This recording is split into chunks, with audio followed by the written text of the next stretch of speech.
One, two. Good morning, all. It is 29 minutes past 9. We are just about to start. Please make sure that your devices are off or put your phones on silent if you need to work. All right, let's stand. Thank you.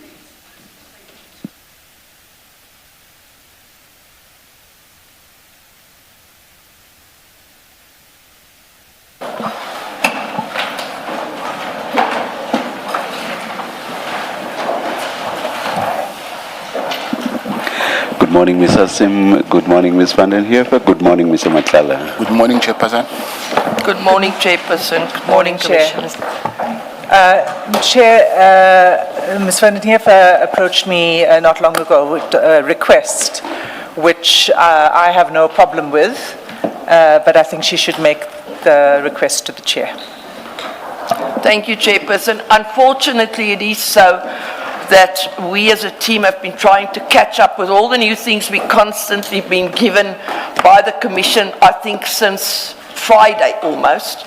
And we're still battling to catch up. Last night again we were given new things. Yesterday we were given new things. The day before. So all we need is an opportunity, in fairness to the client. It's not us as lawyers can sit here and say, oh, we're okay with it. We can go on because it's our job. We need to do this in the middle of the night.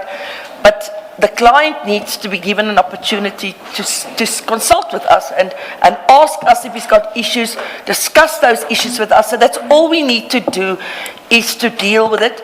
My learned friend and myself has had an off-the-record discussion also pertaining to a different issue. I'm trying to solve that issue amicably amongst everybody, because I do not think it's the place or the forum to deal with certain issues in that regard. And I think that would also give me an opportunity to take an instruction on that, and maybe my learned friend can go back to her team and we can solve that particular issue also in everybody's favour. So I would request that we stand down for an hour, please. If we're done earlier, we're quite happy to let you know we're ready to proceed if we are done earlier. I think you already said request you have no problem with. Do you want to say anything else? No, Chair, it's up to you. All right, thank you.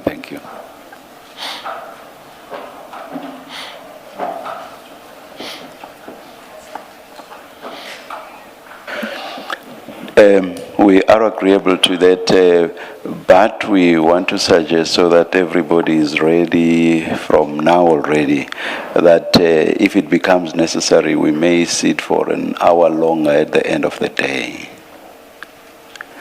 Let's adjourn until 10:30. Yes, sir.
212. Good morning again. It's 29 minutes past 10.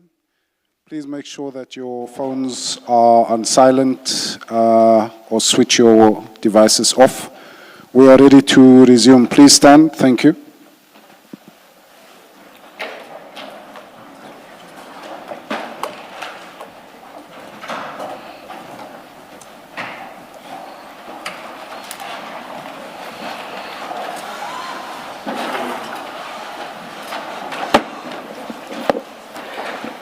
Let's start. Thank Thank you. you, Chair. Good morning, Mr. Madlanga. Good morning. I will be leading you through evidence today and questioning you on aspects of your statement and other evidence that's been led before the Commission thus far. Does it work for you to please pull the mic closer to you, please? Is this better, Chair? Yeah. We have a few files in front of us. What should we have? So, Chair, I think in addition to the file 1, but the file 1 being the Regulation 10.6 notice, statement and annexure, that file, the file 10, and the relevance of file 10 is that Mr. Madlanga's supplementary statement is contained in that file. That's what I'll be looking at there, now and then file 2, which is where the contents of the Sonona bundle are included.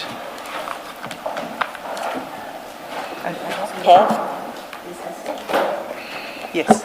We have file 2.1, and the label is additional chats, Major General Sonona. Is that what you're referring to? There are two files. It's file 2 and file 2.1.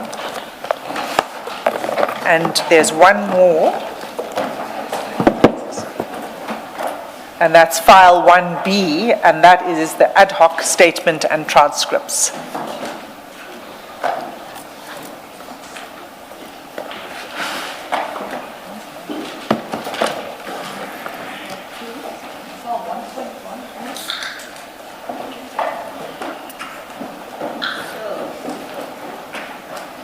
Just to make sure we're looking at the right file. So file 2 is evidence bundle, witness C, Sonona, witness I, Shibiri. Is that the two? That's file 2. Okay. We'll be looking at the Sonona part of it.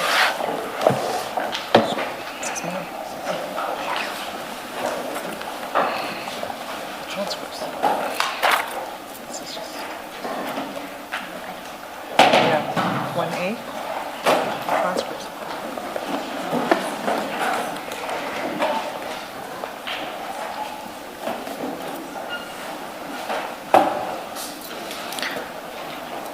Mr. Madlanga, do you have those files? Yes, I do.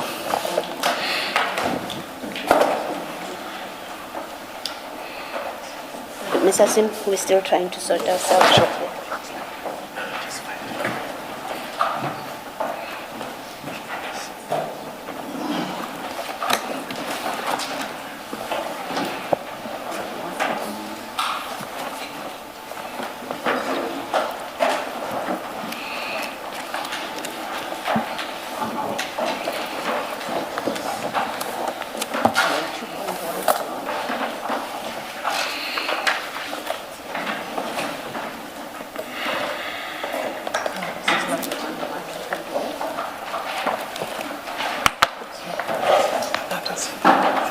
Yeah.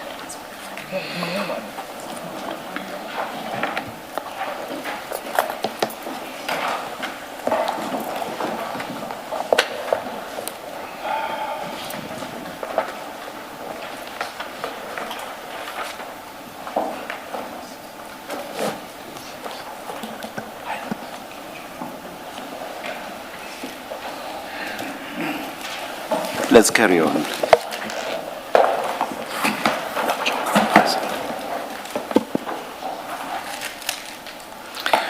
Okay, Mr. Matlala, what I want to begin with is, you recall on the 2nd of August, you provided us with a statement in response to the Regulation 10.6 notice, right?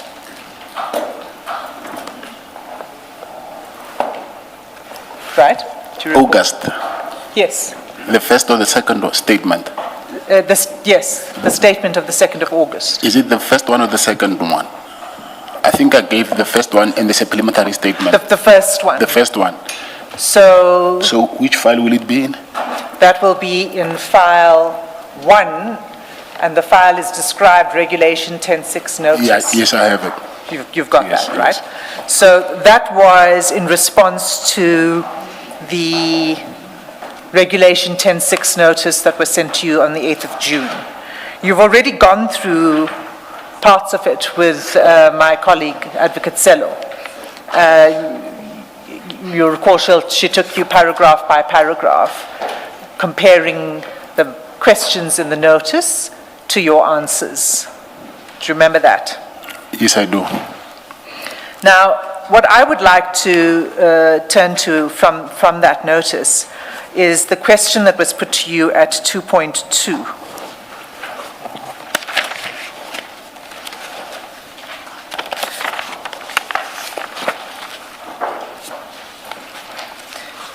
So 2.2 was requested you to explain your history and relationship with a list of law enforcement officials that were, the names were contained in Schedule A to that notice.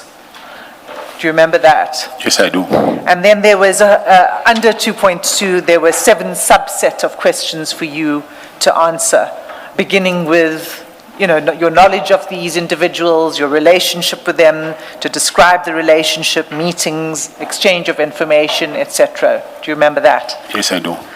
And then you responded on the 2nd of August, and again, you'd recall that when you testified here, you went through those responses in relation to several individuals, but not all of the individuals that were listed in Schedule A.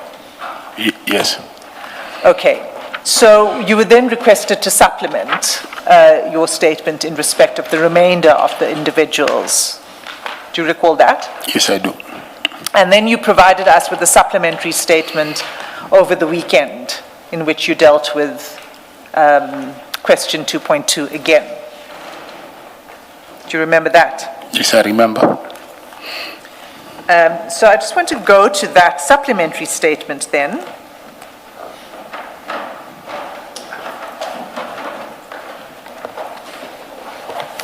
And that's in file 10 of the file marked application for immunity.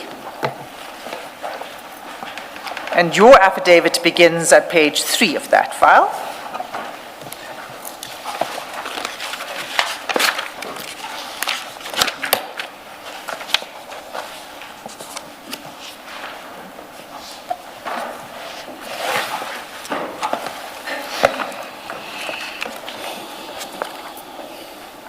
Okay. Now, if you can turn specifically to page 13.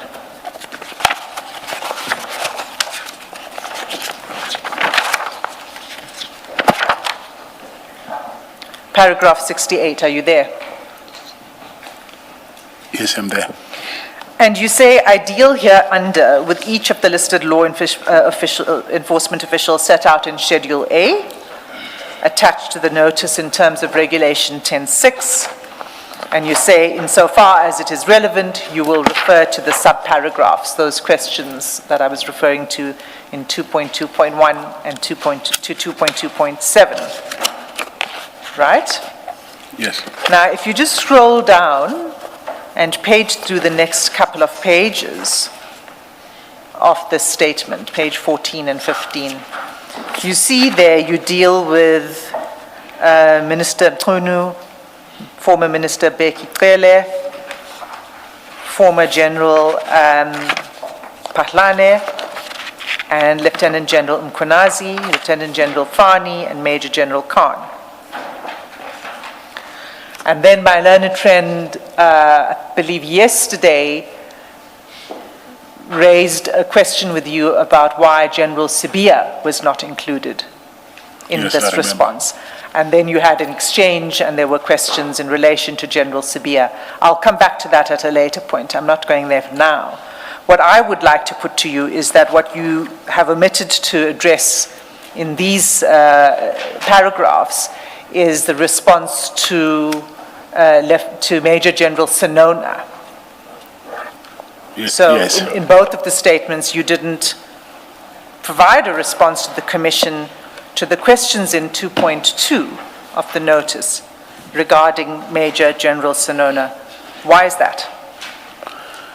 It is because I've had a consultation with the police, and then they served me with a document that says that they're investigating myself and General Sinona. In relation to what? I don't know. Here is the document that I have, and I gave a copy to my legal counsel.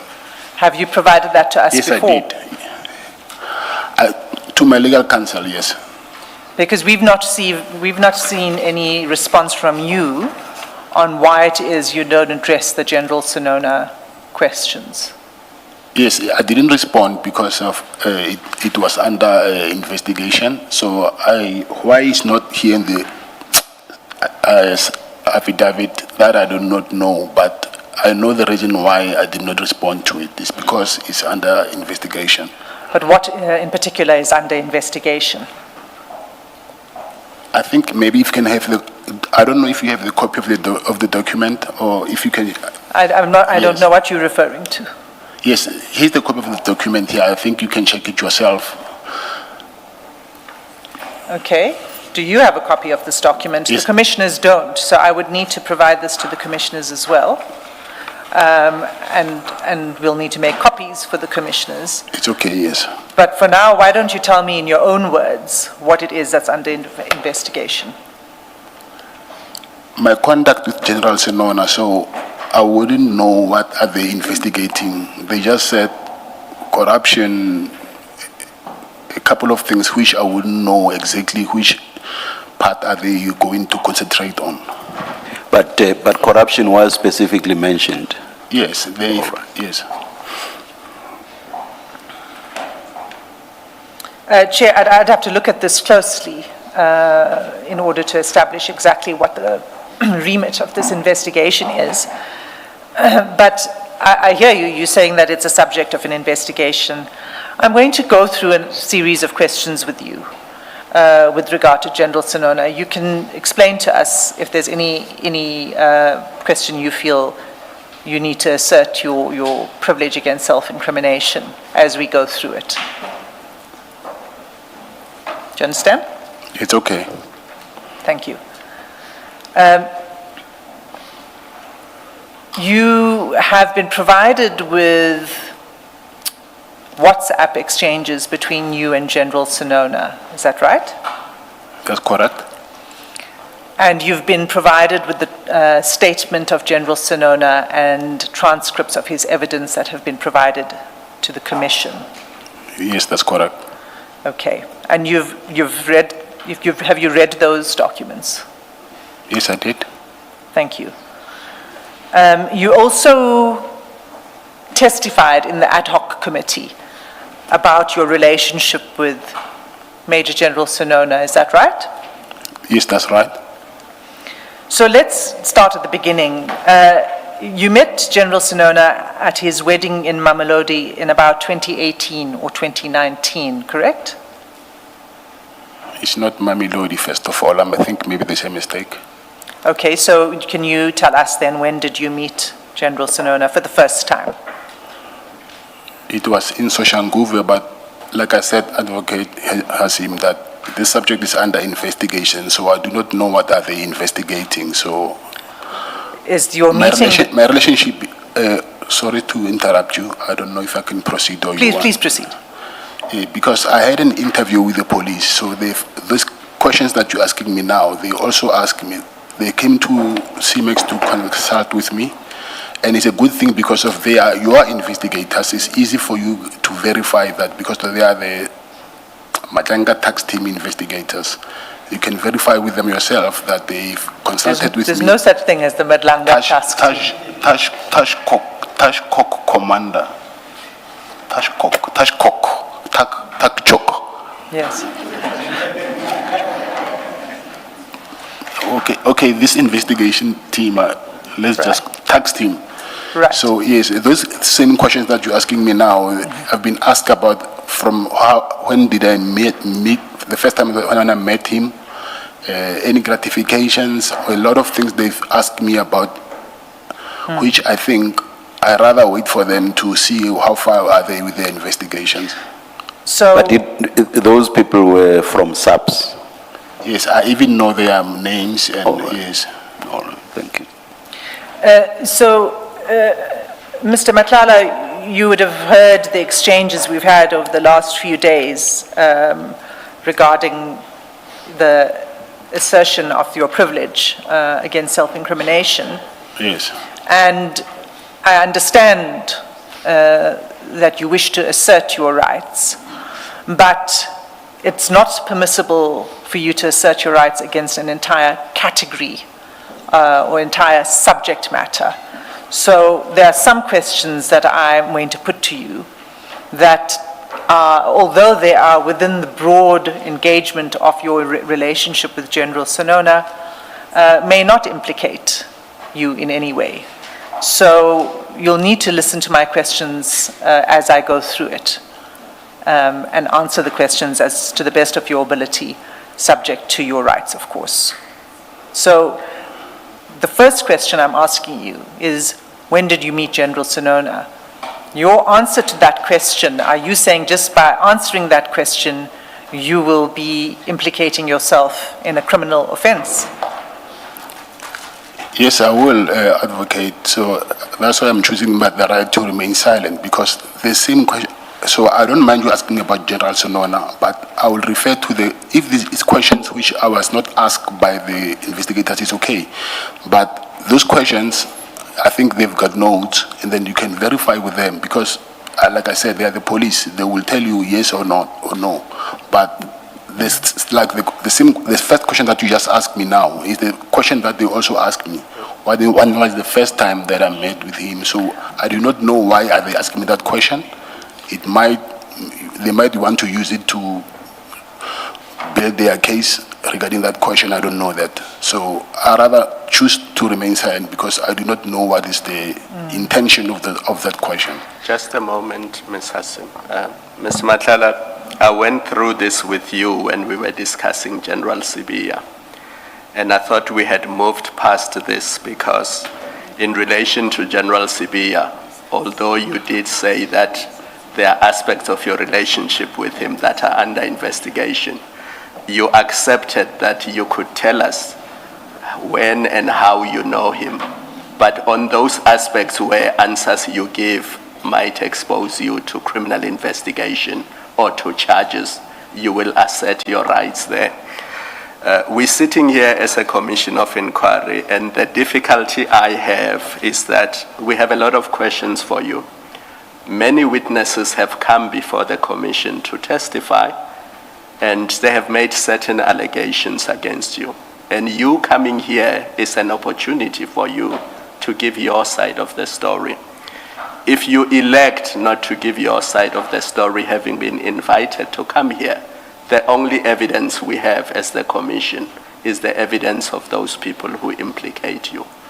But you are within your rights to say, I assert my privilege. But I have serious difficulty with you saying, I can't tell you whether I know General Sinona or not, and whether I met him at a wedding or not, when nothing about the wedding is the subject matter of any criminal investigation. If it's background information, and I'm sure the investigators, when they first spoke to you, they wanted background information.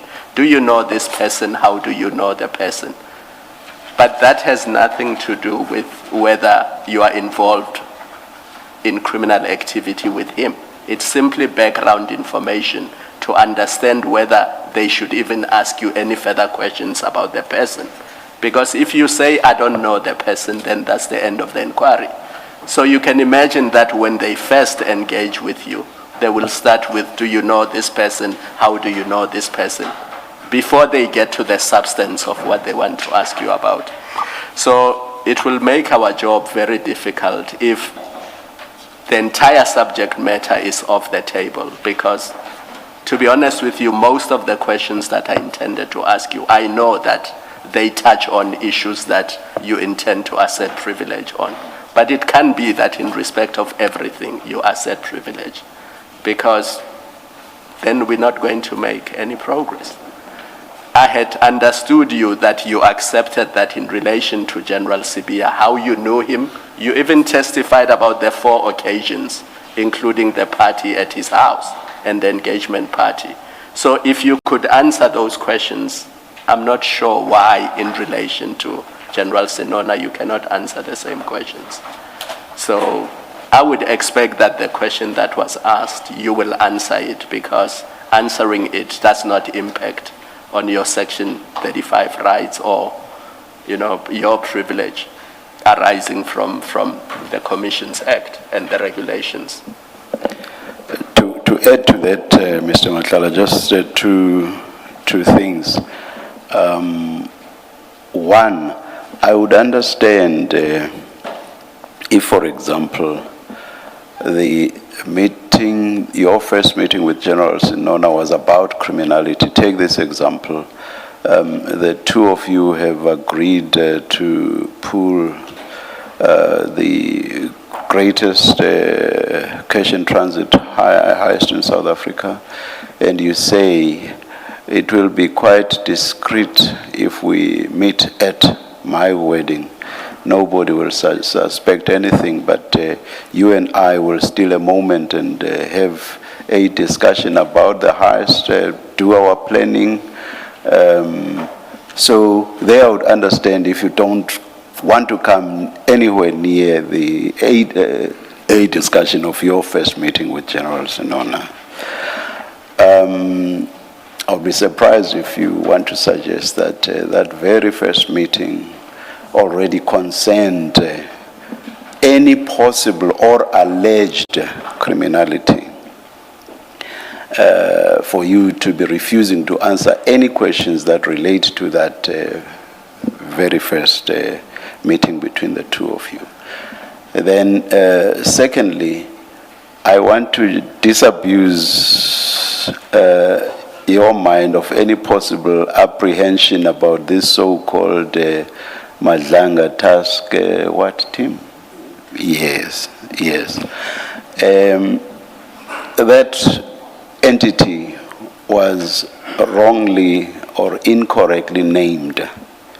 It has nothing to do with Madlanga. It's SABC that chose to name their task team, which they as SABC are using to investigate matters that emanate from issues that were debated before the Commission, or in respect of which the Commission made referrals. That's SABC 100%. All the Commission would have done in certain instances would just be to make referrals. So it's SABC acting as SABC, and at that level, after the referrals, the Commission has no role to play whatsoever. So you kept saying to get answers, because I was already asked questions of this nature by this Madlanga task team. You can get the answers in that regard from the task team. They are not the Commission. The Commission has its own mandate and it wants to establish facts for itself.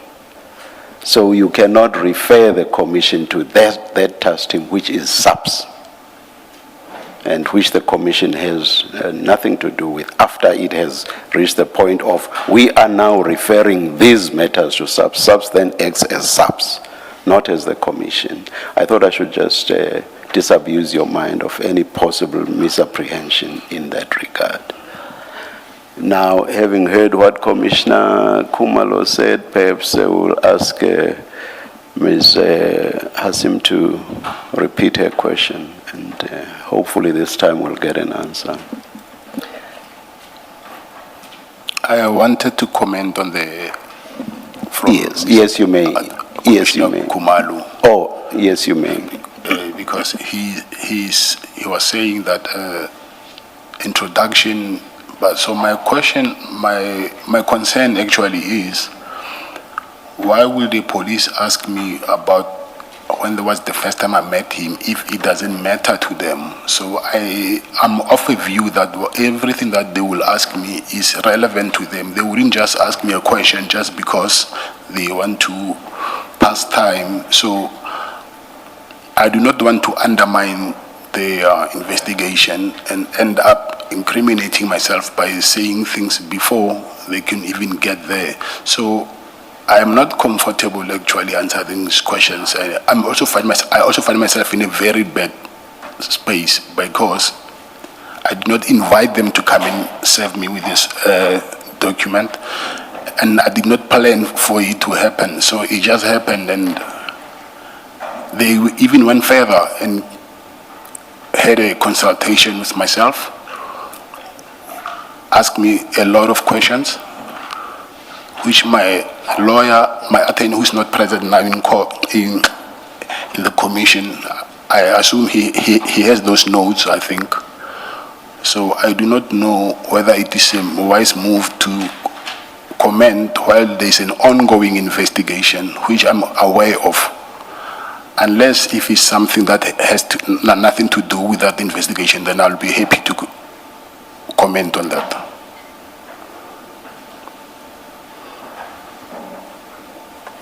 Mr. Matala, for what it's worth, before the commission, you have only two bases that excuse you lawfully from answering questions. It is it's privileged information between you and your lawyers, and therefore you refuse to answer on that basis. The law recognizes that. Two, you have the privilege not to self-incriminate. Those are the two legally recognized bases on which you may refuse to answer questions. If it doesn't fall within those two categories, then you are simply refusing to answer questions, and the law requires that you answer questions. If your position is, I refuse, it's what the commission has to deal with. The law regulates what happens when we deal with a witness who refuses to answer questions on grounds that are not recognized in the law. So it's not open to you to refuse, and that's the end of the discussion. It does have consequences, and I think you should be alerted to that you have an obligation to answer satisfactorily, subject to the two exceptions, and you must place yourself within the two exceptions for you to be excused from answering. Otherwise, you are a witness who refuses to answer questions, and it has its own consequences on you. So maybe you need to be clear. If it's a case of, I don't want to answer the question, then we engage with you, and Ms. Hassim engages with you on that basis. Your legal advisors will also tell you what is the consequence of that. I assume they have done so. But I think be under no misapprehension. Outside of the two exceptions, you are not entitled to say, I don't want to answer a question because I was asked the same question by the police. Go get your answers from the police, which is, it's strange that you would even say that, because if you say go get the answers from the police, it means you don't object to us having those answers. If we had the means to demand from the people that interviewed you, if you are happy for us to get that information and we had the means to get it from them, it really means you do not have any principal objection to answering those questions or us having access to those answers. The long and short of what I'm saying is you have only two exceptions that would justify you in law to refuse to answer questions. Otherwise, you are a witness who's refusing to cooperate and to provide satisfactory answers, and the Commission will have to deal with you on that basis. I don't know if you want to comment, if you have anything to say. Yes, I wish to. Firstly, Commissioner, I said not get answers from the police. I said you can verify if indeed they ask me questions. I did not say you must get the answers from them. So Okay, my I misunderstanding. need to clarify that. And I'm not here because I want to frustrate the process of the Commission. I also want to help, but I also need to know where I stand legally, that whatever I do, it won't implicate me. So since there's an ongoing investigation, which I'm aware of, so I thought that there's a legal base on why I do not want to answer that question. So it's not like I do not want to because of I don't care what. So it's not like that. So I said if there is a question that it involves yes General Sinona, but it's not part of what they are investigating, I'm willing to answer that question. So I do not know, because the same question that I've been asked here, I've been asked by the same people who are investigating the case. So now, what is their intention about the question? I do not know that. So. Maybe lastly from me, whatever further engagement Ms. Hassim is going to have with you on this, that perhaps you should also be reminded and be mindful that you have testified before the ad hoc committee on relating to not just General Sinona. You asked specific questions, you answered, and that's a public record. So some of the questions will not be placing new matter before the Commission that is not previously available to the public, and that which you testified to in the ad hoc committee, we are entitled to put it to you. There's nothing that says we can't put it to you. It's up to you how you choose to respond to it. But it is material that is before us. You have testified to under oath, and we are entitled to put it to you. So the topic of General Sinona is not off the table, can never be off the table. You have been advised from the commissioners, hopefully from your legal team, but you've also heard the evidence leaders say that there's no umbrella topics that are off the table. You have to listen to each question and then say why that question would implicate you, an answer to that question would implicate you. And you unfortunately have to do it that painful way of each question, state why that would implicate you. It's not clear, for example, to me, why repeating the answer you gave to the ad hoc committee of when you met General Sinona, why that would implicate you. It's not clear until you explain that, well, if I give you that answer, it potentially discloses my involvement in unlawful conduct, because that's how it must work. So finally, I think there is no basis. I agree with the chairperson and with Commissioner Kumalo that you can't, in a blanket way, refuse to answer questions just because the police have interviewed you and you've got that letter. You can't refuse to answer any question related to General Sinona, and I don't understand you to be saying that. You should listen to the question and answer per question, including saying, I won't answer because the answer to that will implicate me. Thank you. Thank you, Commissioner Baloy. Is there something you wish to say in response? Yes, I wanted to ask now, will I ever be afforded a chance to, if I see there's a question that will implicate myself, that will I be afforded the chance to say, no, this question I'm not comfortable answering, it will implicate myself? Okay. I'm saying regarding General Sinona, so if there is a question that it will implicate myself, because now I do not know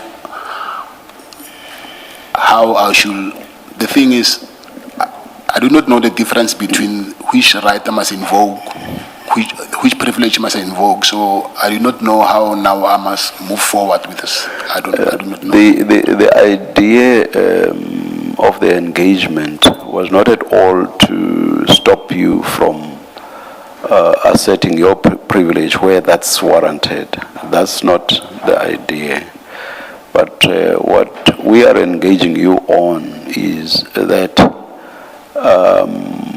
to the extent that there may be questions around or about General Sinona that do not bear relevance to any possible or alleged criminality, which is what the basis for asserting the privilege would be, then there is no reason or basis for you not to answer the questions.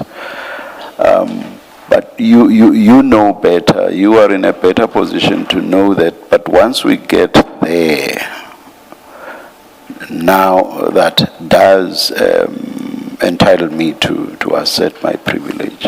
So we are not suggesting that for as long as we are talking about General Sinona, then you are barred from asserting your privilege. That is not what this engagement was intended to achieve, not at all. That's not the idea. Our engagement basically, and that's why I even gave the example of the cash in transit hide. Our engagement was merely to say the fact that the police have asked you questions about General Sinona does not in and of itself entitle you to raise or to assert the privilege in respect of anything that relates to General Sinona. Some of the questions that you may have been asked may not bear relevance to whatever criminality it is that they are investigating.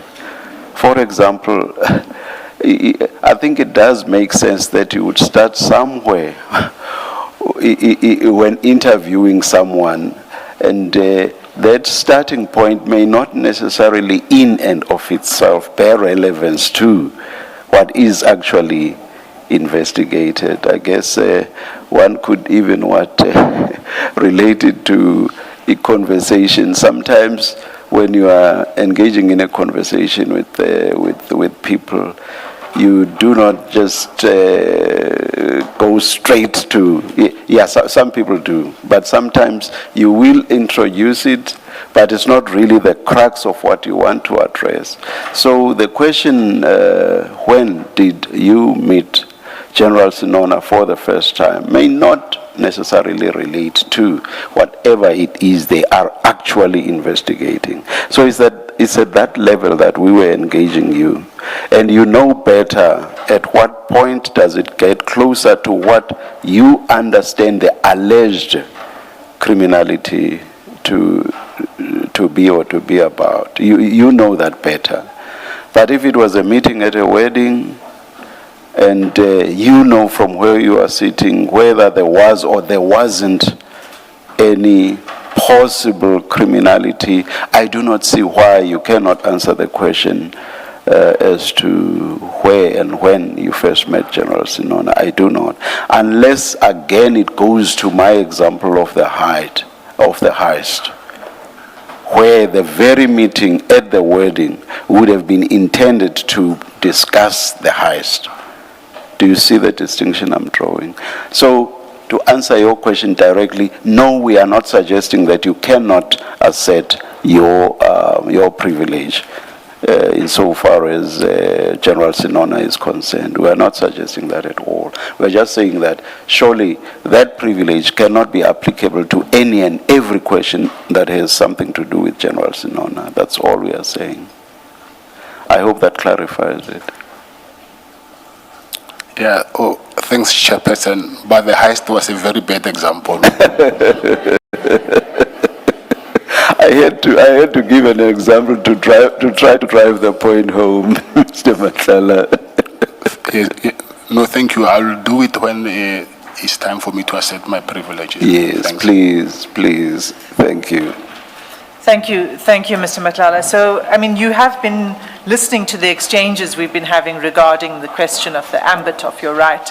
And I think, just to further clarify for you, your right is not a general right to remain silent in the Commission.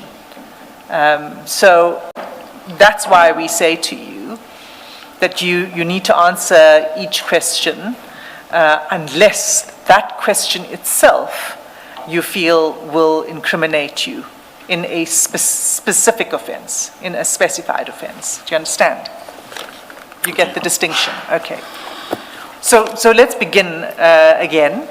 My question to you was about your meeting with General Sonona. And you recall that you already testified to this at the ad hoc committee. Do you recall that? Yes, I recall that. So can you tell us when you met General Sonona and where? Yes, it was in the wedding, but the date I don't remember, but it was before 2020. Before 2020, yes. Sorry, are you saying it was in 2020 or Before, 2020? before, yes. Because 2020, I remember it because of the pandemic, so it was before that. Okay, so, and that you said was at the wedding, Yes, and so you spoke to him on that day, yes, I did. and did you exchange numbers that day? No. When did you exchange numbers? On a later stage. Do you recall when? I don't recall when, but also Mr. General Sonona also, he's from the same, I'll say, as a township as Mr. Msibi. So I knew him because sometimes he will be with Mr. Msibi, and then that's how I knew. I got to I would say get closer to him. Okay, so you met him at his wedding, but your introduction, the reason you went to the wedding wasn't because Mr. Msibi introduced you. No, it's that not. was, and then you're saying that your relationship grew closer with the assistance of Mr. Msibi because he had a relationship with General Sonona. Not with his assistance, because I think it was the funeral of, they are from the same township, so he was at the funeral of Mr. Msibi's mother. And then I was sitting, after the funeral, I was sitting with him on the same table. Where after the funeral, we were eating there, and then I was on the same table with him. With General Sonona? Yes. Right. So I get that. So you became friends? At some point you exchanged numbers. Yes, so you but- weren't only meeting him at weddings and funerals.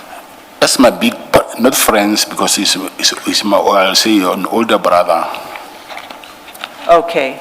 All right. So you would have seen that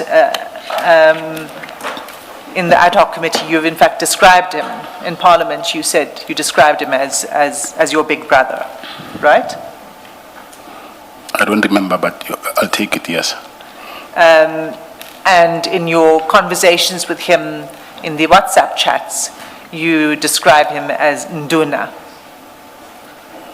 I just refer to everybody as Indonesia, just not only him. Not just him, okay. Yes. But you've got a respectful and friendly relationship with him. Yes, I do have. And you communicated with each other regularly. Yes, yeah, yes, sir. Yes. And so, I mean, can you identify at what point you began to communicate more regularly? So after you'd first met? I'll say maybe after the funeral of Mr. Msibi's mother. And when was that?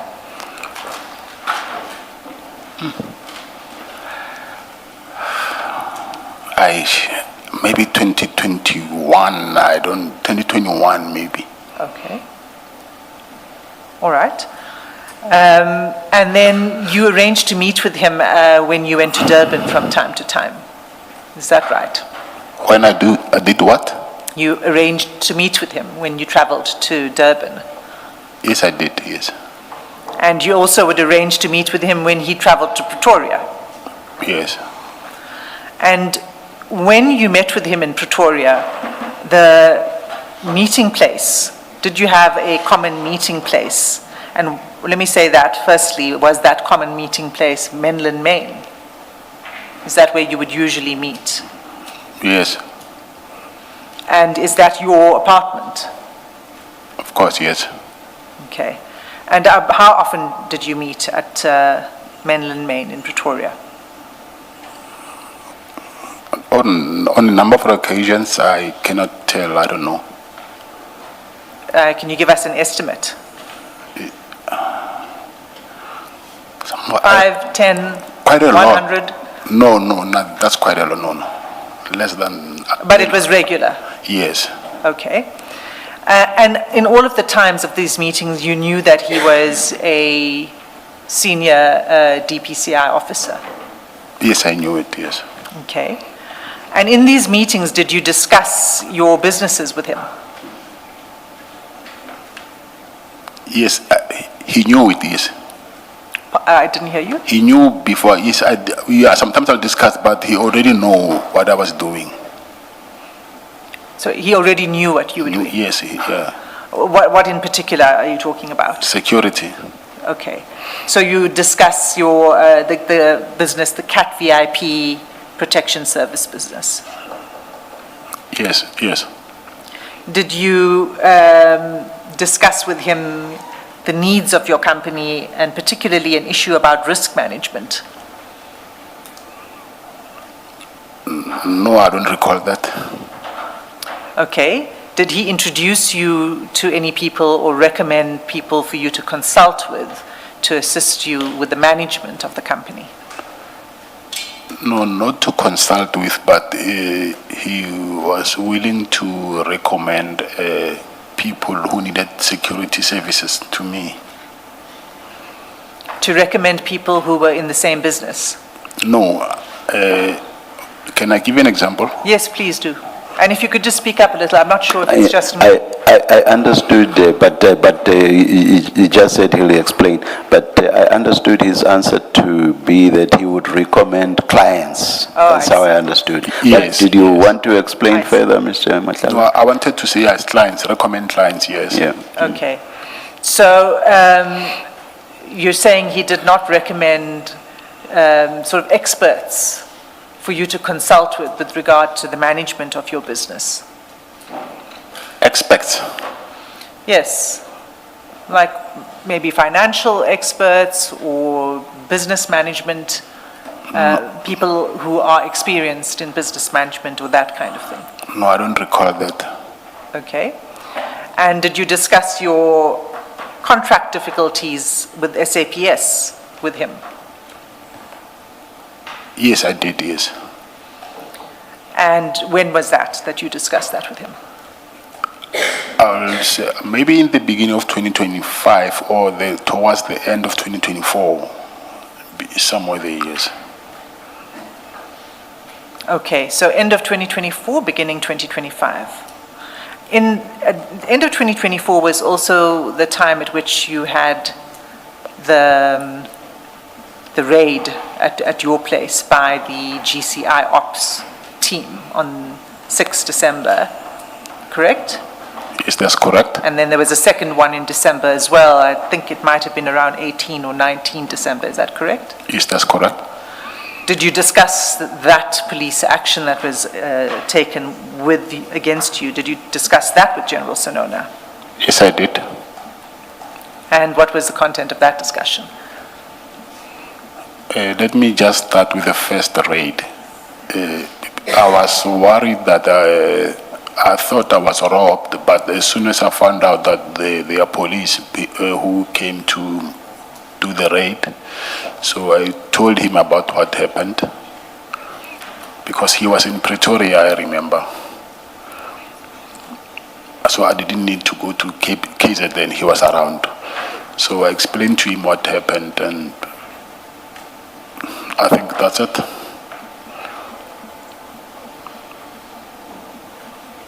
So, yes, I just explained to him what happened, and then he just said to me, and I told him that, listen, they even took my phones. I cannot even make transaction. I even borrowed money from him. Yes. And yes. I remember that day he gave me 20,000 rands. He gave you 20,000 Yes. rands on that day? Yes. And that was after the 6th of December? The following day. The day I immediately? think it was the 7th or the 8th, yeah, but it was on a weekend, yes. Okay.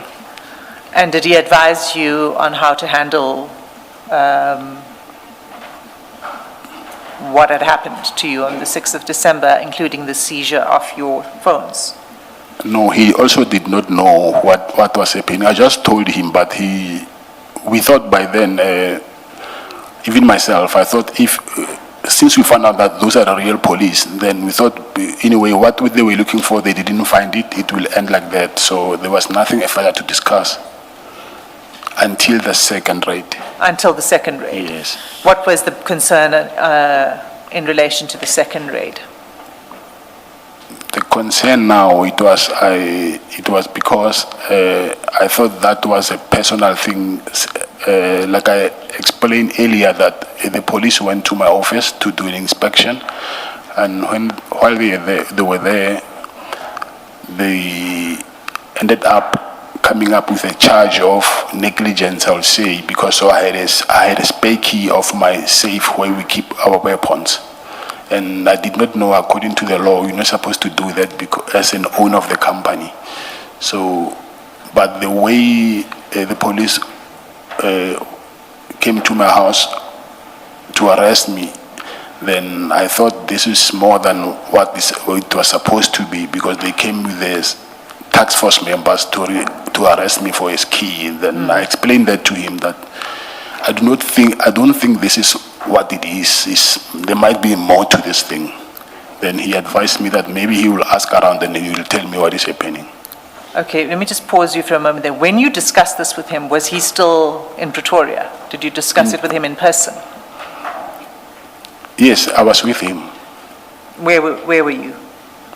Yes, in Pretoria. In Pretoria? Yes. In Menlyn, Maine? Yes. At your place? I only met him at, yes. When he was in Pretoria, the only place that we'll meet is at my apartment. Okay. So when you discussed this with him, he said to you he would find out more information. He said he will ask, yes. Ask around. Maybe, I don't remember his actual, ask around to find out, something like that. I don't really. Okay, and did he then come back to you with what he learned from his investigations? No, no, he didn't, but that's when I found out from the former minister, Begele. Then I told him instead that what is actually happening. He did not tell me, I told him. Okay, let's take a step back there. Explain the involvement of former Minister Begele. Can you say that again? Can you explain his involvement? What is it you're trying to say about him? Minister Gele? Yes. No, I'm saying after I met him, that's when I knew, and then I explained to Mr. Sinona that what I found out from former Minister Gele. So I don't know what you're saying. I must explain what? No, I just wanted to understand why you were introducing former Minister Cele into it in response to my question to you. My question was, did General Sinona come back to you to say this is what he has found out, this is the team that did the raid, and any information, did he give it to you? Any information? Yes, I said he didn't. I'm the one who actually told him what was happening because I found out from Minister Cele. Okay, so he had no information that he came back to you with? No, nothing, yes. Okay. But he did undertake to find out, he just never came back to you? Yes. Okay. So at this point, this is now December 2024 still, and you've met meeting him regularly. I assume it's a loan that he gives you of 20,000 rand. It doesn't matter whether it's a loan or not. But by this point in time, you've now become personal friends. Would that be fair to say? It's not fair. It's like now I'm saying I'm friends with the chairperson and he's older than me. So I'd rather say my big brother. I cannot say he can be my friend. And someone older than. Ms. Matlala, perhaps in township lingo you say it was a brotherly relationship. Yeah, yes, big brotherly relationship, yes. He's not a relative, but you have a brotherly relationship with him. Lady Bra. No. Or Kilichrod. Yes, yes. I want to take you back. Sorry to do this. I had a question. At what point, I know you met first at a wedding and then at the funeral of Mr. Msibi's mother. At what point did you become aware that he was the head of the Hawks in KZN? At the funeral. So you found out at the funeral that he's the head of the Hawks at KZN? No, not the Hawks. I just heard people referring to him as General. So I do not know General from where. Yeah. But you knew that he was a general. General, in yes. SABC. General, yes. You just did not know which division or which unit. Yes, no, that I did not know. Thank you.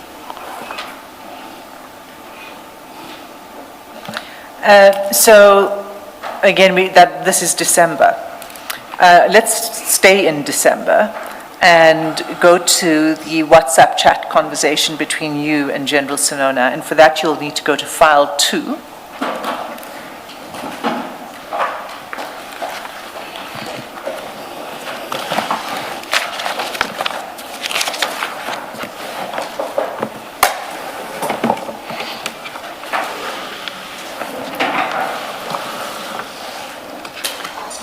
And page 2.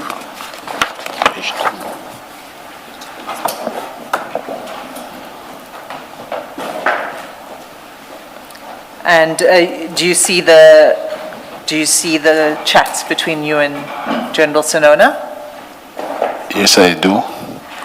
And you see that it's dated 28 December 2024? Yes.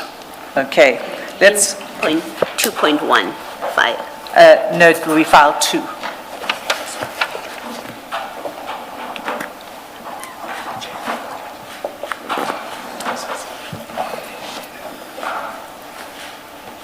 Yeah, my file 2 is different.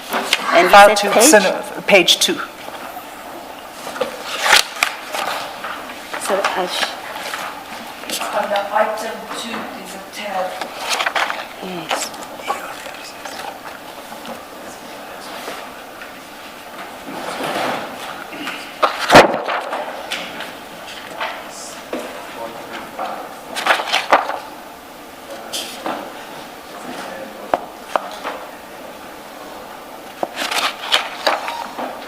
Perhaps the numbering, I'm hoping that your numbering hasn't gone awry, Commissioner Beloy. But if you look at the tab, that's numbered. Yes. Sorry, numbered what? Item 1. Yes.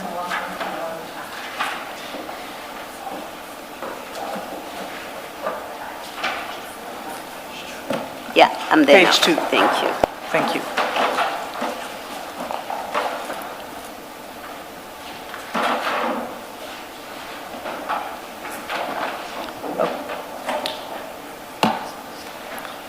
Okay, so Mr. Matlala, now that we're all on this page, you'll see these conversations that are taking place on the 28th of December 2024.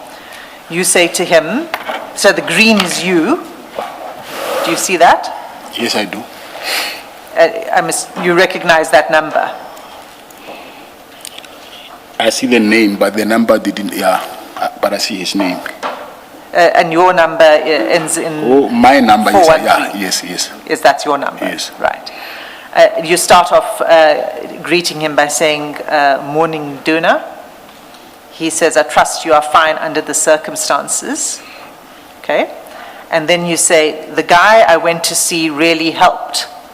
I will tell you whenever you back this side. Monday, I'm starting with our project. Nothing is disturbing me anymore.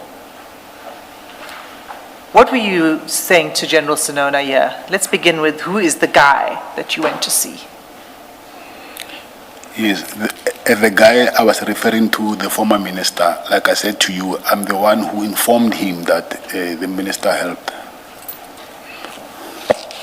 Okay, so the guy is a former minister. Yes, Okay. And when you say to General Sinona, the guy I went to see, he knows who you're talking about. yes. How does he know that? I told him. You told him in advance Yes, that you were yes, going to see yes. Minister Tmele. Okay. And then you say, I'll tell you whenever you back this aside.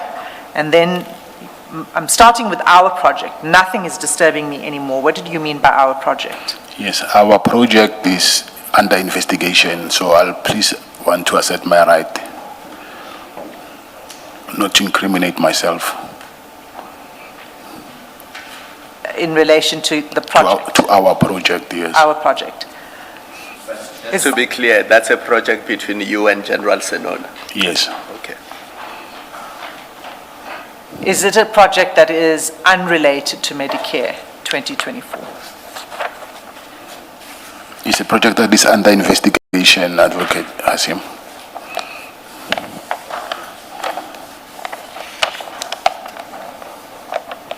Is it the Medicare 24 contract? No, it's not. Okay. So when you have this exchange with him, he says he's coming back, if you turn over to page 3.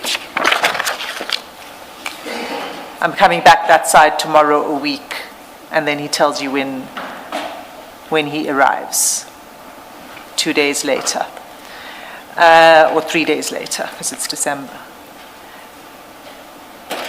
Did you then meet with him when he arrived back in Pretoria? I think I did, but I don't remember. Maybe I did, yes. You don't recall, is that what you're saying? I met him a lot. Chances are I might have met him, but I don't recall. Okay. I think this church will assist me to see maybe. Okay. Yeah. So if you look at that page 3, he says on the 30th of December, my brother, I am in Pretoria. Is he saying that to let you know that he's available to meet? It looks like it. Okay. And if you turn to page 4 of that same file, and at the bottom of that page, you'll see 2nd January 2025. General Sinona says, I'm around and we can meet once you are available.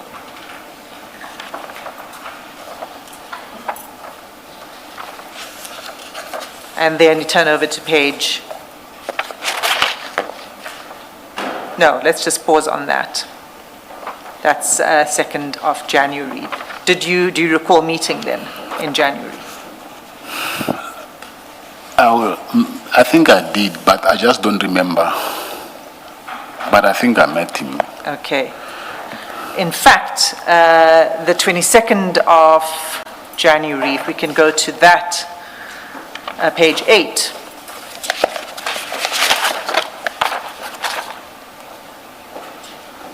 You'll see on page 8, he says again, now he's back in Pretoria. He says, good evening, brother, I'm around in Pretoria. Do you see that?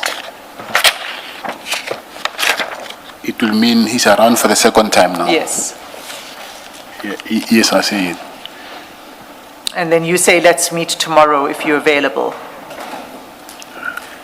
And he says he'll be available around this time tomorrow, which is in the evening. It's about 6:37 p.m. that he sends this. Right? Did you meet then? Yes, I think I did.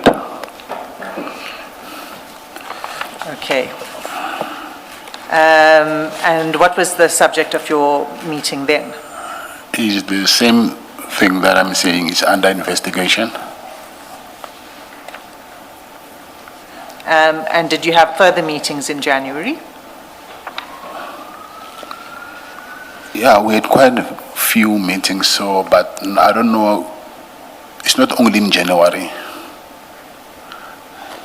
Not only in January. Yes. You met in February as well?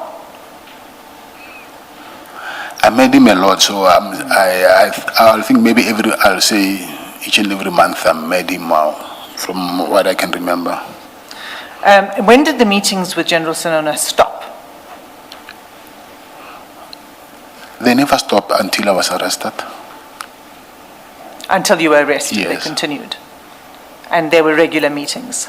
Not regular, because sometimes his office was in KZN, so he'll be at work most of the times. Okay. I'm saying regular, I'll say only when he was around in Pretoria. Oh, did you not meet him in Durban? In Durban, yes, I met him. Okay. I'd like to take you to a chat that's on 15 January. I'm just trying to find the right page because it doesn't seem to be in my file.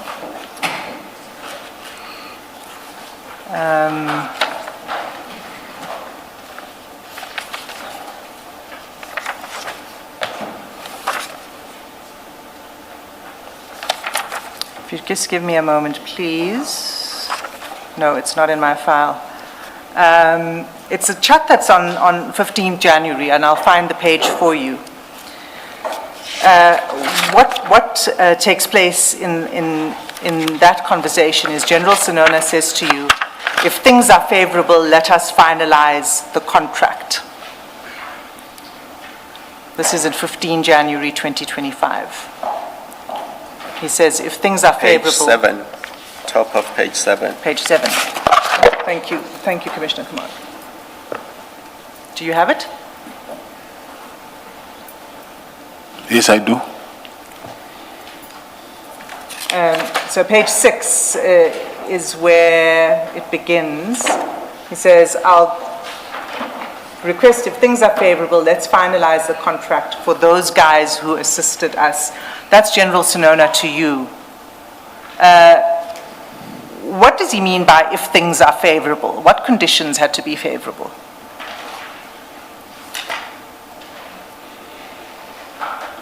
I don't know whether he was referring to when, maybe my availability, I don't know.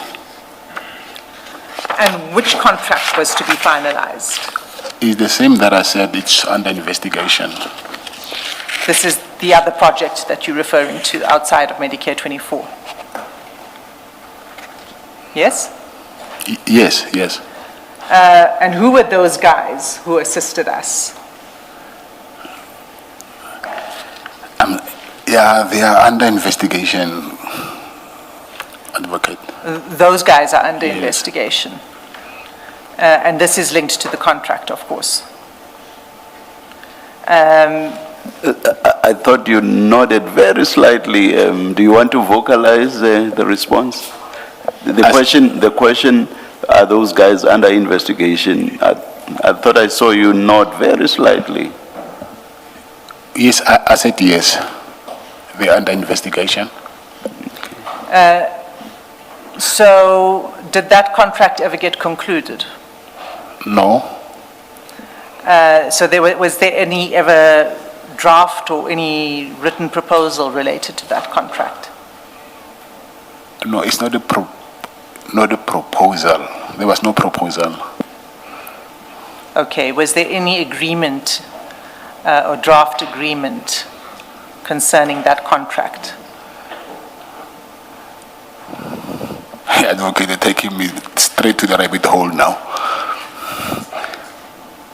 Part of this agreement is under investigation, so when you say the contract, I can't answer that because this is the exact same thing that I'm saying is under investigation. Okay. We know now that this is a contract or a project that involved both you and General Sinona. Did General Sinona receive any fee or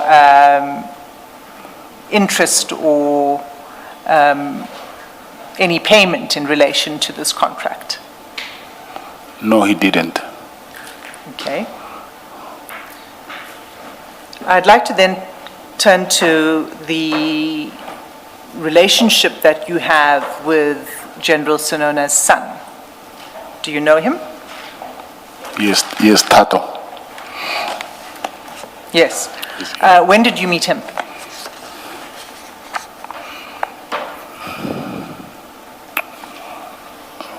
Recently, I don't know when, but recently. Maybe 2024. Yes, recently. In 2024? Yeah, it's recent because 2025 I was arrested. Yes, 2024. Yes, 2024. Do you have a rough estimate about when in 2024? And we're not holding you to it. We understand that you don't have any records in front of you. But if you have a rough estimate, that would assist. Maybe in the middle of 2024. I don't remember the date, but... Okay, and what were the circumstances under which you met Tato Sinona? There is in Pretoria, next to the township, next to Mamelodi, there is a project that is going on there where there is a, what is it called, Ford, the company Ford, so it's 6 days. So there's a lot of construction that is going on there. So Tato wanted me to help him through his father. His father introduced him to me, and he wanted me to help him to get a job there because he was also into construction. So to get a job at the Ford Motor Company? Yes. And how would you be able to assist him to get a job? They were, because I'm also from Mamelodi, and then obviously what they do, they prioritize people who are local before they can give jobs to someone outside of that area. So were you able to assist him? Are you in the construction business? No, I'm not. Were you able to assist him to No. get a job? But you made an attempt? No, I'm saying that's what he wanted. He did not know whether I will be able to or not. But since I'm from Mamelodi, that's what he wanted me to do. Okay. So that was when you first got to know him? Yes. And then when did you next engage with him? Yes, I did. When I won't remember, but yes, there was a second engagement, but when I don't remember. But what was the second engagement about? It's about what I said earlier, that is something which is under investigation. Something that's under investigation? Yes. Are you referring again now to this project? Yes. With General Sinona? Yes. So his son Tato Sinona was also a part of that project? Yes. I see. So you meet with him again to discuss that project? Go ahead. No, there's been evidence before us, I think, by General Sinona himself, that you and Mr. Tato Sinona intended to purchase an apartment for purposes of renting it out. Is the project you are referring to that project, or is it some other project? Yes, I'm referring to that one. All right, thank you. So that's a project that you were involved in with General Sinona and Tato Sinona? Yes. Concerning the purchase of the apartment? The project, yes. So the purchase of the apartment was one aspect of the project? No, it was the project. Okay. So where I was going to take you to is page 6 in file 2.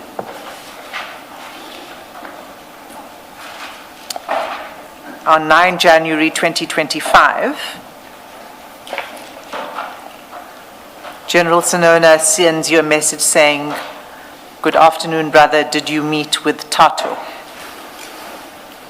And you say, "Tomorrow I'm waiting for offer to purchase first. So this is the project, the offer to purchase an apartment that's being referred to here. Yes, it is. And did did you purchase an apartment? No, I didn't.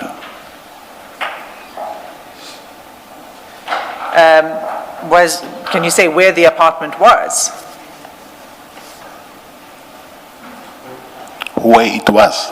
Yes, where was this apartment that you were planning to purchase? In Main Lane. In Midrand? Main Lane. Oh, Menlyn, apologies, Menlyn. And what was the purchase price? I don't remember, maybe, but I don't think it was more than 3 million. Say that again, please. I'm saying I don't think it was more than 3 million. 3. No, I'm saying between 2 and, I don't remember the exact amount, but it should be 2.4, between 2 and 3 million, somewhere there. Okay. And who is going to pay for the purchase of the apartment? That is part of the investigation, Advocate Hasim. Were you going to pay for the purchase of the apartment? No, I would choose not to answer that question. Was Tato Sonona going to have some ownership share in the apartment? I don't know that. You don't know that, or you're not answering that? Yes, I don't want to answer that question.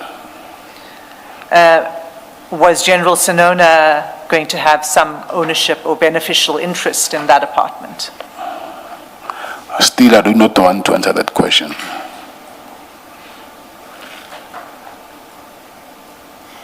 So, when you engaged with the estate agent on the purchase of the apartment, did you request information from Tato Sonona? Yes, I did. Yes, I did. You did. Did you request his FICA documents? Request what?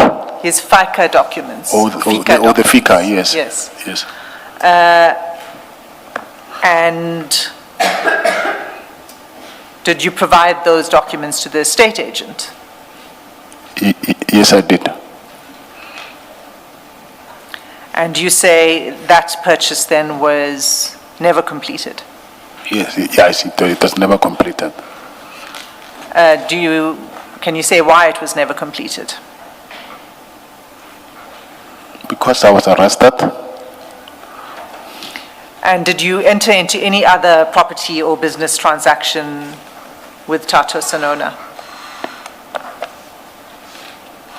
Business transaction. Yes, either property or other form of a business Excluding that, remember earlier I said this Ford motor company, excluding that. Excluding that. That I understood you to be Yes, saying that you were yes, trying to yes. assist him on employment.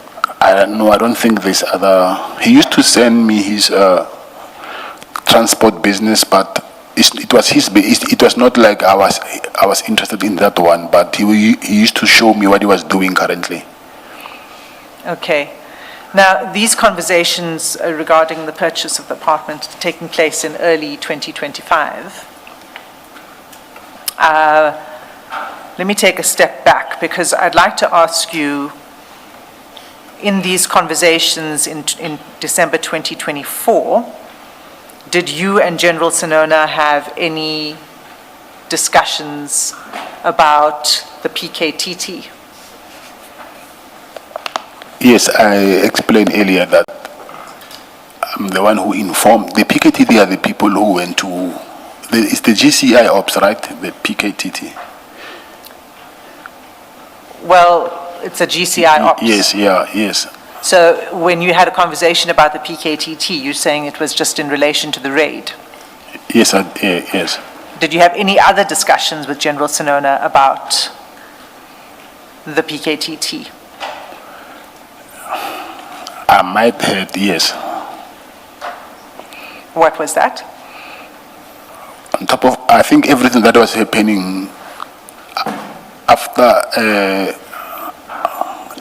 the raid, I was telling him everything that was happening. So it was in relation of what was happening at that moment. Yes, but I thought you said you spoke about other things other than the raid. I will have to, yes, I do not want to say I didn't, but I just don't remember, but I think I will remember what I said. Yeah, but there's quite a lot that I said, so maybe you can, if you can advise what But are your you referring concern, to? your concern that you were expressing to General Sinona was in relation to the raid and the seizure of the firearm. Yes, yes, And that's how the PKTT came into it. of course, yes. Okay. So, and that took place in December. And then on 2nd of January, General Can Sinona... I interrupt your line of questioning? Sorry to do this. Did you believe that it was the PKTT that raided your house? Did you hold that belief in December 2024? You mean before or after I met the former Minister No, Kele? during 2024. So there's a raid at your house, and after that, there's a raid at your business premises. What was your belief? Did you believe it was the PKTT? Who did you believe raided your house? I did not know until I met Minister Kele. And then when you met Minister Kele, what was your belief as regards who raided your Yes, properties? he told me, yes. He said it was who? Yes, the PKTT. He said it was the PKTT. Yes, So at the end of December 2024, you believe that the PKTT had raided your house and your business premises? yes. Thank you. Thank you. So, on the 2nd of January, if you look at file 2, page 5,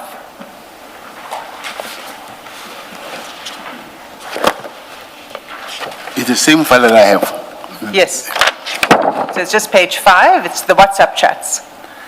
On the 2nd of January, you'll see at the bottom of that page, you sent an attachment. Yes, And it says letter to NASCOM.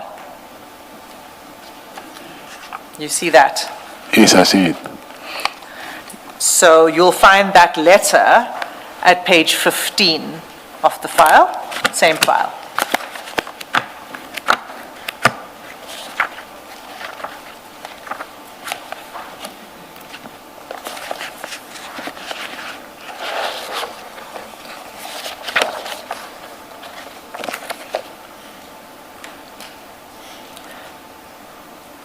Do you recognize that letter? Yes, I do. So this is what we've become to be called the PKTT disbandment letter. Yes. See that? Did you ask General Sinona to send you that letter? No, this letter got it from Brown Mokotsi.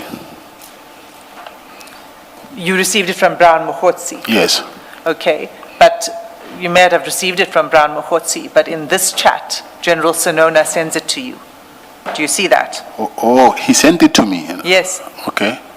I thought I sent it to him. Okay. Look at page 5. No, I'm not disputing what you're saying, but I Okay, thought, all right. yes, Or you were just You might have shared it with him as well, is what you're saying. You shared that letter with people? yes, because I received this letter, I think on the 31st, or 31st, I think, or 29th, somewhere there, from Brown Mokotsi. Did you also tell Brown Mokotsi that it was the PKTT that raided your house? No, he had that suspicion, Brown, but Mr. Kele confirmed it to me. After Mr. Kele confirmed it to you, did you tell Mr. Brown Mokotsi that you now believe it's the PKTT that raided your house? No, I'm saying he already knew that, but I just didn't believe him because by then I already had my suspicions about him. But when Minister Kele told me, then he just confirmed what Brown Mokotsi told me already. Oh, Brown had already told you that it was the PKTT yes. that raided your house? Yes. Thank you. So is that how you came to know that it was a PKTT? Through Mr. Mokotsi? And then you relayed that to General Sinona?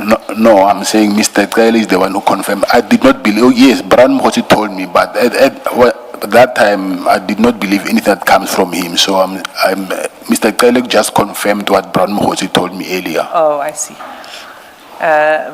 By which time did you not believe anything Brown Mokhosi told you? When he started asking for money to pay investigators. When did he ask for that? Soon after the first raid, So it was still in 2024? yes. Okay, we'll come back to that. For now, I just want to stay on this letter, because in this chat, General Sinona sends you the letter. My question was whether you asked him to send it to you. You've explained you did not ask him. And in fact, what you say to us, you already had this letter in your possession. Of course I did, yes. Yeah. What did you understand the letter to mean? To mean, Yeah, what did it mean for you? Why did you think General Sinona was sending this letter to you? because by then he already know that the Piketty are the people who came to raid my house, so maybe he wanted to show me that that unit has been disbanded. So you understood this to mean that General Sinona is showing you that there's action taken against this team. Yes, I believe so. And did you have a discussion then with General Sinona about the letter after you received it from him? I won't say no, but I just don't remember because I already received it before, so it was not relevant for me anyway. So maybe yes, we had some, but I can't remember what was it.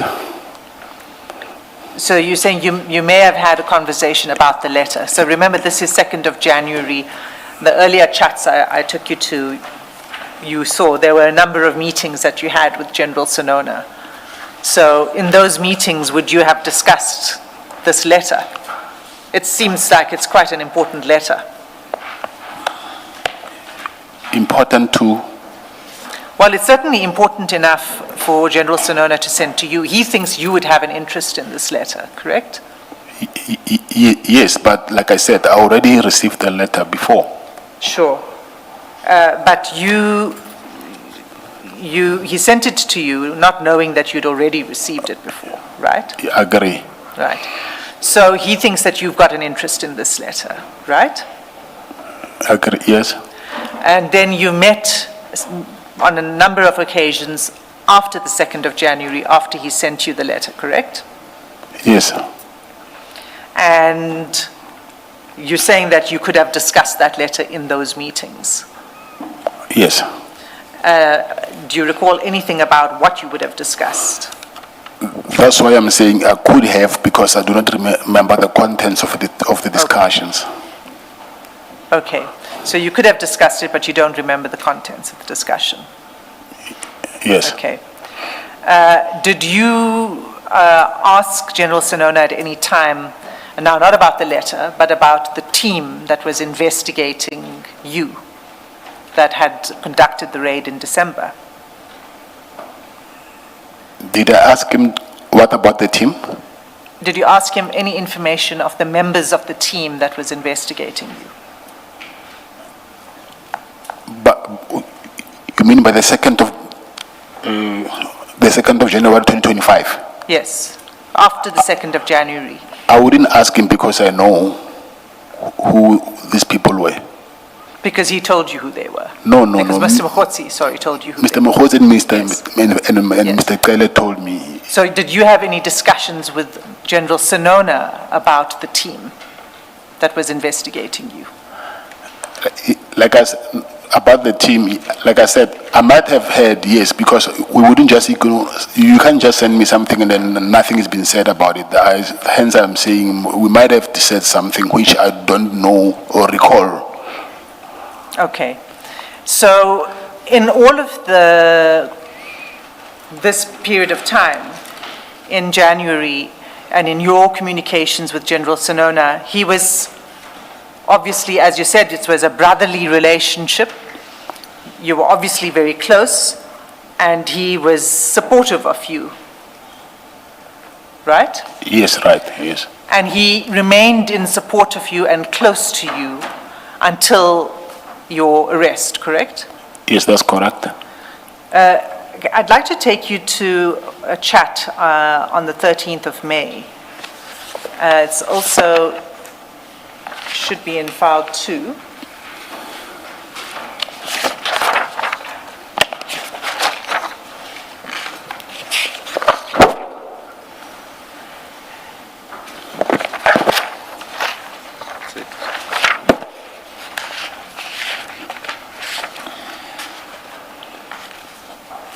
We have it as 11 to 12.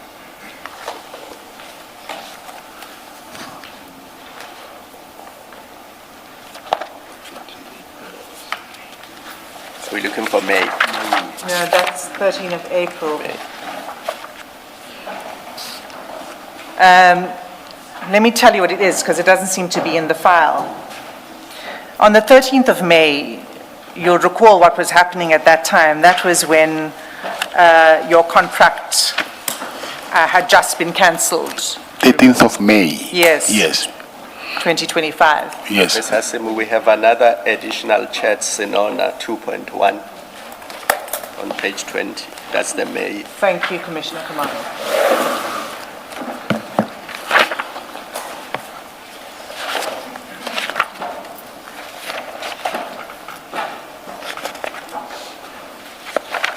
So if you look at page 20, you'll see that you sent him a letter to this SAPS national dated 13 May 2025. You see that? Yes, I do. Right. Do you know what letter that was? I'll assume maybe that's the termination of the contract. Information on the contract. The termination. The termination. I'm saying I'll assume it, yeah. it would Okay. be. That was, in fact, a response from you, from your attorneys, to the SAPS challenging the termination of the contract. Do you recall that being sent? Yes, I recall it. Okay. Now, when you sent this, and it's not actually in the file, the 13th of May one that I'm looking for, what General Sinona told you was, take them on, brother. Do you remember that? Yes, I do. Was that his, was he encouraging you in relation to your proposed legal action against the SAPS? Yes.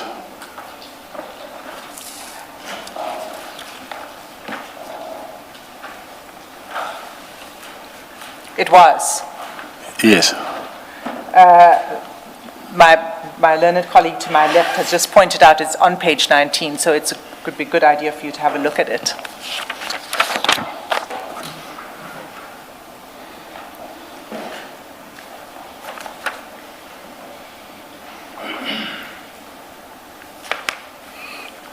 What General Sinona says to you is, this is so sad, it leaves one with choice, but I think he means no choice, but to seek legal advice on this issue with a view to challenge the decision, right? That's the termination. You respond, true, my advocate advised I should make an interdict within 48 hours. And then he says, take them on, brother, and you say, I am on it. So that confirms that it's in relation to the termination of the contract.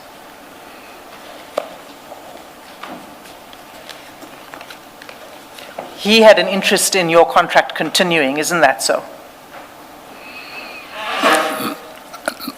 He had an interest, maybe I think, not, I will not say contract, but I will say in my project. In your project? He had an interest in your project, is that what you said? Okay, the project is a contract, yes, but I will say, I'm saying his interest was not in seeing the, whatever works for me, but there's nothing for him to have an interest in the contract. I will say but he knows that I need the contract, so that was his advice from him to me. So he had an interest in you in my best interests, yes. So you're saying he was looking after your interests. That's how you're describing Yes. his involvement, if I can Yes. use a different word. Okay. Or he had an interest in your welfare? I will say that, yes. And so, did General Sinona receive any benefit other than just wanting to look after your well-being? Did he receive any financial or other benefit as a result of your exercising your performance in this contract?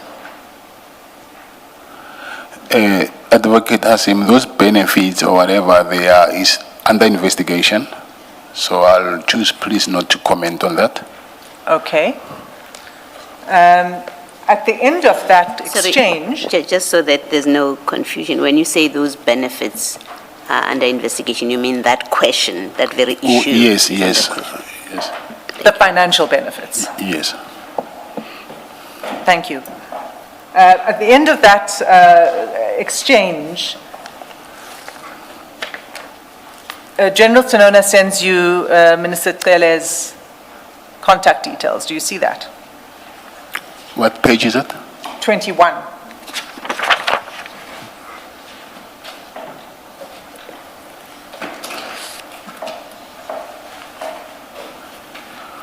Okay.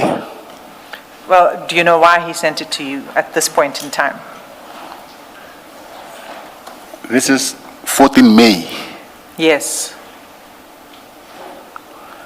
I don't know because I had Mr. Cele's number. Maybe, I don't know what, maybe it was a mistake, I don't know, but I had Mr. Cele's number. Okay. You didn't request it from him? I don't even think he was sending this to me. Because I don't think, no, it can't be because I had Mr. Cele's number. No, he was sending it to you, but I accept your answer that you already had Mr. Keller's number because, in fact, you had met him earlier in the year, as you've already explained. Yes. Yes. Okay. Did you ask General Sinona at that point in time for any assistance in relation to the contract? He couldn't help in relation to the contract with General Sinona. In relation to the termination and assisting you on that, he couldn't provide any assistance? No. Okay. So before that then, before the termination, when you were having difficulties with the contract, when you were having difficulties with purchase orders, do you remember those difficulties? Yes, I do.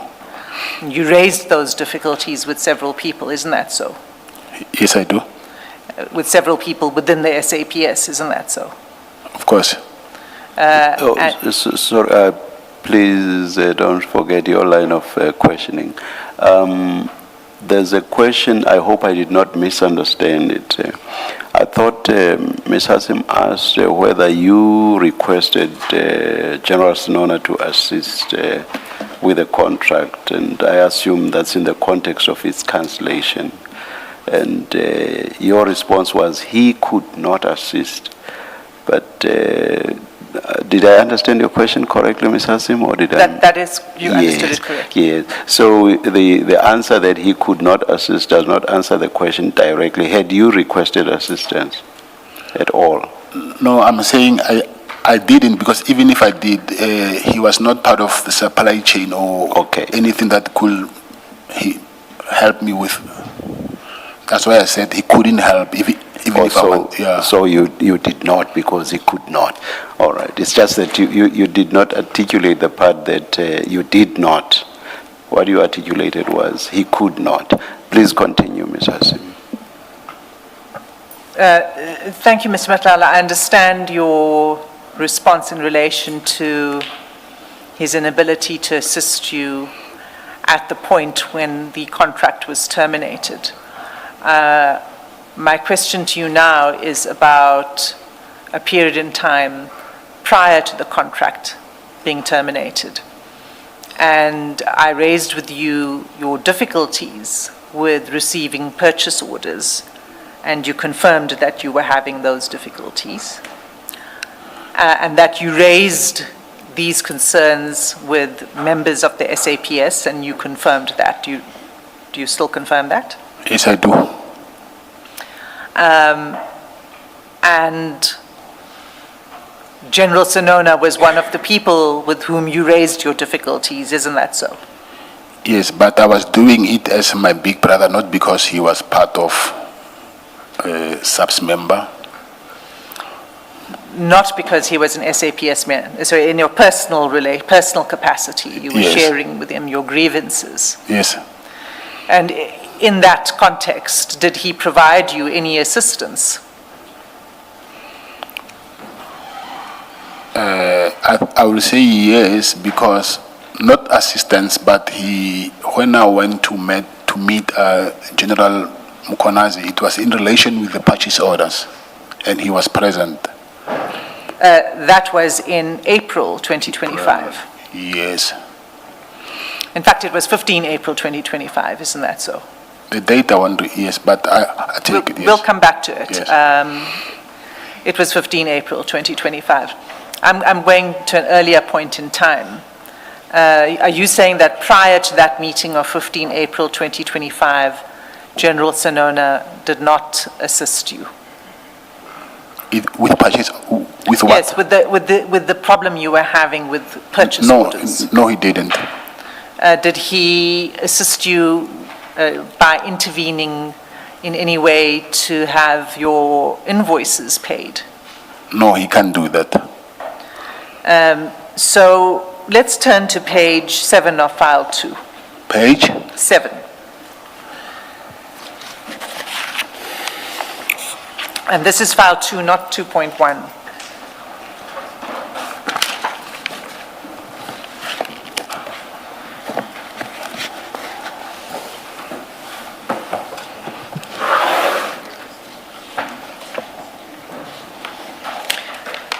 Now, we've been at this page before for the purposes of the message that's right at the top of the page, but we've dealt with that now. We understand that that is a separate project, not related to Medicare 24.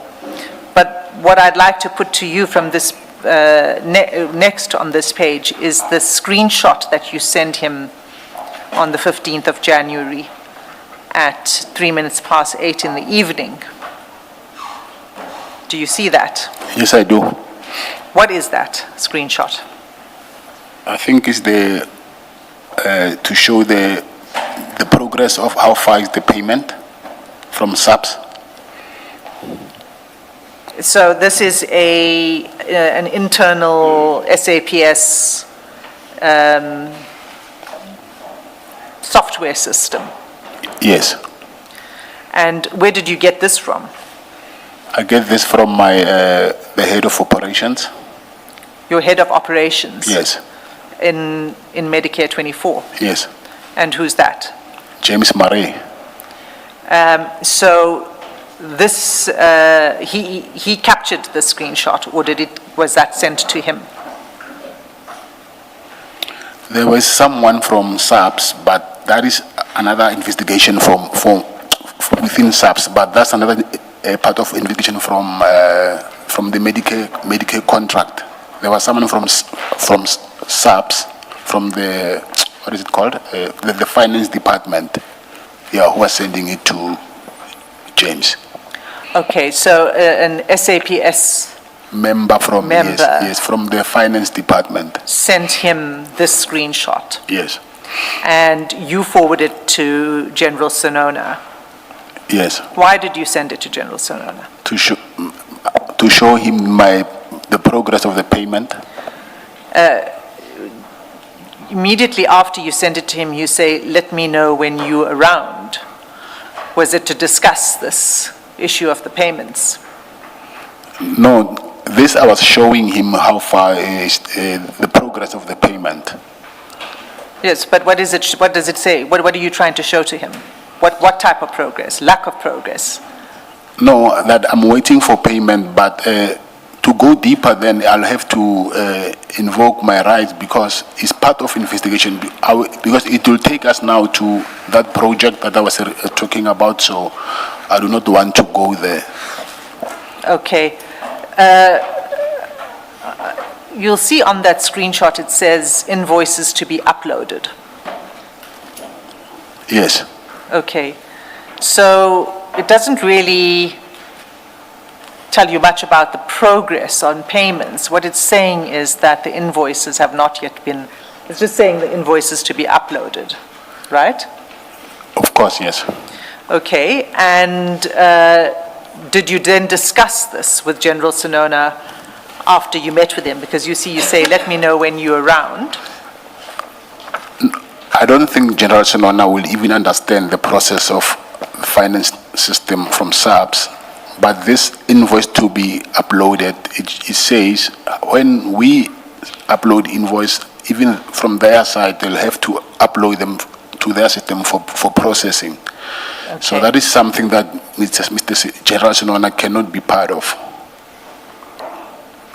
Well, when you sent it to him, what did you expect him to do with this information? Okay, Advocate Azim, I think maybe you didn't understand me earlier. I said this is part of the investigation for that project that I was talking about. So the only way for you to understand now is to exactly explain what was this for.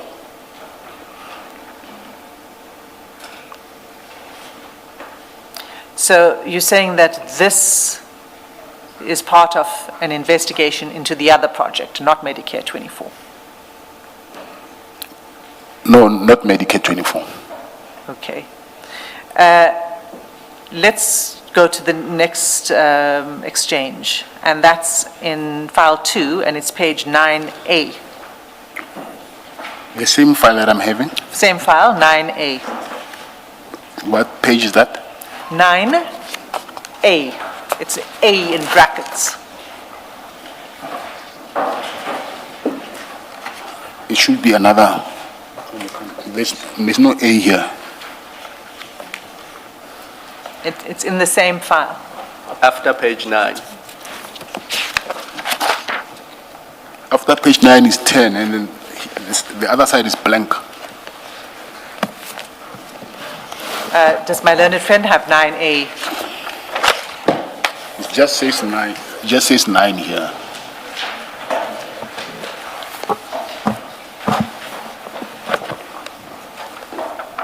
Okay. Chair, do you have 9A? Yes, Commissioners. yes, we do. Thank you.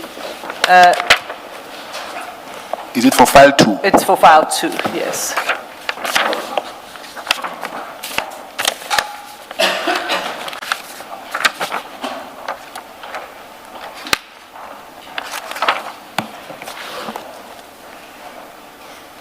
Okay, so you'll see on that page, this is now 6 February 2025 at 7:18 in the evening, you send General Sinona a video attachment. And if we could just play that video attachment.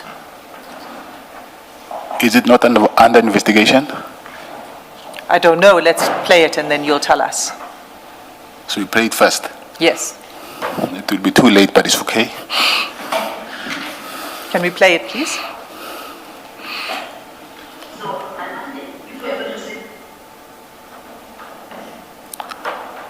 Sorry.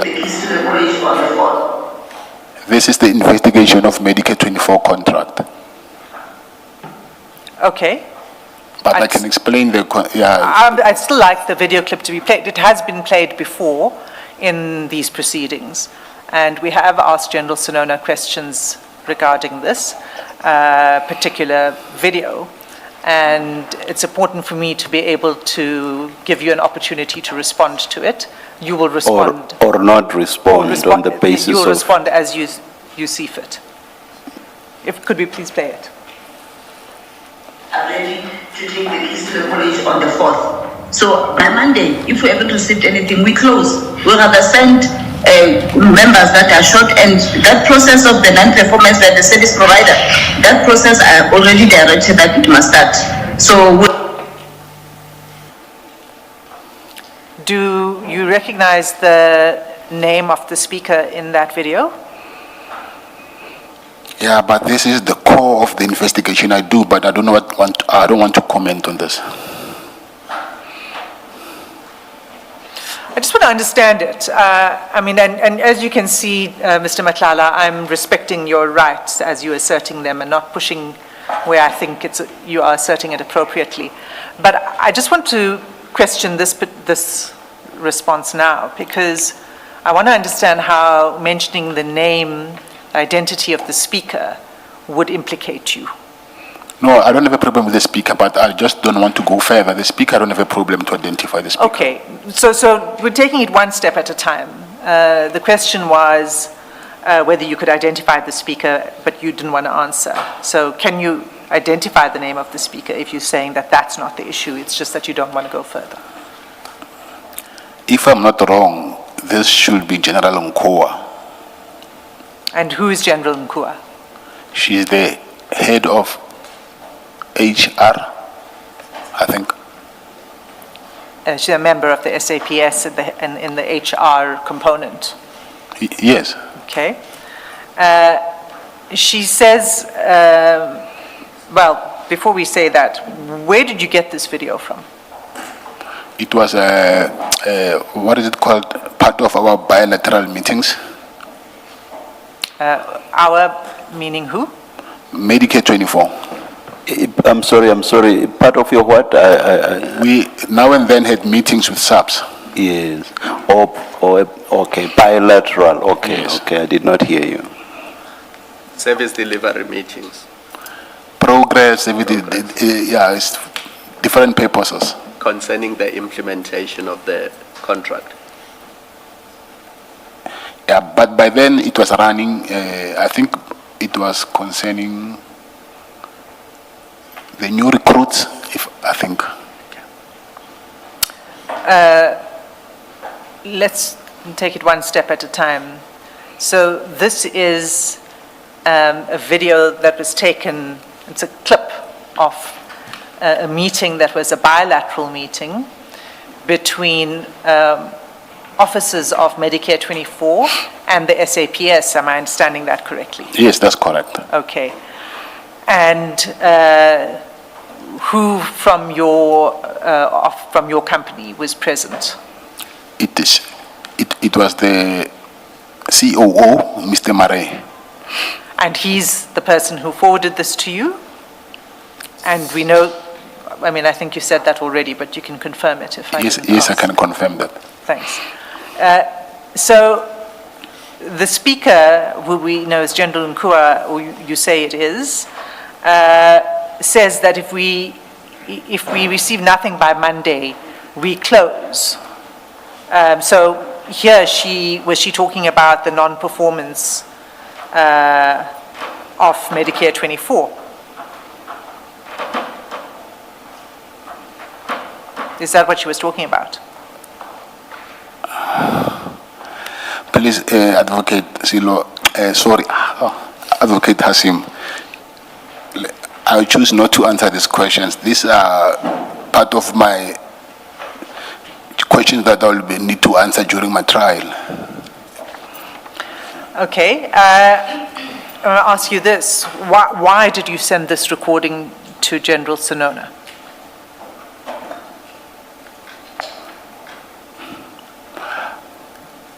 I thought by then they were going to implement, what is it called?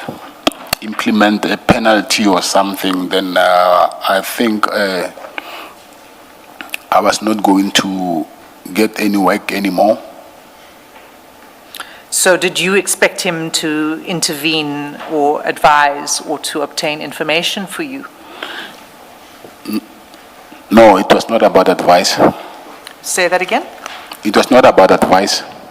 What was it about? It is because I was already struggling with my purchase orders, so I wanted him to hear that because I'm not getting work, and then because the contract has different. I will say what.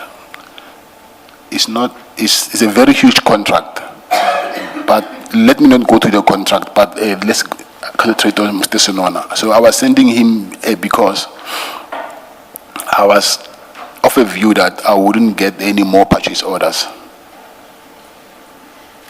But I hear that. This was part of your concern. I'm asking what you expected him to do with this information. This is someone that I share my problems with, so I want him to know where I stand. So it's not like sometimes when I tell you something that it's like asking a rhetoric question. You just want to share your problems with someone else. Okay. So he was someone who was there for me. And so what was General Sinona's response to you about this? I don't remember the response.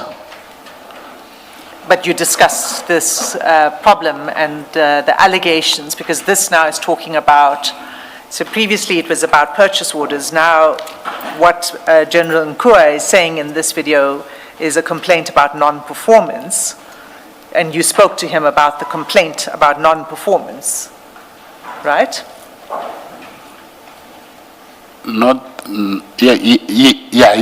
I did, yes. And did he say anything to you about that, or did he just receive this and say nothing in response to you?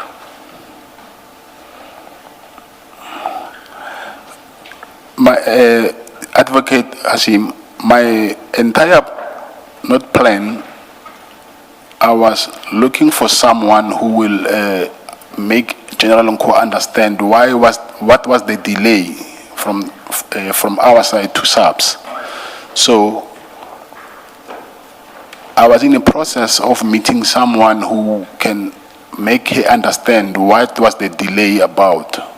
So, and the person who was supposed to be part of that meeting, it was General Sinona. So I was sharing with him my information.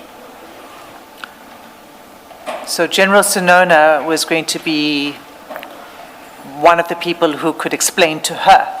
No, not her. General Sinona was supposed, at the end of the day, he did take me to meet General Mkwanazi. So, you see, this is in February. Yes.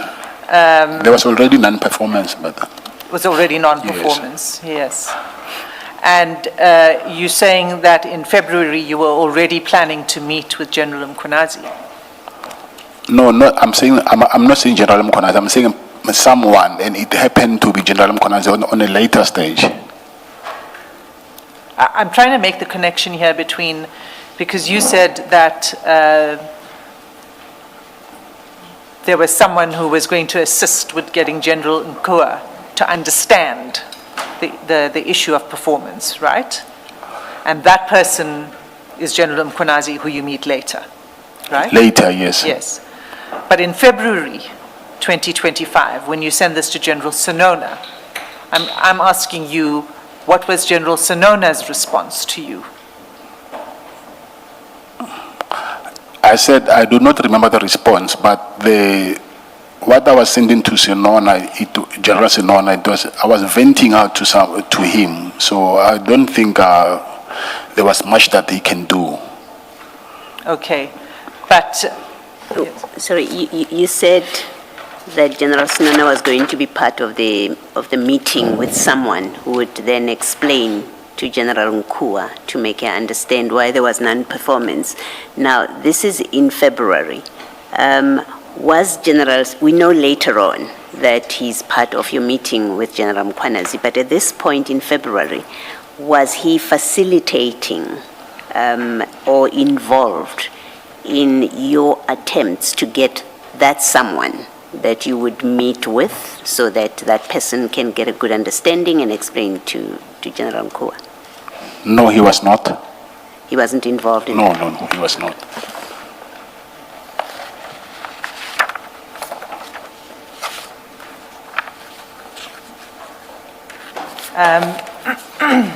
So this was February 2025.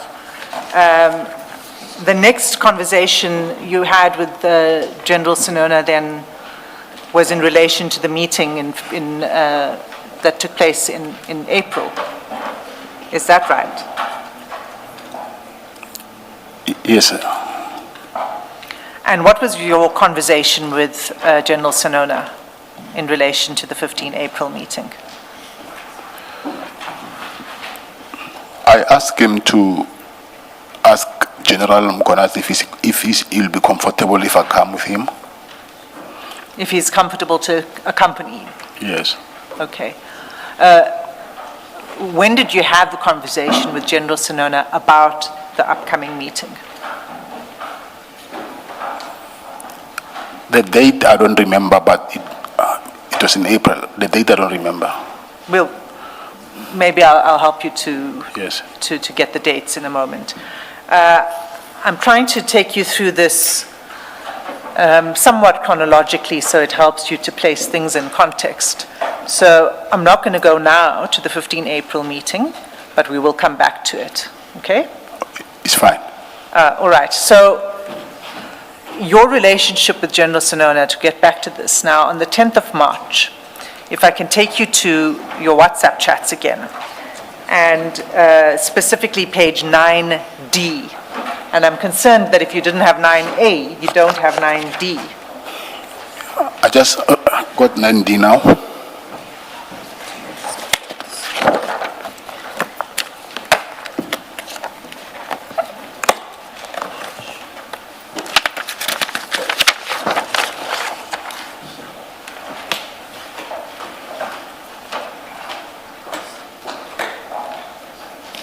Do you have it? Yes, I do. Okay, so if you look at the third chat on that page, you'll see that General Sinona, this is 10th of March, 2025, General Sinona sends you a document at 9:03 p.m., okay? There's an attachment. It's called Annexure SEN2. Now, unfortunately, you have to go to another file to find Annexure SEN2, and that's file 2.1. And that will be at page 22.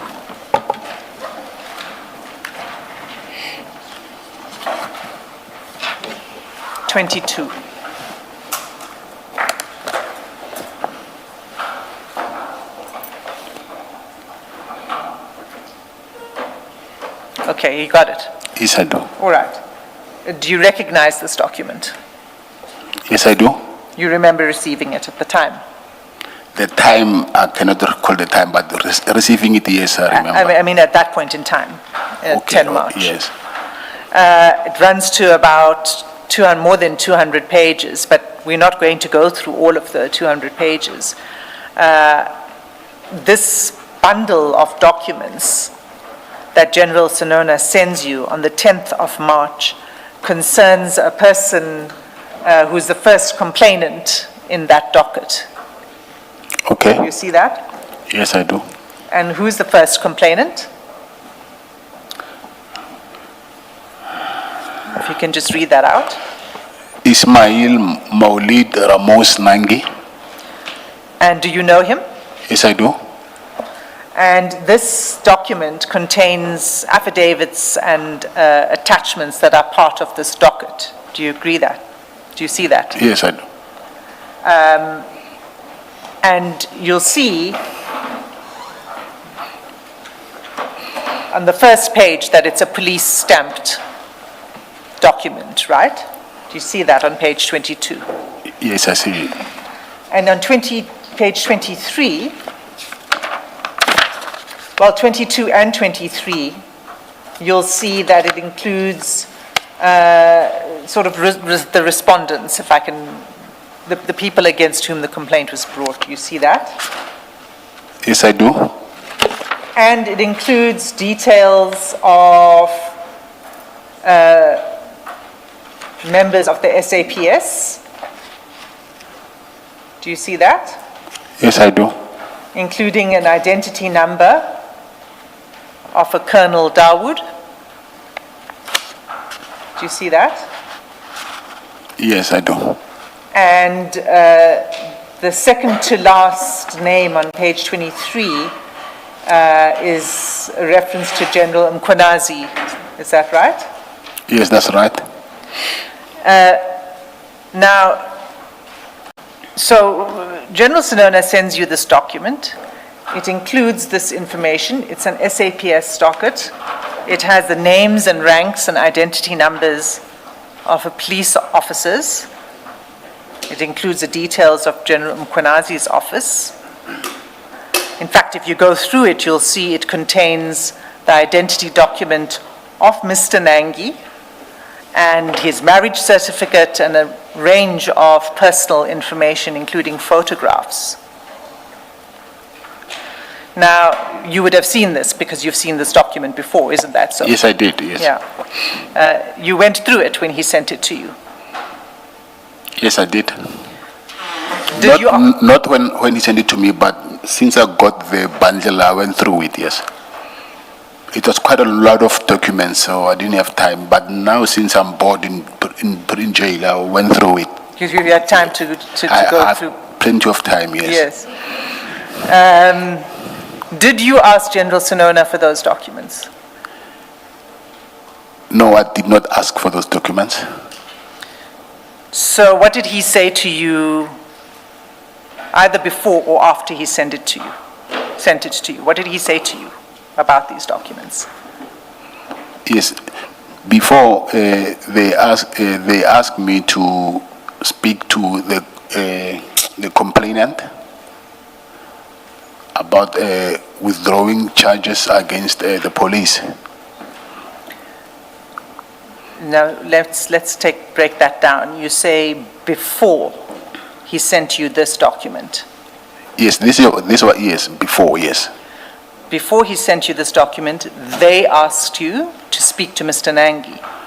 Okay, he told me yes, but he was talking to someone else, and then he told me that this is what the other person wants to happen, referring to General Mukwanazi.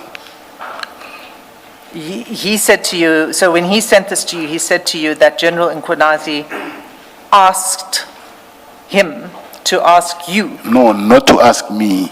He asked me, not General Mukwanazi didn't, I don't even think he knew me by then. Okay, so it wasn't a request that came from General Nkwazi. No, I'm saying according to General Sinona it was, but not to tell me to withdraw. I think him and General Mukwanazi had a discussion about this document to find someone to withdraw the charges. So what did General Sinona tell you? Tell me that I must speak to this guy to withdraw charges. Why?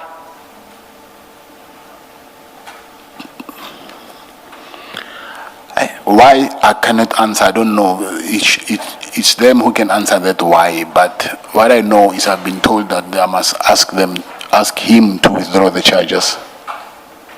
And so did you then contact Mr. Nangi?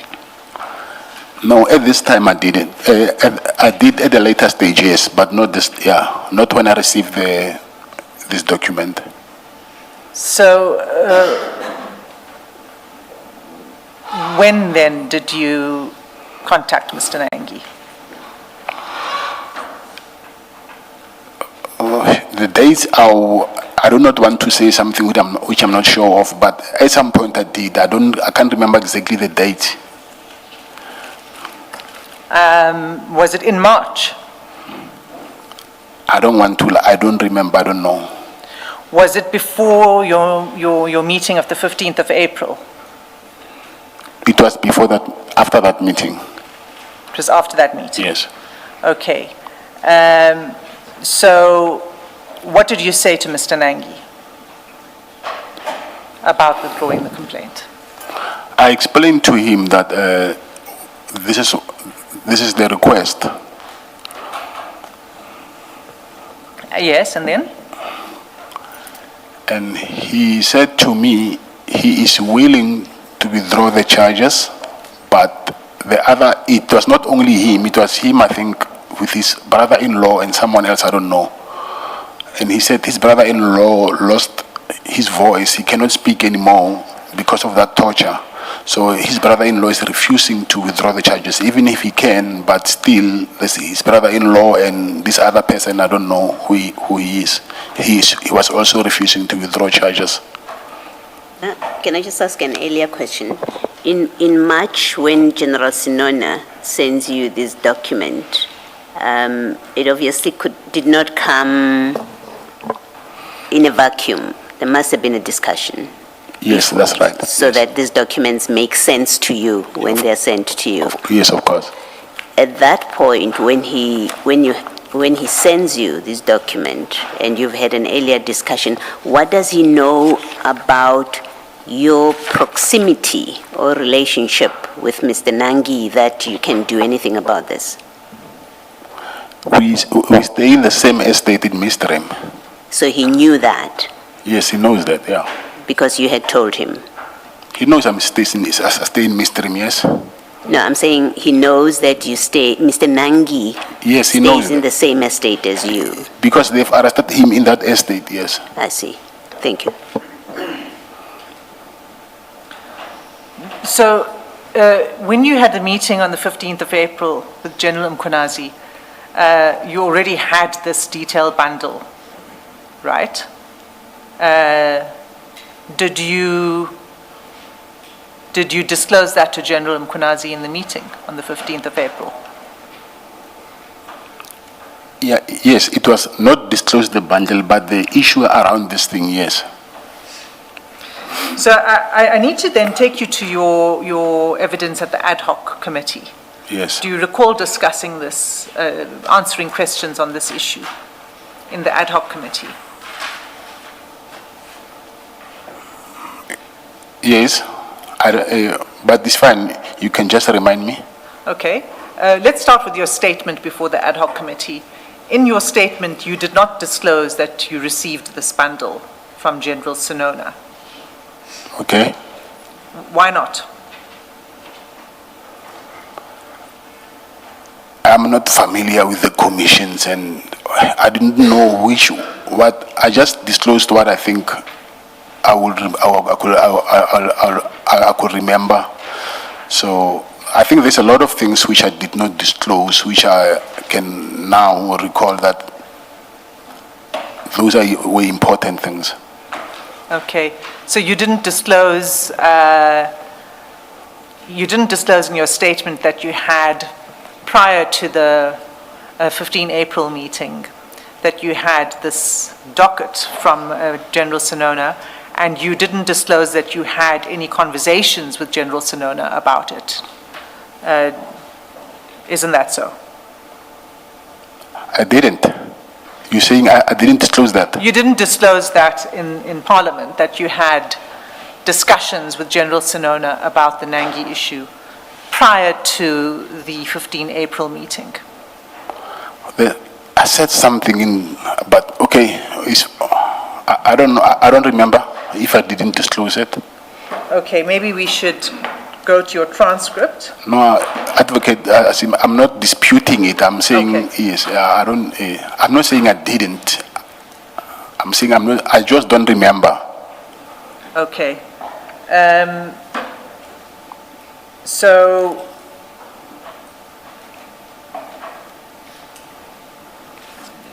when you met with General Mkhonazi on the 15th of April, did you say to him that you received it?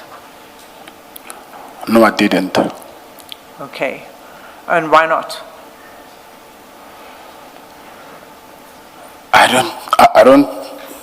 I didn't think that was important. And- Okay. You didn't think it was important, but at the meeting, it was discussed, isn't that so? Yes, it was, yes. And how did it arise in the meeting? How I don't know, not I can't answer, I'm saying I don't know how it got to that, but at some point we were discussing that, yes. Okay, I'm going to come back to it because I don't want to jump ahead. When we talk about this meeting was the meeting that took place at the Pearls in Madlanga. Yes. Okay. Just explain for us. You say in your statement in the ad hoc committee that former Minister Cele arranged that meeting. Isn't that so? Yes, that's true. When did he arrange the meeting to take place? When did he make the arrangement? When, I don't know, but I just knew when he told me that I can go and meet with him. But when, I don't know, because he's been trying before, actually. for that day, for me to meet him, it was not his first attempt. It's not his first attempt for you to meet Yes. him. General Mkonazi, yes. Let me just understand correctly. It's not the first attempt by former Minister Cele to set up a meeting between you and General Mkonazi. Did I Yes, get yes, that right? yes. I see. So when was his first attempt? We arranged first to meet in my house in Zimbabwe, and then And when was that? the dates I don't remember, Advocate Hasim, but I remember he came there in Zimbabwe, in Durban. Who is and he? He, the former minister. Then when we were there, he told me that General Mkonazi said that he has a meeting with the king, so and then he won't make it. He has to, yeah, he's going to see the king, and then so he didn't come that day. But I remember we were supposed to meet in Zimbabwe. Okay. So he then arranged for it to happen in April. Yes. And what did he say to you would be the purpose of this meeting? I was complaining to General to the former Minister Cele about the purchase orders, and he actually is the one who suggested that General Kumalo is very close with General Mkonazi is very close with General Nkoa. He's the one who can assist. Did former Minister Cele ever communicate with General Sinona about this meeting in your presence? No. Did he ever communicate, that's former Minister Cele, did he ever communicate with General Mkonazi about the meeting in your presence? Former Minister Cele? Yes. No, he didn't. Okay. And so in the build-up to this meeting, and you say the meeting is this concern you had with General Nkua, right? Not with her. She was not present. No. I'm saying the reason for the meeting was because of the No. non-performance Yes, but- issues that had been raised by General Nkua, right? Yes, but I'm saying I was not supposed to have a meeting with General Nkoa. No, I understand that. Okay. But the reason for the meeting is in order to influence General Nkua. Isn't that so? No, not to influence. To seek assistance from General Mkonazi to influence General Nkua. No. That is not influence. To speak to General Nkua on your behalf. Okay, yes. Okay. So if you go to file 2, page 13.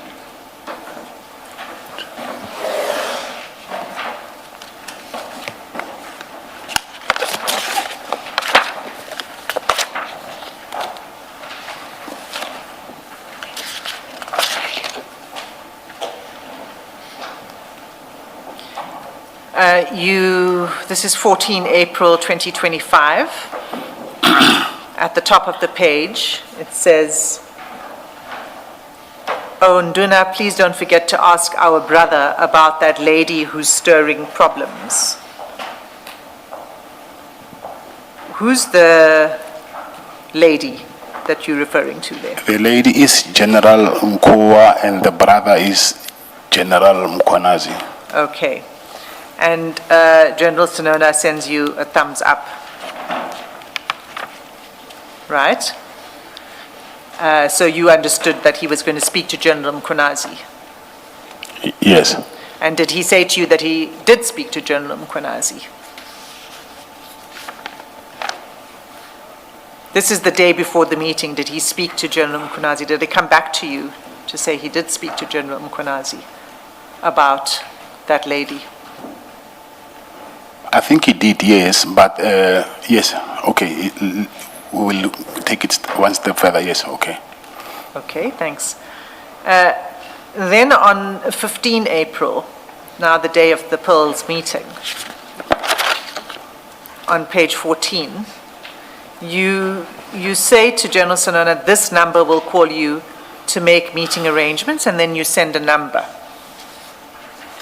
Yes. Whose number was that? I think my battery was dying. It's my wife's number. I was with my wife. Why was your wife making the arrangements with General Sonona? Or did you then call using that phone? Yes. Okay. Who decided on the meeting place? I will say, I don't know, because after I asked Mr. General Sonona to accompany me, he's the one who told me where we're going to meet, so I will assume it's him. So I'm saying I will assume maybe he got the meeting place from General Mkonazi. Okay. So when did you meet General Sonona? When? When on that day? You met him first? Yeah. No, he came to fetch me. Where did he come to fetch you? From the, what is that hotel? The Oyster Box. And he then drove you to the meeting with General Mkonazi? Yeah, but it's just a walking distance, yes. It's walking distance? Yes. But he drove you? Yes. Okay.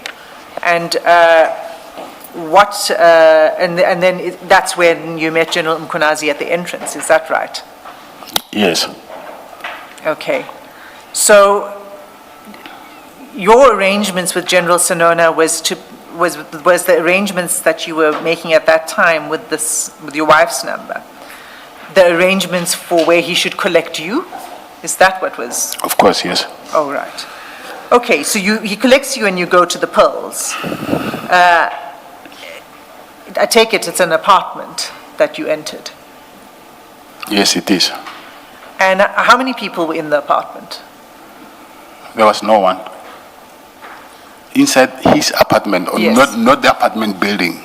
His apartment. Yeah. How many people Okay, were that apartment, I don't know whether it belongs to him or not. It was me, General Sonona, and General Mkonazi only. So there were only 3 people in the apartment? Yes. Okay. Did you sit around a table? On a couch, yes. You sat at a couch, not around a table? Yeah, there's a couch. Yeah, there's a couch. There's a table. I sat on my couch, and General Mkonazi was sitting on another couch, but he was sitting like on top, putting his feet, his legs on top of the couch, like he was leaning on top of that thing to balance the couch with. You see that Okay. armrest of the couch. So is that Yeah. where you had your discussions, sitting? Yes, and then General Sonona was sitting on the side. Sitting on this side where? Sitting on the couch next to you? No, not next to me. That apartment is not huge, but it's not next to me. There was another table, and a small table and chairs, but it's not like, I'll say maybe 3 meters away. And he was sitting 3 meters away, is that what you're saying? Yes. And was he present for the discussion that you had with General Mkonazi? Yes, he was. And was he...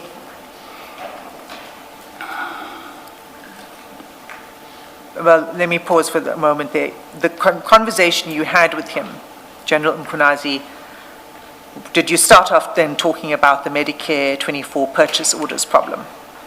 Yes, I did. And did you say to him you wanted access, or you wanted him to speak to General Nkua on your behalf? Yes, I did.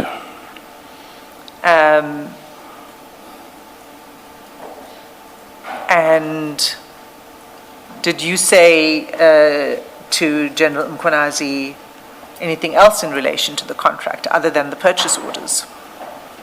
No, it's only that. Did you not speak about any investigations against you? Yeah, but now we are on the contract. Okay, are we done with the contract? We are on something, next topic now. No, I'm just trying to understand what you discussed. Investigation is something different, yes. We did, but I thought maybe we were still on the contract issue. So you told him about the problem with the purchase orders. We've got that. Yes, yes, You said you wanted him to assist you with General Nkua. We've got that. yes. You had other discussions in that meeting that wasn't just about the purchase orders, correct? Yes. And one of the aspects of the discussions was about investigations against you. Yeah, yes. Which investigation? It was not an investigation by then. He said there is a warrant. In what matter? So the matter is the one that I'm attending in the Johannesburg High Court. The attempted murder Yes, matter? yes. Okay. And what was the content of that conversation? Yes, the content, I cannot disclose it because it's something that is in court now. Okay.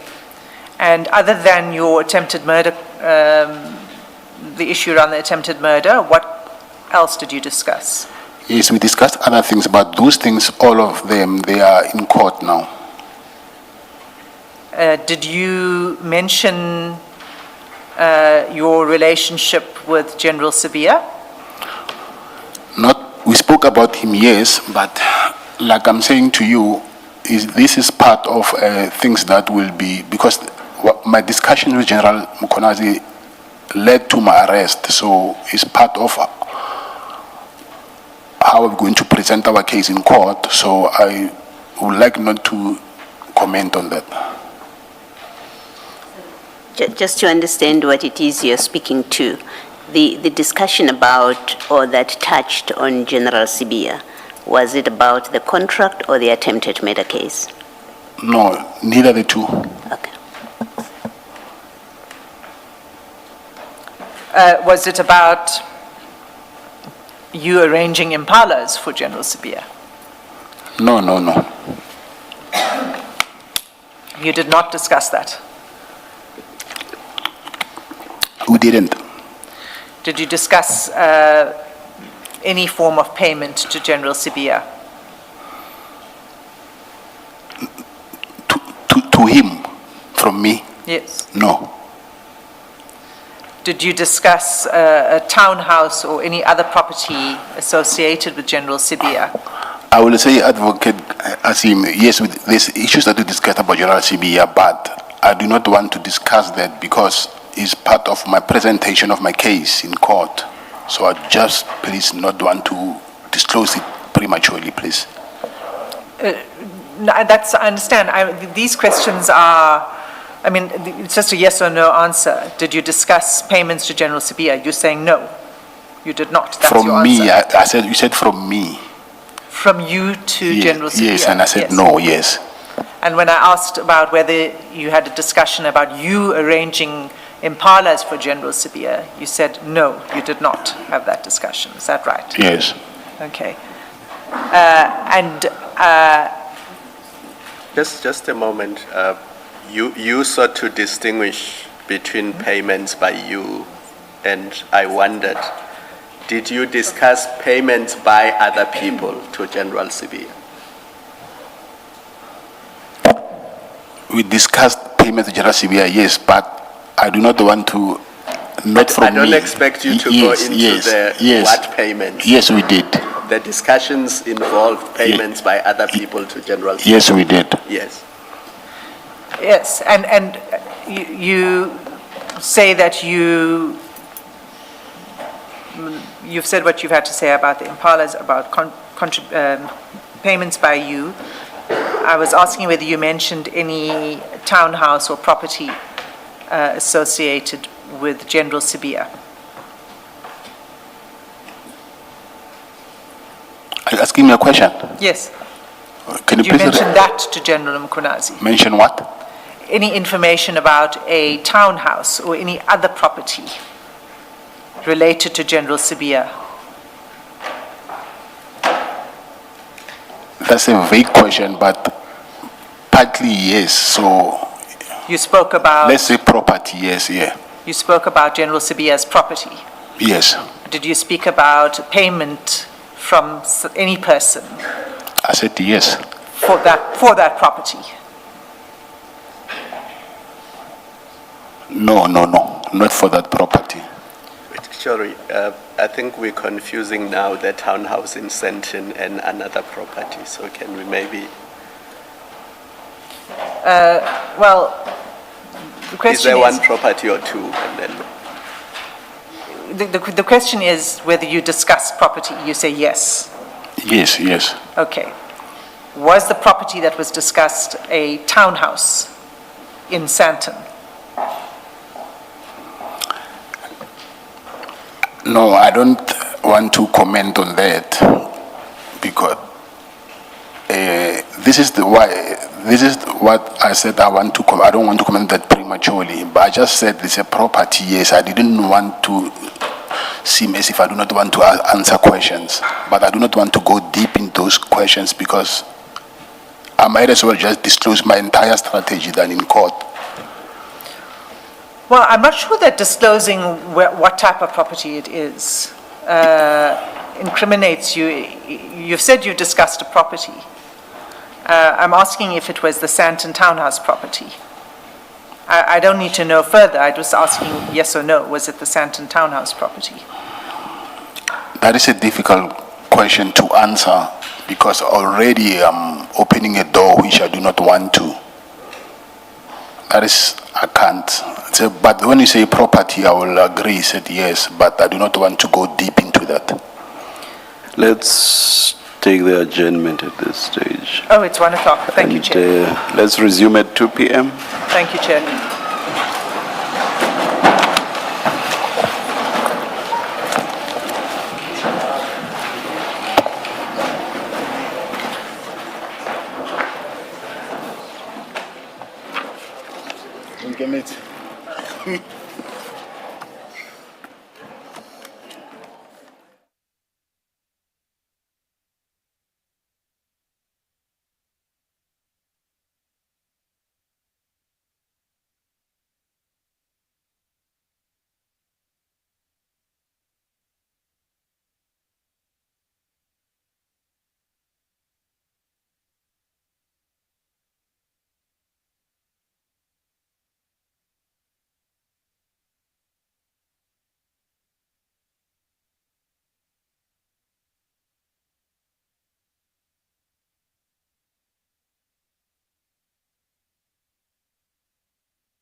1, 2.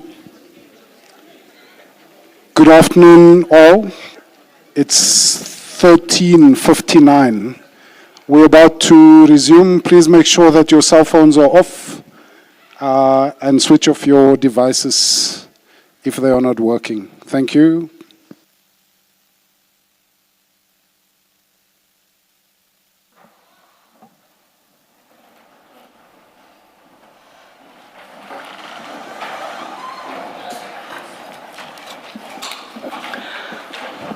Yes, Ms. Hassim. Thank you, Chair. Mr. Madlanga, we were in the midst of the discussion about the Pearls meeting when we broke for lunch. Yes. There is another aspect of that meeting I'd like to ask you about.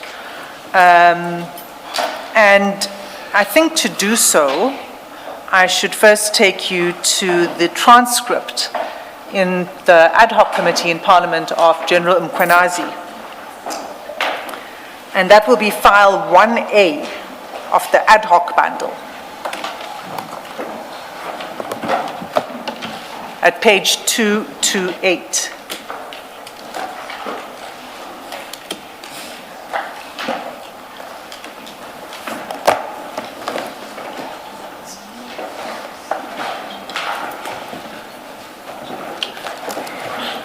Got it.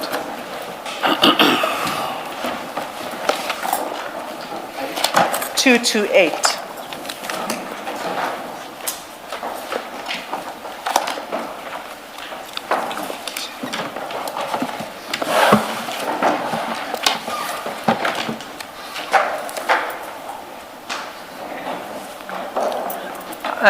Do you have it, Mr. Madlanga? Page 228.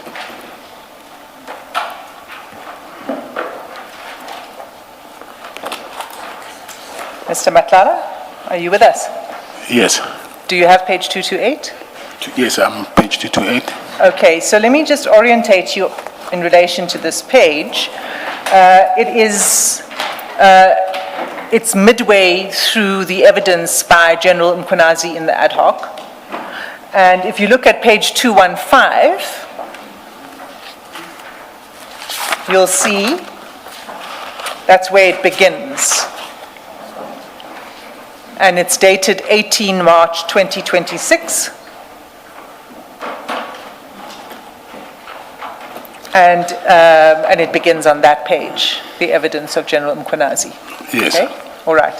So the part I want to ask you about is on page 228. And on this page, you'll see that General Mkhwanazi talks about the meeting at the Pearls. And you'll see that on the fourth paragraph, for example, where he says, then he said, okay, we are going to meet at Madlanga, meeting is going to be around Madlanga, they met at the hotel, etc. Oyster box, and then he explains the meeting, the arrival of you and General Sinona at the Pearls, okay? Yes. All right. 2 paragraphs down from that, and that would be 3 paragraphs from the bottom, if you're looking at the page. And it's the paragraph that begins, that's when he gave me this information. Do you see it? Yes, I do. So what General Mkhwanazi says here,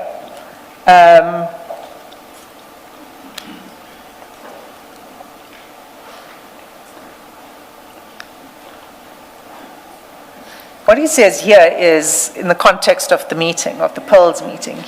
He says, that's when he gave me this information. The information is about Steve Mutsumi. Steve Mutsumi, it is a name that the 68 million people, excluding the independent podcasters, are the ones who have the guts to talk about. The rest of the media houses, it says mirror houses, but I think it meant to read media houses in South Africa, do not want to research that person. It's a name that has come out so many times, Steve Mutsumi. He told me about Steve Mutsumi. He gave me the address of the house of Steve Mutsumi. He told me about the activities of Sibia, how Sibia is collecting money. He told me about the property of Sibia that I did not know. He gave me the address. He told me about the imbalances. I think there too, what was meant to be the imbalances is meant to be impalas. He bought for Sibia. This is all coming from CAT voluntarily. I do not have a clue about all these things. The properties in the townhouse, I think he meant the properties and the townhouse in, and then it says Sentinel, but I think that's meant to read Santon. Okay, did you follow that? Yes, I did. What discussion did you have with General Mkhwanazi about Mr. Mutsumi? Like I said before, Advocate, that this is something that we going to contest in court, so I'd rather not comment on this thing. Okay, can I ask you this? Did you speak to General Mkhwanazi about Mr. Steve Mutsumi? Just yes or no? I was asked the question, yes.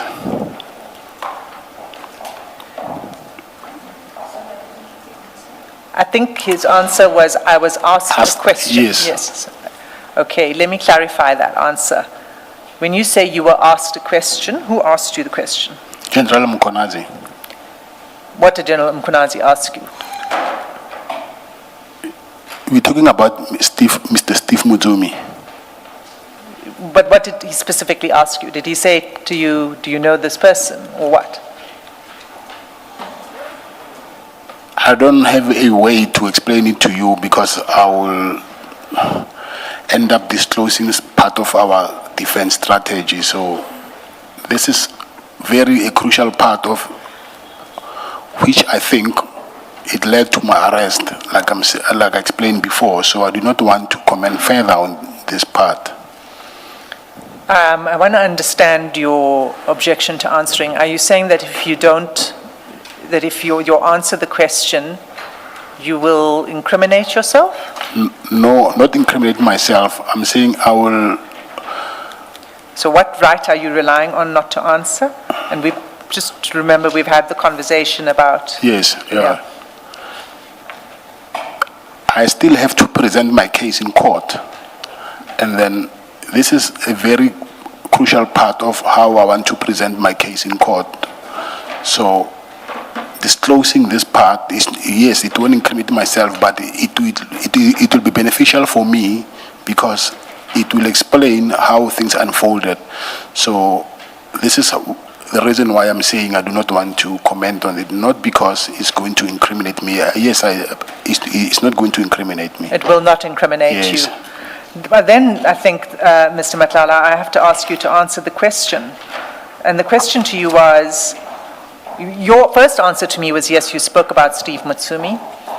The second the second answer was that you spoke about it because you were asked about him, and that it was General Mkhwanazi that asked you. And then my question, which you now don't want to answer, is what was General Mkhwanazi's question Chairperson, about Steve Mutsumi? Right? Yes. You've got that. Yeah. Yes, Ms. Oh, are you done? No, I see my learned friend wants to interject. Yes. Chairperson, at this stage, I think it's that moment where I need to address you on the issue of the client has made, let me start there. Mr. Madlanga has made it clear to you that he does not wish to disclose defense strategy. In terms of the provisions of Section 35, an accused person has the right to challenge evidence in a court of law, and part of that challenge of evidence in a court of law has got to do with litigation privilege, of course, the manner in which you present your case, the credibility of witnesses, etc. And I think in his own way, that is what the client is endeavoring to say. For me to disclose to you here why I don't want to answer those questions is going to be me disclosing defense strategy in my case. It relates to his arrest. It relates to the manner in which the arrest was effected, the reasons for the arrest. In other words, was it a lawful arrest? In other words, it's a challenge to the lawfulness of the arrest. These issues, if you can recall, he has dealt with in the supplementary affidavit. The events that unfolded after that relates to the statement that was made, the lawfulness of how that statement was obtained, the failure to afford him an opportunity to have legal representation, the fact that he was questioned without giving his rights for, I think, about 8 hours during the whole process. And I respectfully submit that this is one of those crystallized constitutional rights that an accused person has in law. Thank you, Chairperson. Ms. Hassan. Chair, this is a very broad and generalized assertion of a fair trial right. I hear what my learned friend is saying. Some of these points were raised in the supplementary affidavit by Mr. Madlanga when they first sought to interdict the questioning.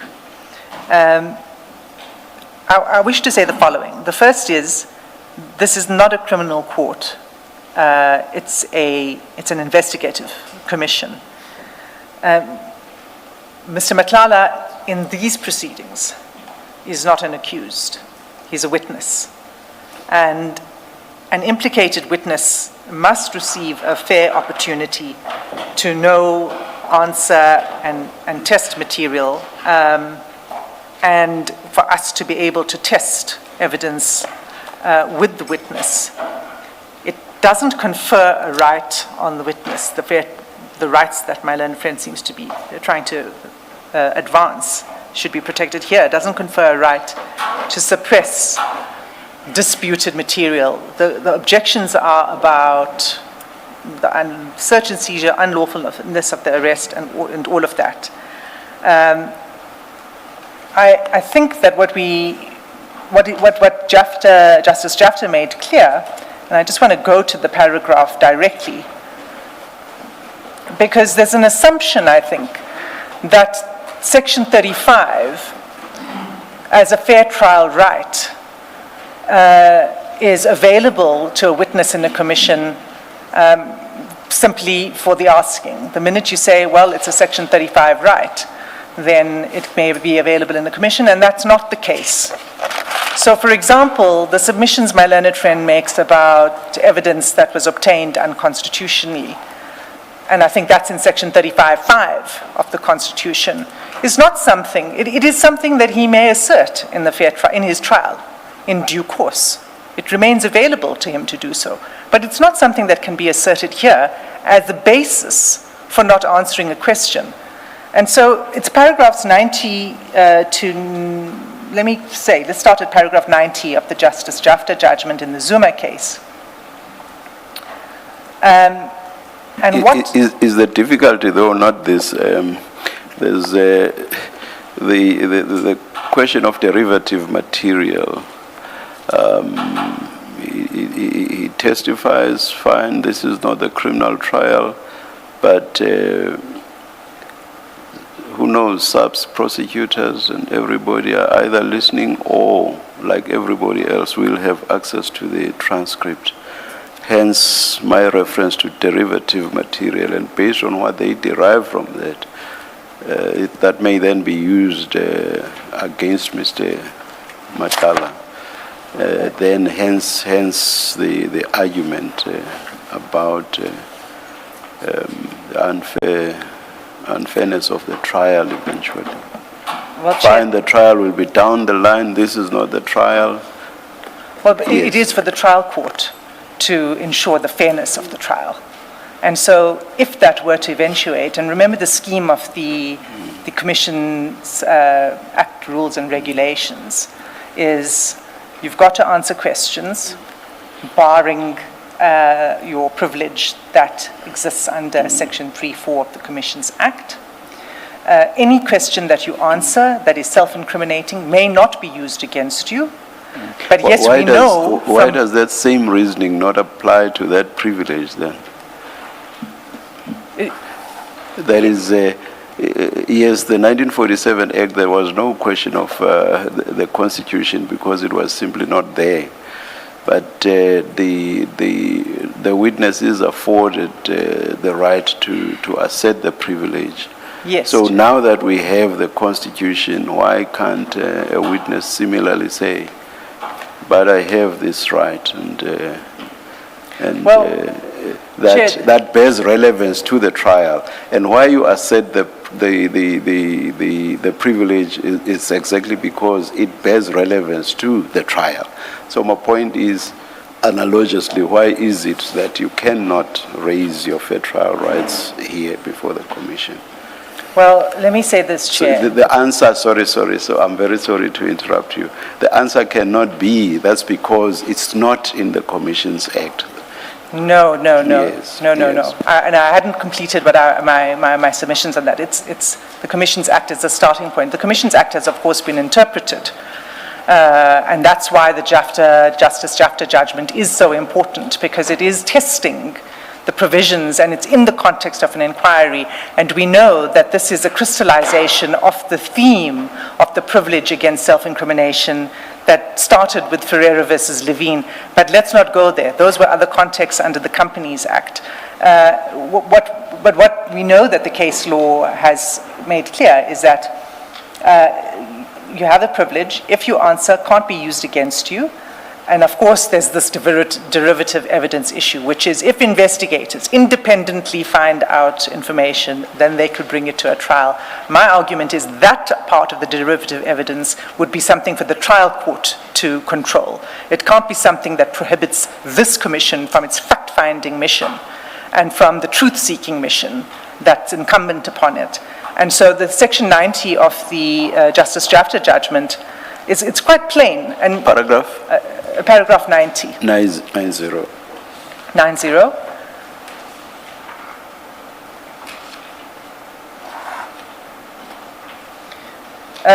Where he says,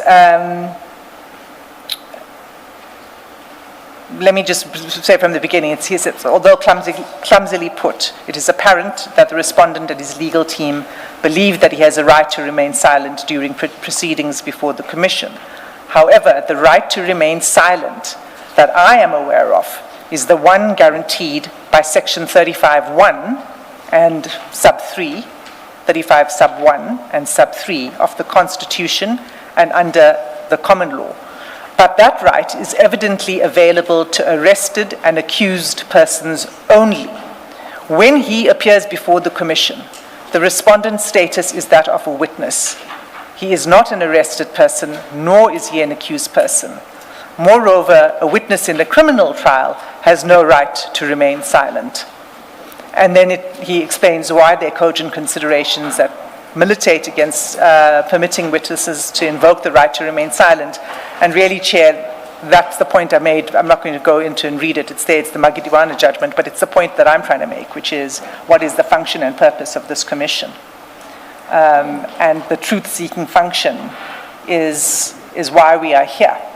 And the effect of what Mr. Matlala's legal representatives are submitting is that it will close this commission off, and for other witnesses too, who are still to come, from large parts of evidence that you would not have access to.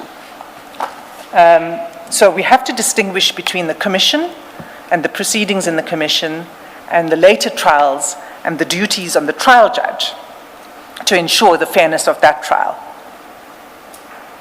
I don't know whether, well, let me address it, because my learned friend referred to the evidence that was obtained. If I didn't hear that correctly, then I won't go into this. But I thought that was part of the reason for asserting the right, is the question of unconstitutionally obtained evidence. including through the search and seizure and the seizure of the cell phones, and then statements and recordings that were taken. I think, Ms. Van den Heever went far wider than what we were dealing with, but I guess she did so because it's a point that she has been touching on repeatedly. But I guess it's useful that we deal with all of those issues at once. That's right, Chair. Yes. I think that it's an issue that's cropped up Yes. before. And I understand that my learned friend's interjection now was to say, let's deal with this once and for all. So let me address the full scope of her submissions then. And so on the aspect of the evidence and the material that you are entitled to have reference to, what we know from the law is that the Commission is permitted to receive and to consider a wide scope of material. And we know this, of course, from the Sparks case, which was a pre-Constitution case, a 1980 judgment, but that was the one which said that a commission, an investigating commission, can have regard to any material in any way it finds it.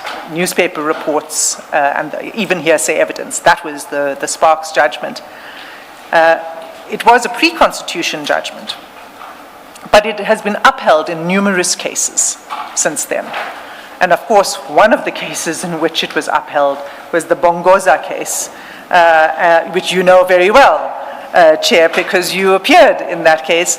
And as life would have it, you appeared before Justice Jafta. And if I were to blow my own horn, I was on the winning side.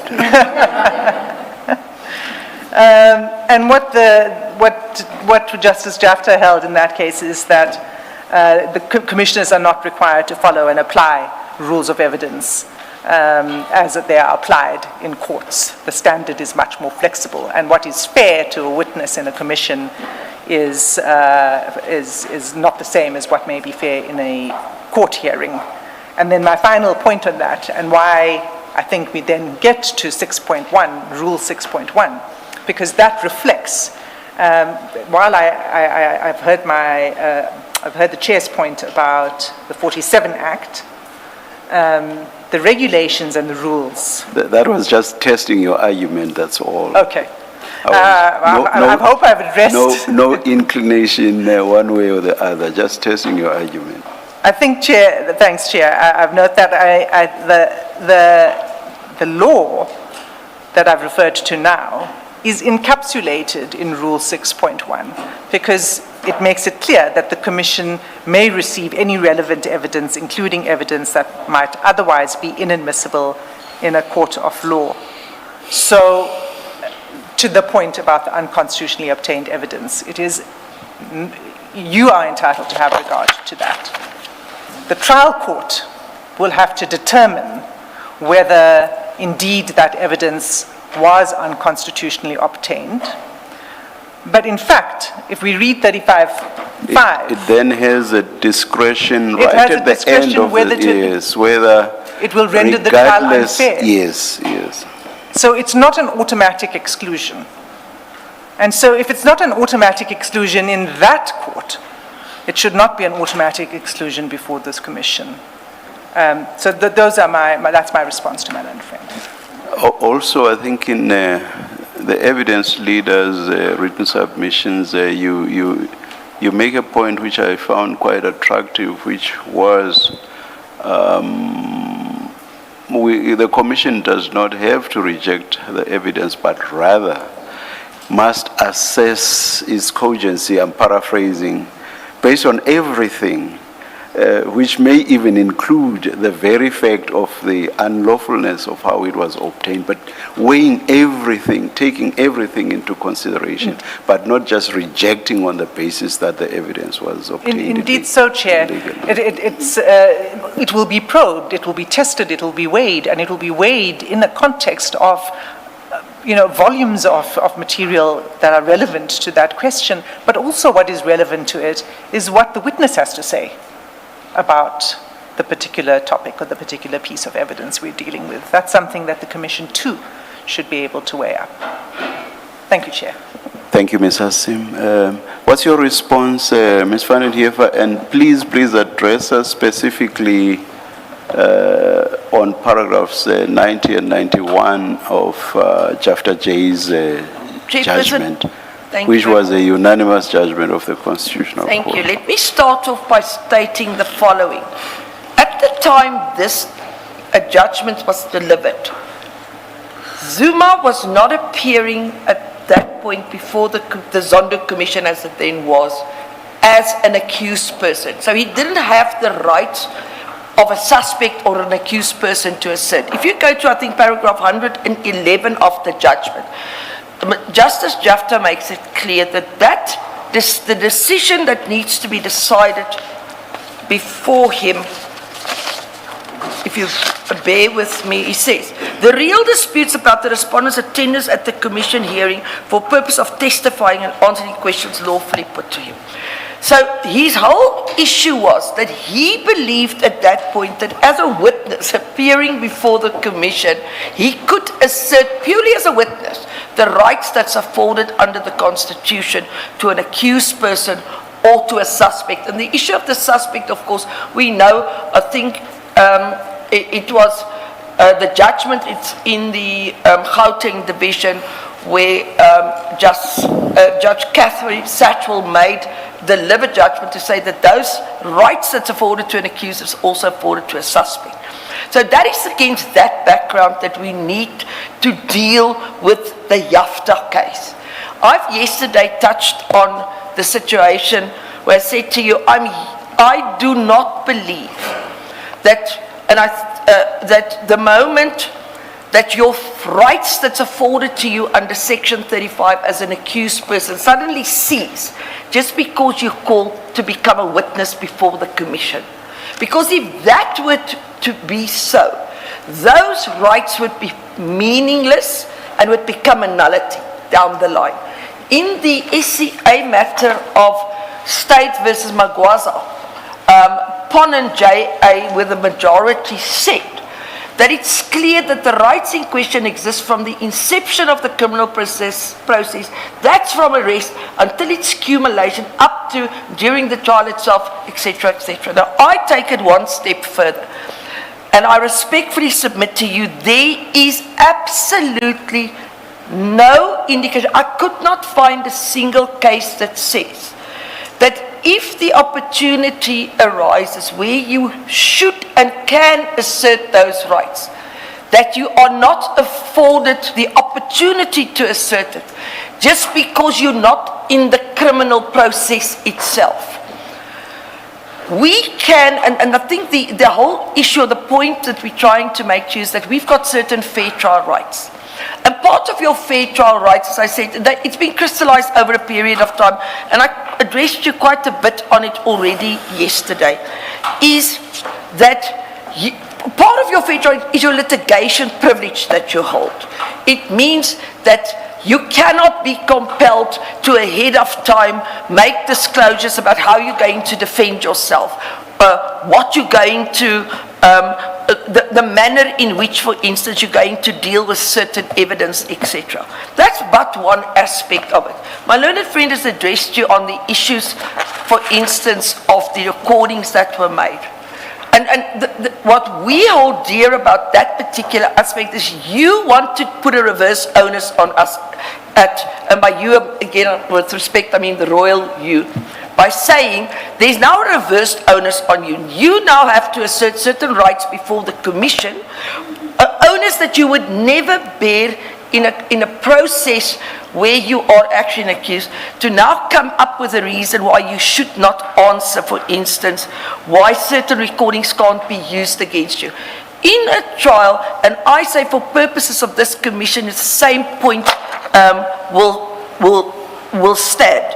You've got the right to say that before you can rely on a recording or before you can force me to answer questions about the recording, I'm saying to you that I've got a right to challenge the lawfulness of this recording, and part of it relates to whether my Section 35 rights were adhered to when you made this recording or when you forced me to answer these questions.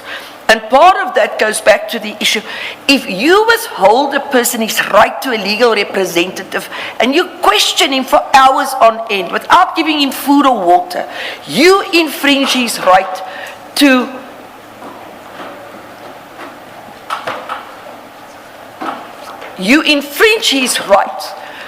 with regard to the lawfulness of the statement you then wish to rely on. So what we say in that regard is, you want to now force us to answer questions about a statement where we believe we can prove beyond a reasonable doubt that statement was unlawfully obtained. But because it's the Commission and we now regard it as a witness, we are now forced to answer those questions without asserting our rights when it comes to that particular issue. I want to go to the section that my learned friend referred to. If you look at what paragraph 90 says, it says, although clumsily put, it is apparent that the respondent and his legal team believes that he is a right to remain silent during the proceedings before the Commission. However, the right to remain silent that I'm aware of is the one guaranteed by section 35 sub 1 and 3 of the Constitution and under the common law. And then he goes on, he says it's a right to an accused person. Now, I respectfully submit, until such time as there is a judgment that rules to the contrary, I do not believe that the judgment of Zuma and that Mr. Justice Jafta, in the decision that he made then, said that those rights are not afforded an accused person when he appears before a commission, that those rights are taken away from him just because he becomes a witness before the commission, that he cannot exercise those rights before the commission just because he's a witness there.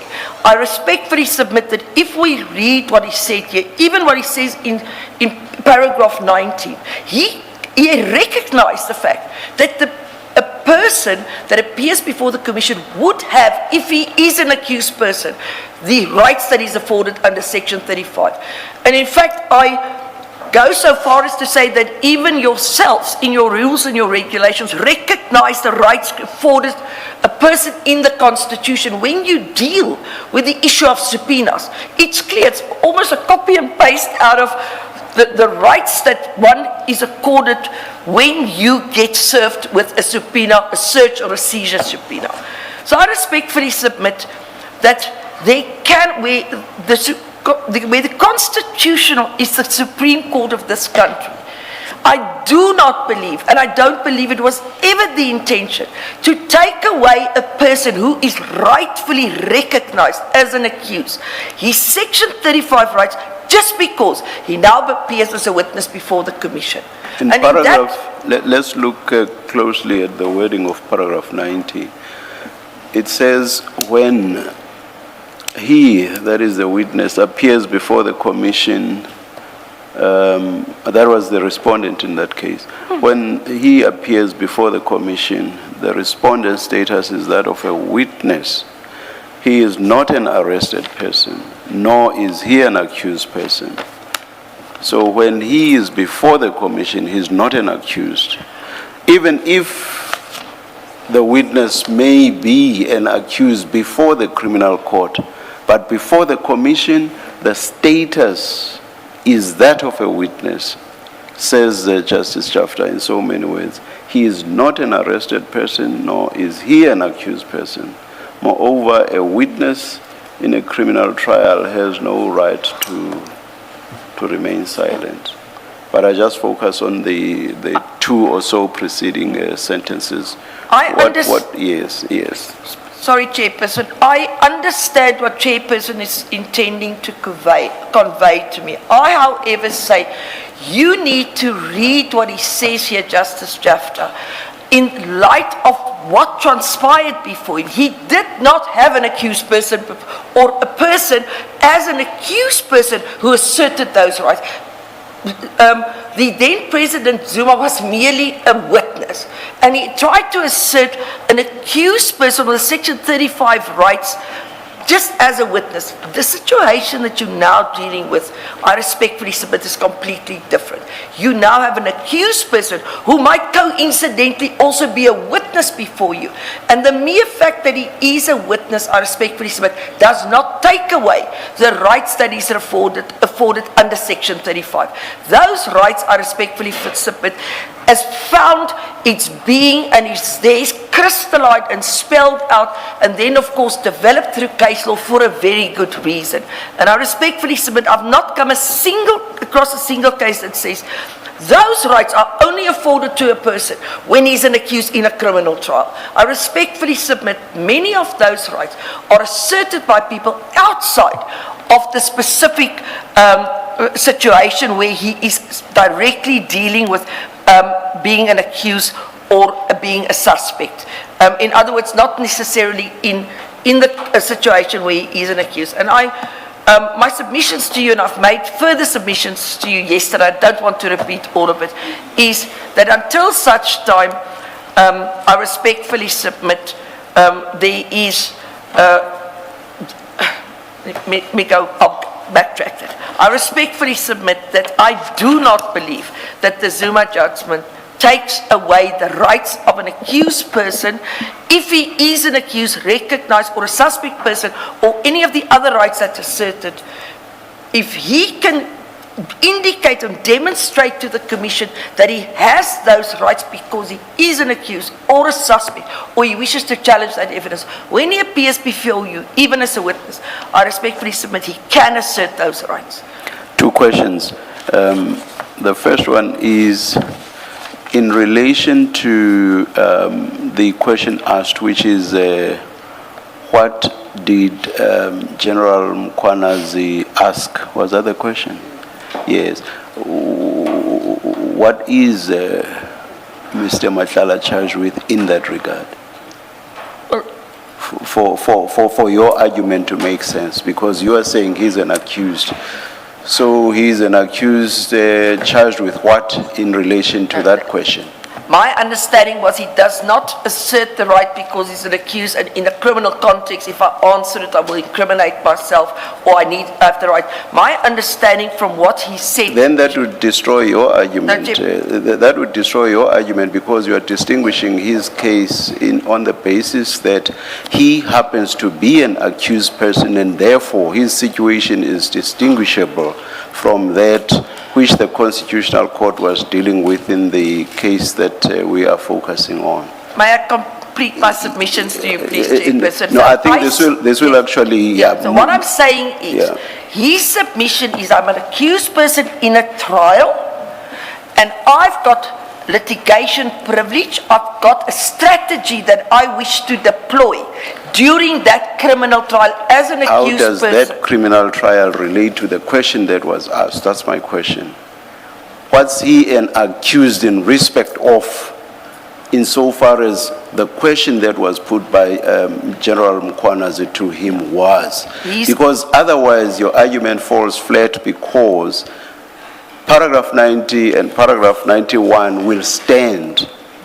It doesn't stand on your argument because you are distinguishing Mr. Matlala's situation. You are saying he is an accused, which was not the case in the Zuma case. So I'm saying, show us, I'm not saying he is not, I'm saying show us how he is an accused person in relation to the question that was put to him by General Mkwanazi. Maybe you have an easy answer to that. Chairperson, yes. He yesterday indicated to the Commission on a question, I think, I'm not sure, one of the Commissioners might have put it to him. He said that when it comes to what transpired, could even have been the day before, when it came to what transpired at the polls, that he is currently an accused, it relates directly to the charges that he's facing in Johannesburg. And if you can recall, I think he gave evidence on the last Monday when we were here. He said, at that point, General Mkwanazi told me that I'm an accused person, I will be arrested. And he then went on to explain, but I do not want to deal with this further because what else transpired there is directly related to the case that I faced in Johannesburg. Can I just And take... you say that was yesterday. I'm not sure, if you're talking about yesterday, I'm not sure how, if at all, that relates to the questions being asked by Ms. Hassim right now. It was... Just a minute.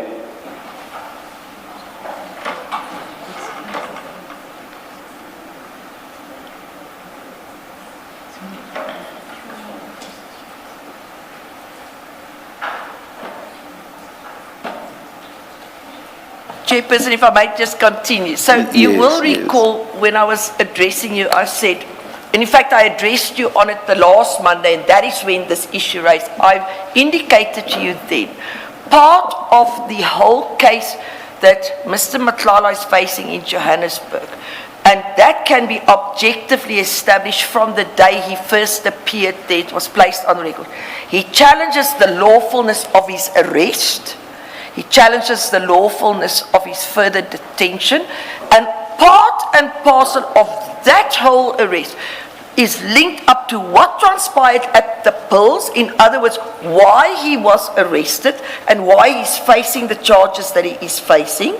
Number two, the same submissions, as I said, goes for this, what we submit is an unlawfully obtained recording, as well as the rest of the defenses as it folds out, because it all emanates from the moment of the arrest that what we submit was an unlawful arrest. So everything that happened from there, it's almost, it goes back to the, I know the Americans like to use it, we don't use it there, but for ease of reference, I'm going to, it's the fruits of a poisonous tree argument, and that is part and parcel of your defense strategy that you've got and that you can use and you can implement. It's part of your rights to challenge evidence and to adduce evidence. And if we are forced, and by we I now mean the royal we, if we are forced to now go and disclose the manner in which we intend to prove why we say we were unlawfully arrested and detained subsequently, and how this whole thing unfolded,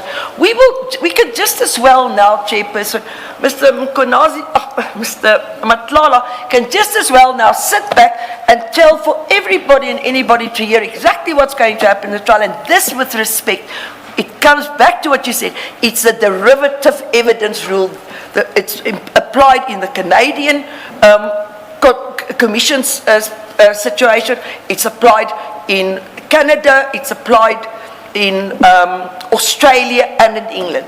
And we know it's one of the biggest criticisms that there is of commissions, is the fact that derivative evidence is very often used to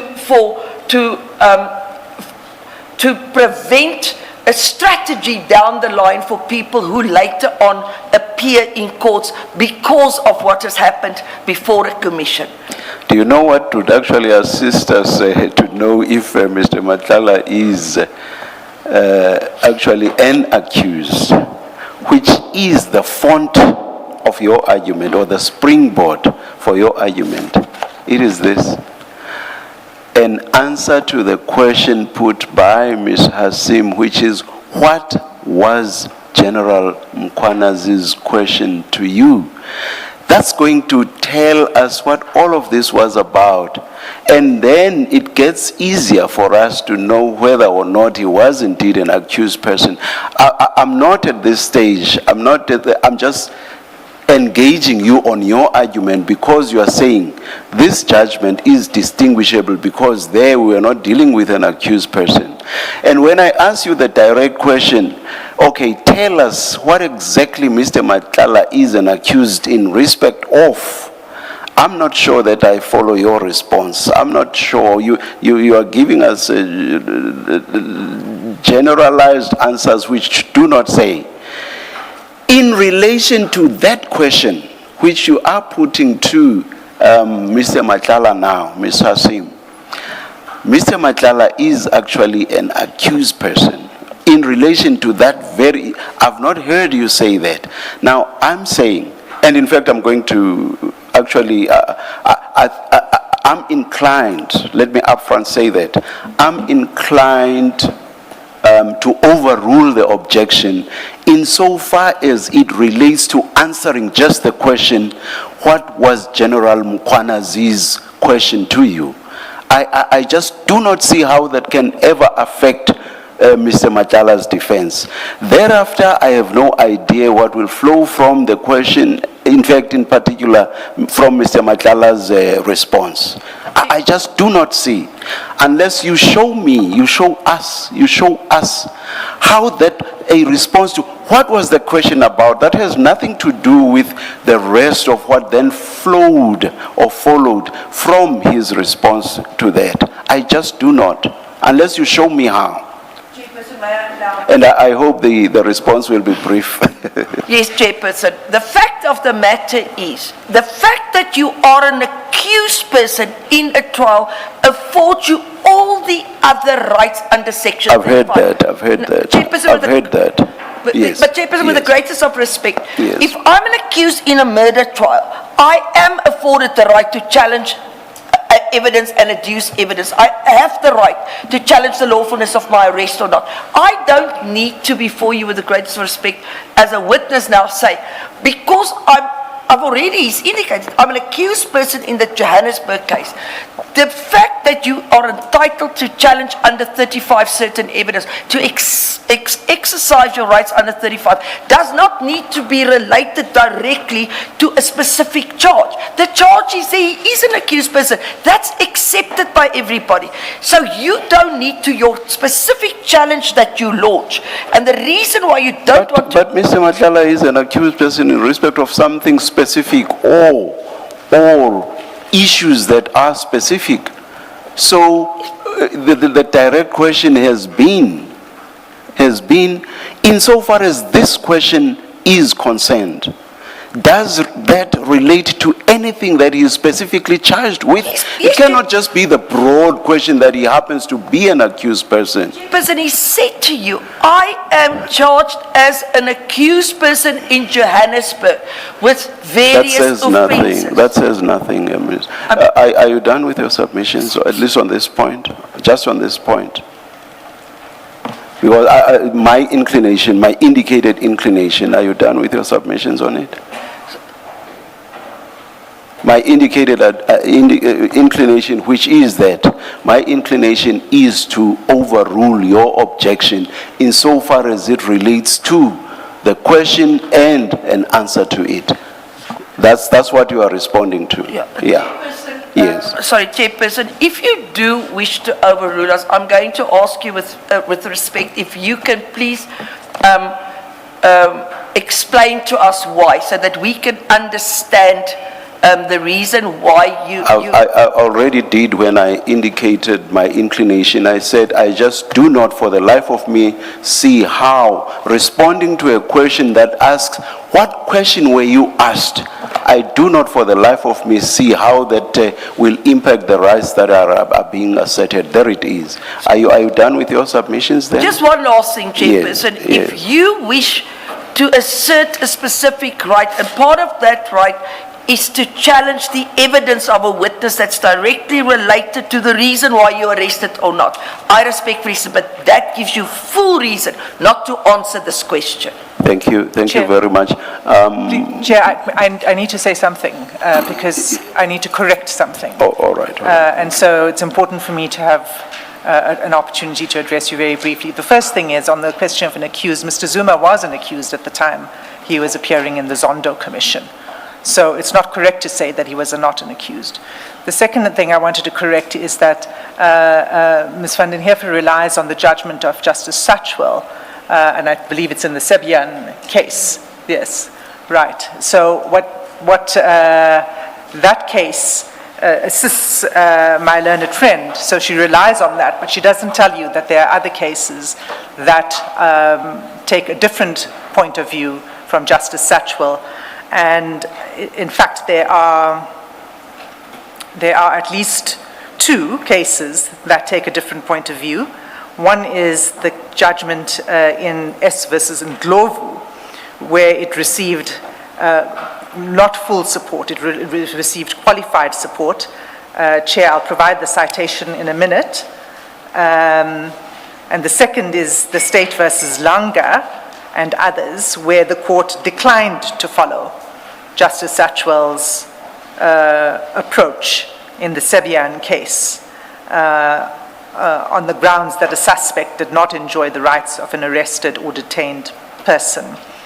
There's also this case of the S versus Mtetwa, where the court also declined to follow Justice Satchwell's reasoning. Now, those judgments, I must give you the citations of first. Let me do that first. So, State versus Ndlovu is 1997, volume 12 of the Butterworth's Constitutional Law Report, so BCLR, page 1785, and it's N in brackets, the old N. S versus Langa is 1998, volume 1, SACR, the Criminal Law Reports, page 21, in brackets T, the old T. And then State versus Mtetwa is 2004, volume 1, SACR 449, and it's Eastern Cape Division. Now, it couldn't be more clear that there is no authority then for the proposition that Ms. van den Heever, other than Satchwell's judgment, which has differing treatment by everyone else. So there isn't Which is also a High Court judgment. Which are High Court judgments. So the law is contested. And let me take it one step further then, Commissioner Baloyi, because it was noted by the Supreme Court of Appeal subsequently, and for that, the judgment, Chair, is State versus Makhala, M-A-K-H-A-L-A. And the neutral Safley citation is 2022, ZASCA 19. And it's a judgment of Justice Unterhalter. And the paragraph I'd like to refer you to is paragraph 29 of that judgment.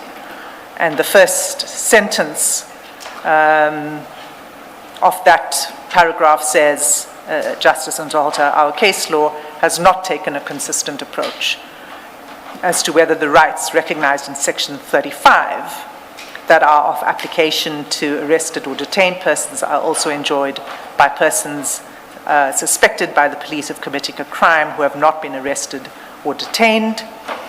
And he says that the summary of this is set out in State versus Ori.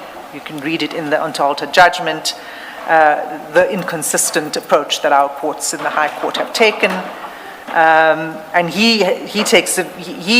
this is arbiter on his part, where he says any such rights of a suspect cannot derive from Section 35, because Section 35 is concerned with rights of arrested, detained, and accused person, etc. Now, I'm not going to read all of it. That's his view. It's arbiter.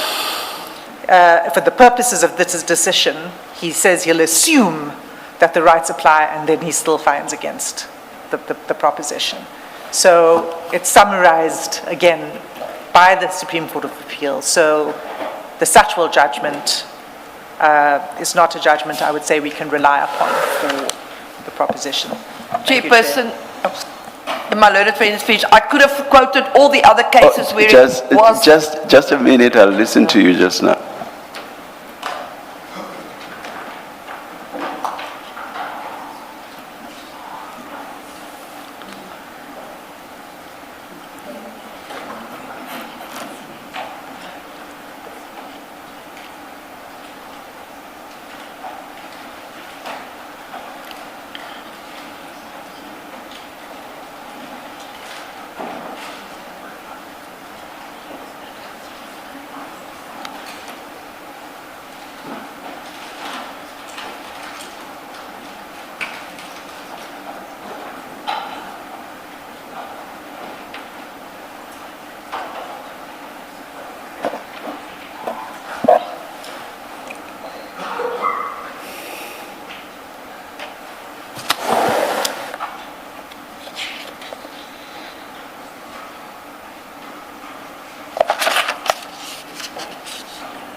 Yes, Ms. Fannin here. Just, Oh, but just before that, perhaps, Ms. Hassim, can you please remind us why you say former President Zuma wasn't accused in the context of Justice Jafta's judgment? Well, he was accused in the arms deal-related corruption case. And part of the evidence and the questioning, etc., in the Zondo Commission would have revolved Related around to that. that. That was the essence of the Zondo Commission's mandate. Which then makes it subject to what Ms. Fannin here first says, it makes it analogous. Yes, you wanted to, thank you, Ms. Hassim. Yes, yes. Chairperson, first of all, the Sibian case was followed in 8 different matters in this country and 3 more in Namibia. So it's not a matter that just stands there in isolation. It was followed many more times when it was discarded or where there was rulings against it but in other divisions, as an example. That's number one. Why I'm saying that whole judgment in Zuma was not decided against the background of him specific giving evidence and invoking his right as an accused person. Remember what happened there is he just refused to go and give evidence. He ran away from giving evidence. And then they endeavored to invoke his right to silence from, let's say, almost from the side. So it's a totally different scenario than what you are dealing with a person that's giving evidence and now invoking the right as an accused person. Thank you. I'm not sure that in substance I get that distinction, but you've made your point, we've heard it. But I'm not sure that in substance it makes sense.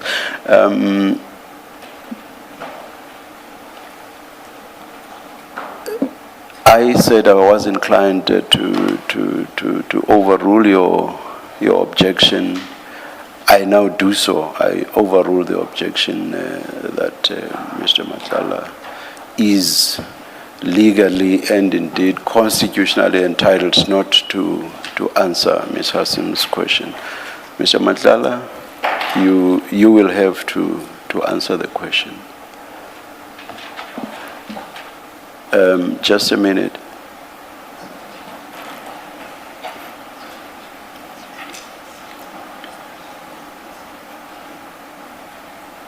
With regard to the wider constitutional issues that have been raised by Ms. Van den Heever, I'm not in a position to make a reasoned ruling. So what I will rather say is let us see if Ms. Hassim is able to ask questions that will not necessarily raise or implicate the sort of issues that we've heard being raised. Let us see if that is practical from where you are sitting, so that we use time as fruitfully as possible for the rest of the day. So about a ruling on the rest of the broader issues, a ruling may be made perhaps tomorrow morning, I do not know, yeah. Noted, Chair. Yes. If I could just clarify that it wouldn't be... Or what, Friday morning?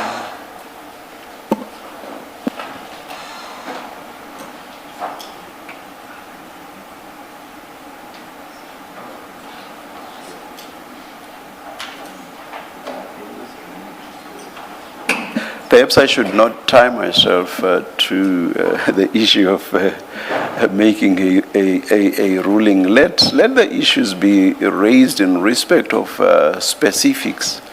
Like, for example, now, the Section 35 point has just been raised in relation to an issue on which I believe, hence my ruling, it does not make legal sense at all. So perhaps let me not tie myself to the need to issue a ruling.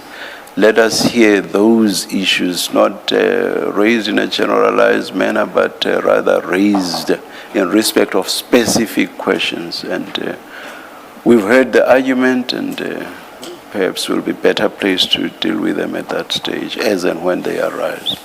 So if you could please repeat your question, Thank you, Ms. Chair. Hassim. Sorry, Chair, before you proceed, Yes. can I please, after answering this question, can I please just rush to the bathroom and then we'll continue after, please? Let's adjourn, we'll come back when it's indicated.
we are ready to resume. Please make sure that your devices are quiet.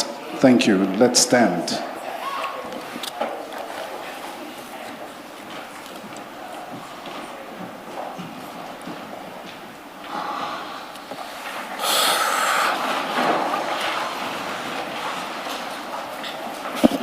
Please repeat your question, Ms. Hassim. Thank you, Chair. Mr. Madlanga, let me just reverse a moment so that we bring back the context to the question, because we've spent some time on other matters. So it's 1, 2, 3 paragraphs from the bottom, just to take you back to the discussion on Mr. Motsumi, right? And that's where General Mkhwanazi says the information is about information you gave him. This is when he gave me this information, the information about Steve Motsumi. He gave the address of the house of Steve Motsumi. He told me about the activities of Sabia, how Sabia is collecting money, etc. You've got that paragraph.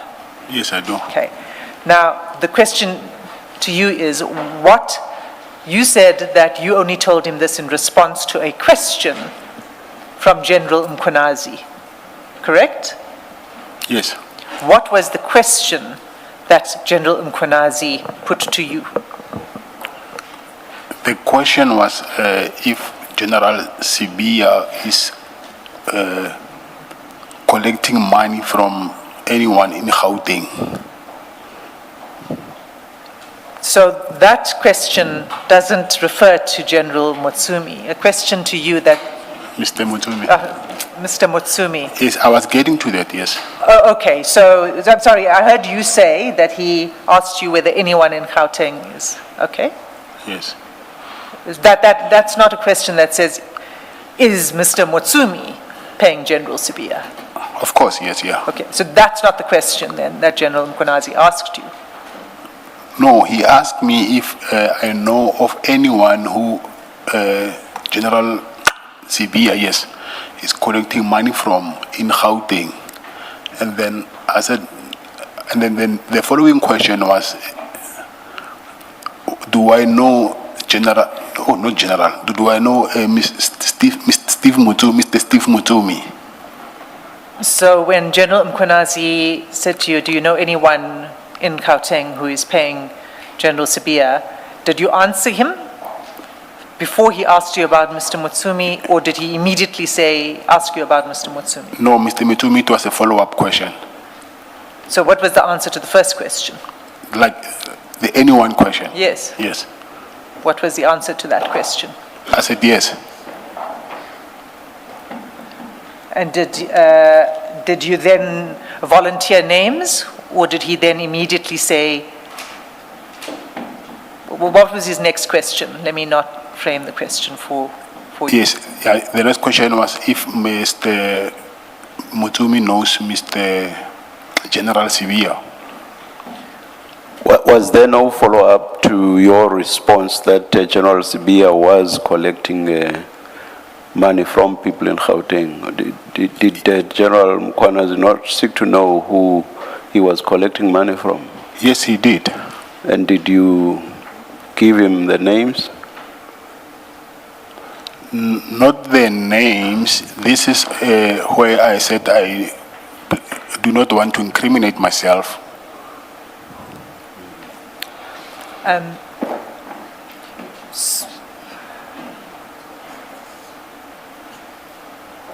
So we already have an answer from you that it wasn't you that was giving money to Mr. Sibia, to General Sibia, right?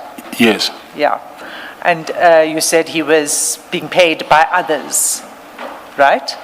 So now General Mkhwanazi brings in Mr. Motsumi. He's the one who introduced the name Mr. Motsumi, right?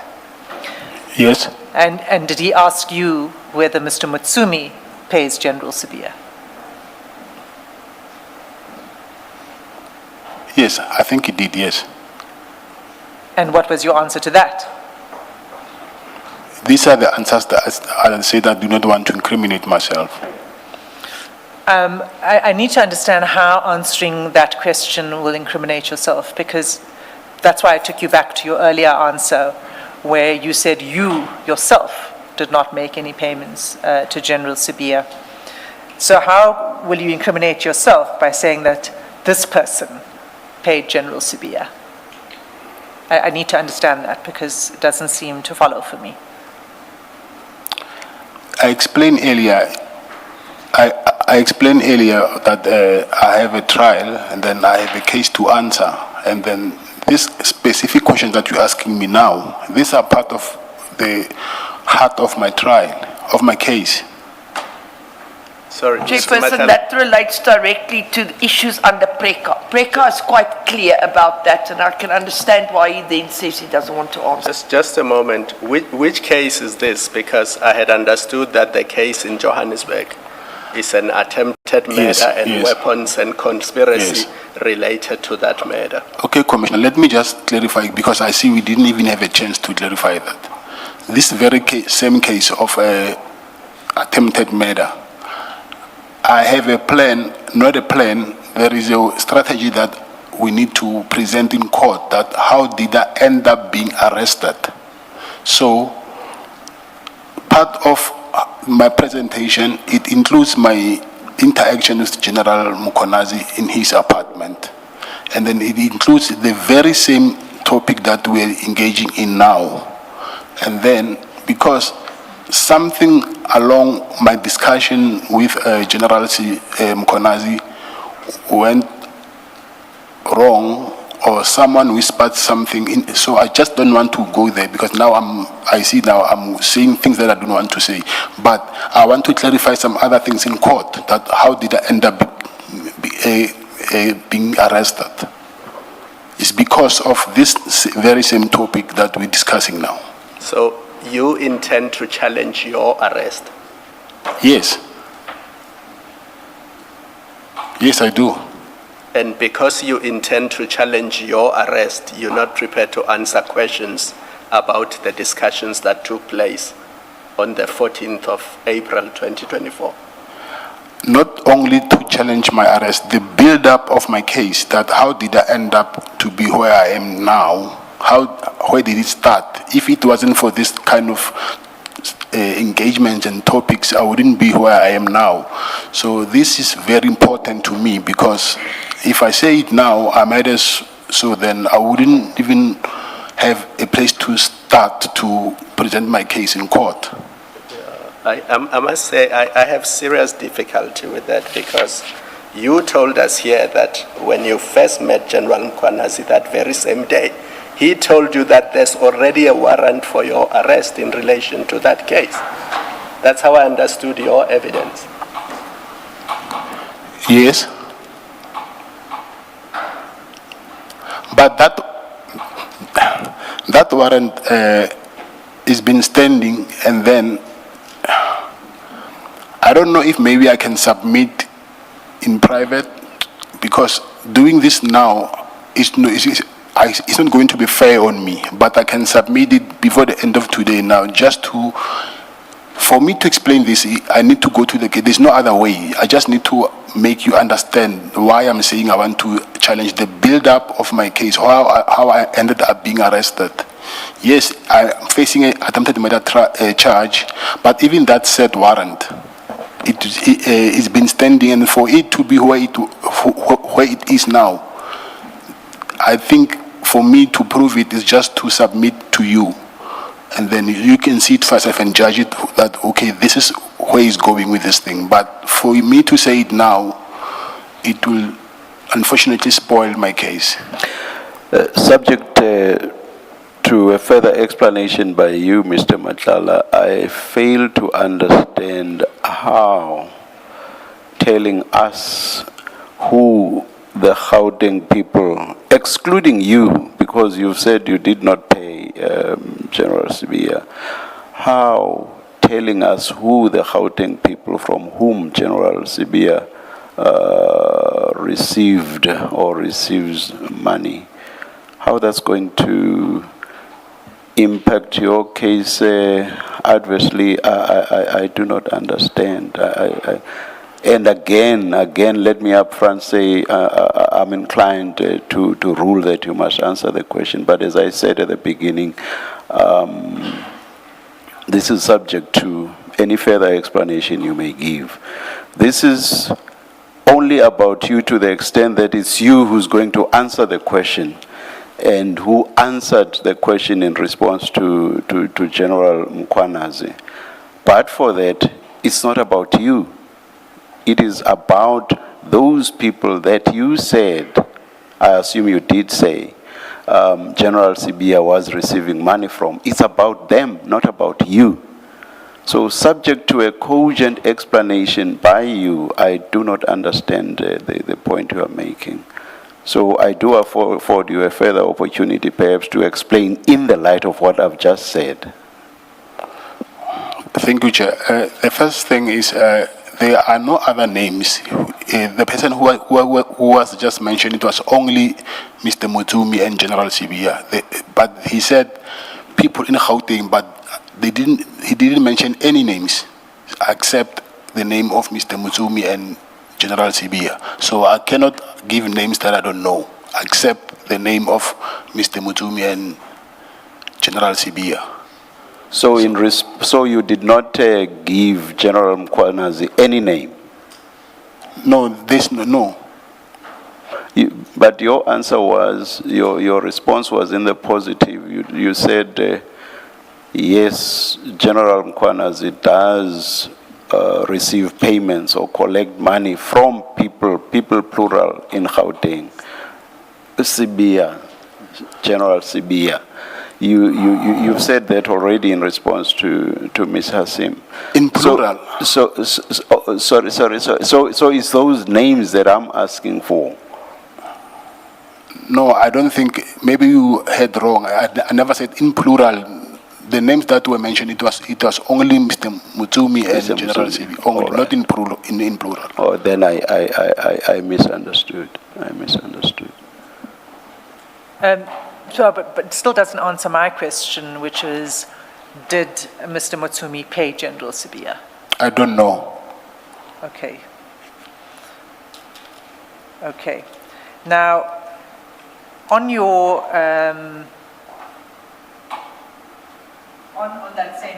on that same paragraph, where General Mkhwanazi talks about Steve Mutsumi, and you told him how Sibiya is collecting money.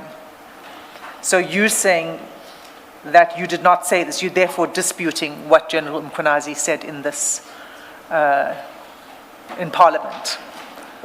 Because what he is saying is that he told me about Steve Mutsumi, gave me the address of Steve Mutsumi, told me about the activities of Sibiya, how Sibiya is collecting money, etc. So now you're saying you don't know, but that contradicts what General Mkhwanazi says here, which is that you said how Sibiya is collecting money. So it's one of two things. Either you don't know, and that stands, whether Mr. Mutsumi is, but then it raises the chair's question again, which is that there's somebody else then who makes payments to General Sibiya. Do you understand? Yes, I understand, but okay, sorry. No, go ahead. If there is someone, then I wouldn't know. So the first thing is that I need to bring to attention is General Mkhwanazi himself already had information. So he was just asking me if I know about what he knows. So it's not like I went there because of my tendered complaints. So then he asked me about these things. So when he says that you told him how Sibiya is collecting money, that's not correct. You did not tell him that. no, I said to you that for that I do not want to incriminate myself, and I do not want to comment on that. Okay. So you're saying you don't know whether he received money from Mr. Mutsumi, He received money from others, that you know, but you don't want to name them. That's your position. Yes. And I need to ask you then, because it's the same reasoning that applies to the question on Mr. Mutsumi. Why would telling this commission who the other people are that pay Mr. Sibia would incriminate you? Why would that incriminate you? Maybe when I'm saying incriminating, I'm using the wrong word. I'm basing this on, again, my case in court. So maybe incriminating is not the right word that I'm using. Because I'm repeating again that I still have a case to present in court. So I'm already saying a lot here, than meaning that at least leave me with half. I can go to court with half. So don't take everything. So because now you want me to disclose everything here, and then I'll be left with nothing. Just don't strip me naked, please. Chairperson, I understand what your position is. You, on this line of questions, you're not claiming a privilege against self-incrimination. You are refusing to answer the question because you say it will compromise your defense strategy. Am I correct? That's the position you've adopted. Yes, you're correct. Thank you. I want to say this. The case you have to defend yourself against is an attempted murder case. My take from what you are saying is that you don't want to incriminate other people, and that's the real reason why you don't want to answer that question. Can I comment on that, Commissioner? You still don't take it that when I say the way I ended up being arrested, it has to do with my interactions with General Mkonazi. I'm prepared to accept that. The question now is, who are the other people that were paying General General Sibia? Or who did you tell General Mkonazi that other people are paying money to General Sibia? And that's the question you're refusing to answer. And you say, yes, there are, but I don't want to mention. And that's why I'm saying my takeaway from that is, the issue is not you incriminating yourself. You've already admitted that to Commissioner Baloy. The issue seems to me is you don't want to criminate those people that you know are allegedly giving money to General Sibia. That's how I see it. And I don't speak for my co-commissioners. I'm speaking only for myself.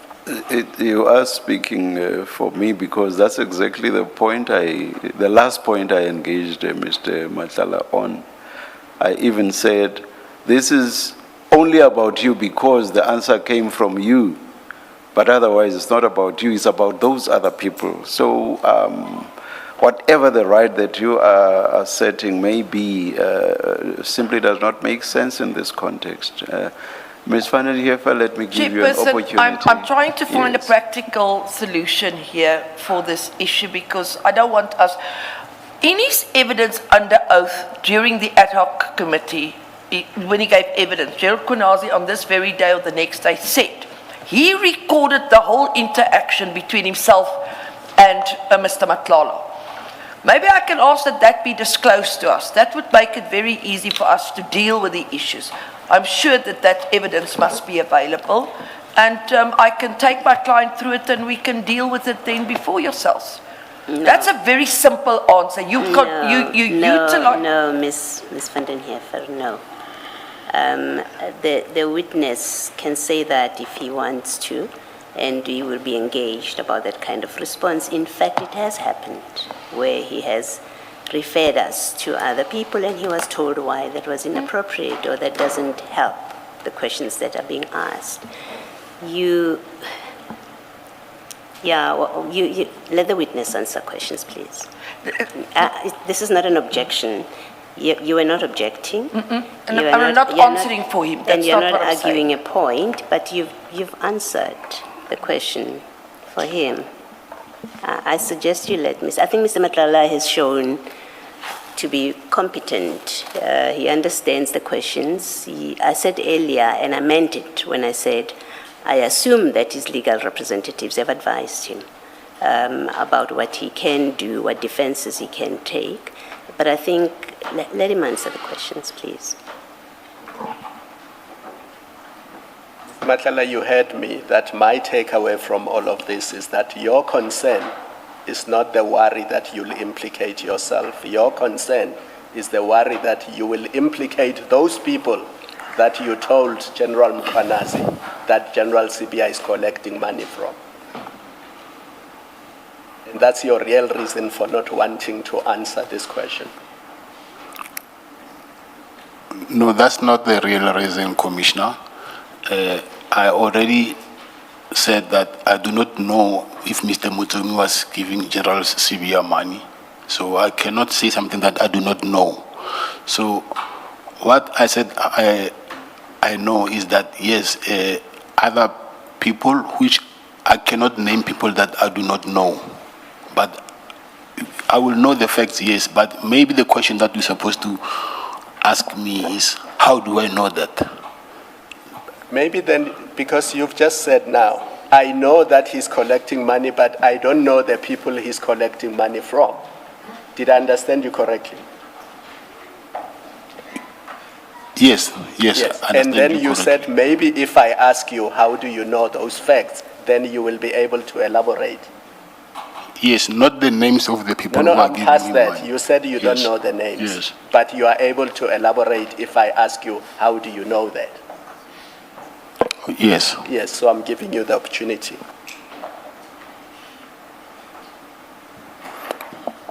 So you want me to mention the name? You don't know the names, but you No, know the the name- facts and you are able to elaborate. So I'm giving you the opportunity to elaborate. Okay. From a third person, not from him directly. What from a third person? Come again? From a third person, but not him directly. Yes. What did you hear from a third person and not him directly? I heard him saying that he went to collect money. Who? I'm saying I heard the third person saying that he went to collect money. Who went to collect money? Is the third person that I'm saying I'm not willing to mention his name.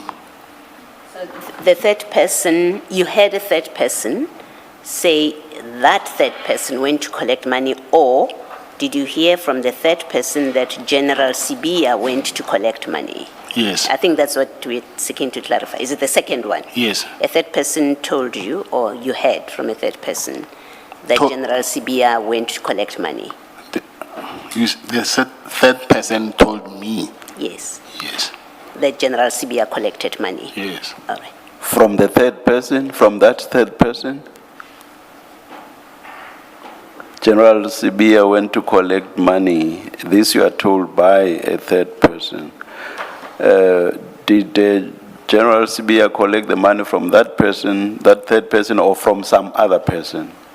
No, that person, I will say maybe he was. How can I put it?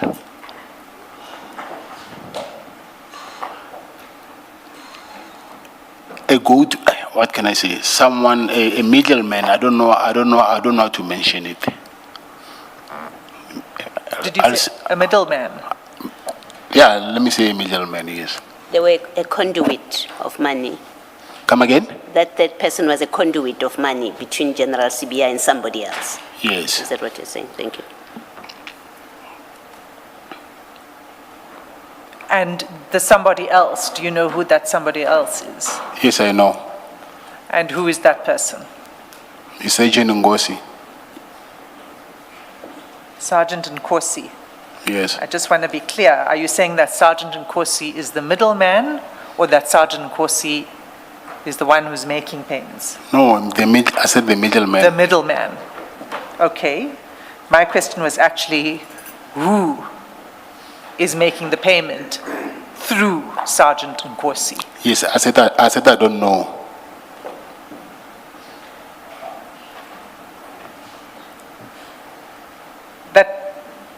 Are you sure about that? Are you sure about that answer? Because it seems inconsistent with what you've been saying earlier, because we've been going around this issue about other people making payments. And my understanding is that earlier you said you were aware of other people who made payments, but you did not want to mention their names. So you're saying now that you don't know the person who made the payment, but you know that the payment conduit was Sergeant Nkosi. Yes, I said I did not want to mention his name, but now you said I have to mention the name, so I just did. Okay, but you don't know who Sergeant Nkosi is paying the money on behalf of? Yes, I said I don't know You that. don't know.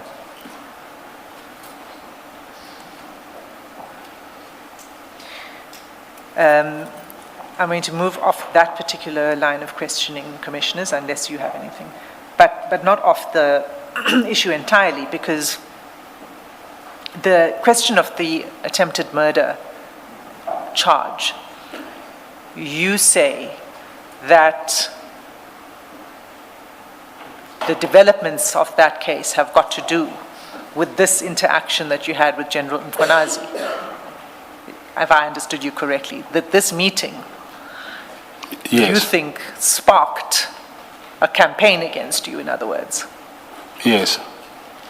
And you say, and why is it that you say that, first of all? Why do you say that? Because I just found out after that he even mentioned it, that I think he was in, I don't know whether it was IDOC or here the committee, that after I left his place, I went to, I don't know to who, and then I spoke about my meeting with him.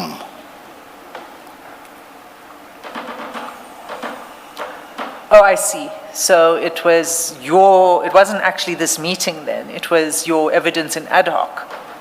Not my evidence. I'm saying I don't remember whether he gave evidence in ad hoc or here, but there's somewhere where I read in this, I think it's ad hoc, yes, where he said after I left his place, he heard, I don't know from who, that I was telling, I don't know who, but because he didn't mention names, that I've mentioned my meeting, the meeting that I had with him, and then I twisted the story. So I think, I don't know, I'm just now assuming that I'm thinking that there's someone who told him something which is not what I think, but I didn't get an opportunity anyway to explain that to him. But obviously someone told him something which is different from what I know. Okay. And you say he said this when he was giving I think evidence? it was ad hoc committee, yes.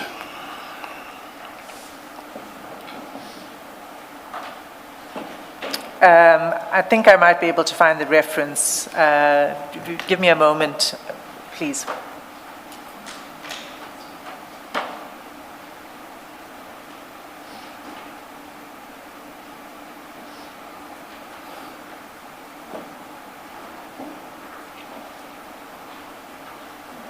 Okay, well, while we look for it, you are the one that introduced the topic of your attempted murder charge at this meeting at the Pearls, isn't that so? No, it's not. I did not even know that I had a charge. You didn't know about it? Yes. Okay, so on the same page, 228, where General Mkhwanazi says, if I can just take you, it's 2 paragraphs from the bottom. And he says, so I take note of all of these things. So now this is the paragraph immediately after the Mutsumi and the payments and all of that. And what General Mkhwanazi says, so I take note of all of these things. And then he asked one thing, but the other one was just a comment which I could not do much about. The first one was, I've got this contract, I've got so many people I should be paying, but I have not paid, but the police are not placing an order. Can you get General Nkua to meet up with me so we can discuss and get to hear what the issue is? Then I said, I will talk to General Nkua, but I do not know anything about the contract, but I will talk to her. The feedback will come to Sonona. That is 1. 2, What is the next thing? The next thing is that I hear that there is an investigation in Gauteng into the attempted murder of his ex-girlfriend. What is happening on that? I said, no, do not ask me that question. I am not in Gauteng, I am here. I cannot even answer any question. If you have issues with it, General Snowden is your brother. I don't think that's meant to be Snowden. The only Snowden I know is a whistleblower, American whistleblower. Maybe it's Sinona. General Sinona is your brother, because we know you've already described him as your brother. Must talk to General Kumalo and establish what the issue is. Now, what General Mkunazi is saying here is that you asked him about this investigation in Gauteng into the attempted murder of your ex-girlfriend. So is he not being truthful here when he says this? Thanks, Advocate Hasim. First of all, what he said to me, even himself, I think they didn't give him full information, because he said to me, my girlfriend from Limpopo. So I said, no, which one? And then he said, the one that she was an actress in Movango. Then I knew that she was talking about the one in Gauteng, not Limpopo. So it cannot be that I told him about that. So it's him who said to me, the warrant now at this stage, it is not being signed even by the magistrate. It has only been signed by the prosecutor. So, but after whatever, I don't know who told him, I don't know what, and then that warrant ultimately went, and then it was signed by the prosecutor, by the magistrate now. But he told me that at this stage it was only signed by the prosecutor, so I did not know that there was a warrant that was standing up. I wouldn't even go confront him. For me, I would think that he might even arrest me. So if I knew that, okay, there was a warrant that he had, first thing that I was going to do is just to hand myself over to the police. So I wouldn't want to discuss something that I know it wouldn't benefit me with anything. Okay, so you're confirming that he was not being truthful when he said this? Not being, I don't know, I'm not saying he was not being truthful, maybe he's confusing the facts. Okay, so you're not saying he's not being truthful, but you say maybe he's confused. And you say that you did not ask him. That's what you're really trying to say. You did not ask him about the attempted murder investigation. I did not know that it existed by then. Okay. So do you know when the warrant was signed? Yes, I know. When was it signed? On the 13th of May, 2025. Okay. A day before I was arrested. The day before you were arrested? Yes. Okay. So,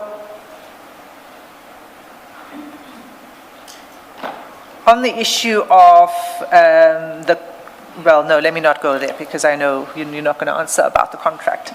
Let me go back to the question of the Nangi, which we didn't close, that Nangi docket, which we spoke about. Now, the Nangi issue came up in the meeting at the Pearls, right? Yes. And did you convey, if I understood your evidence earlier, you had not yet met with Mr. Nangi? By then, yes. By then? Yes. You had not yet met with him? Yes. So you undertook to speak to Mr. Nangi to encourage him to withdraw the charges, to withdraw the complaint, rather? Yes. Yes. But before that, I explained to Mr. Sonona, before we even went to him, that my wife and Mr. Nangi's wife are very close, because the kids go to the same school. Yes. Yes. So you subsequently went to speak to Mr. Nangi, and I suppose, and I think you said you don't recall when? Yes, I don't recall when, yes.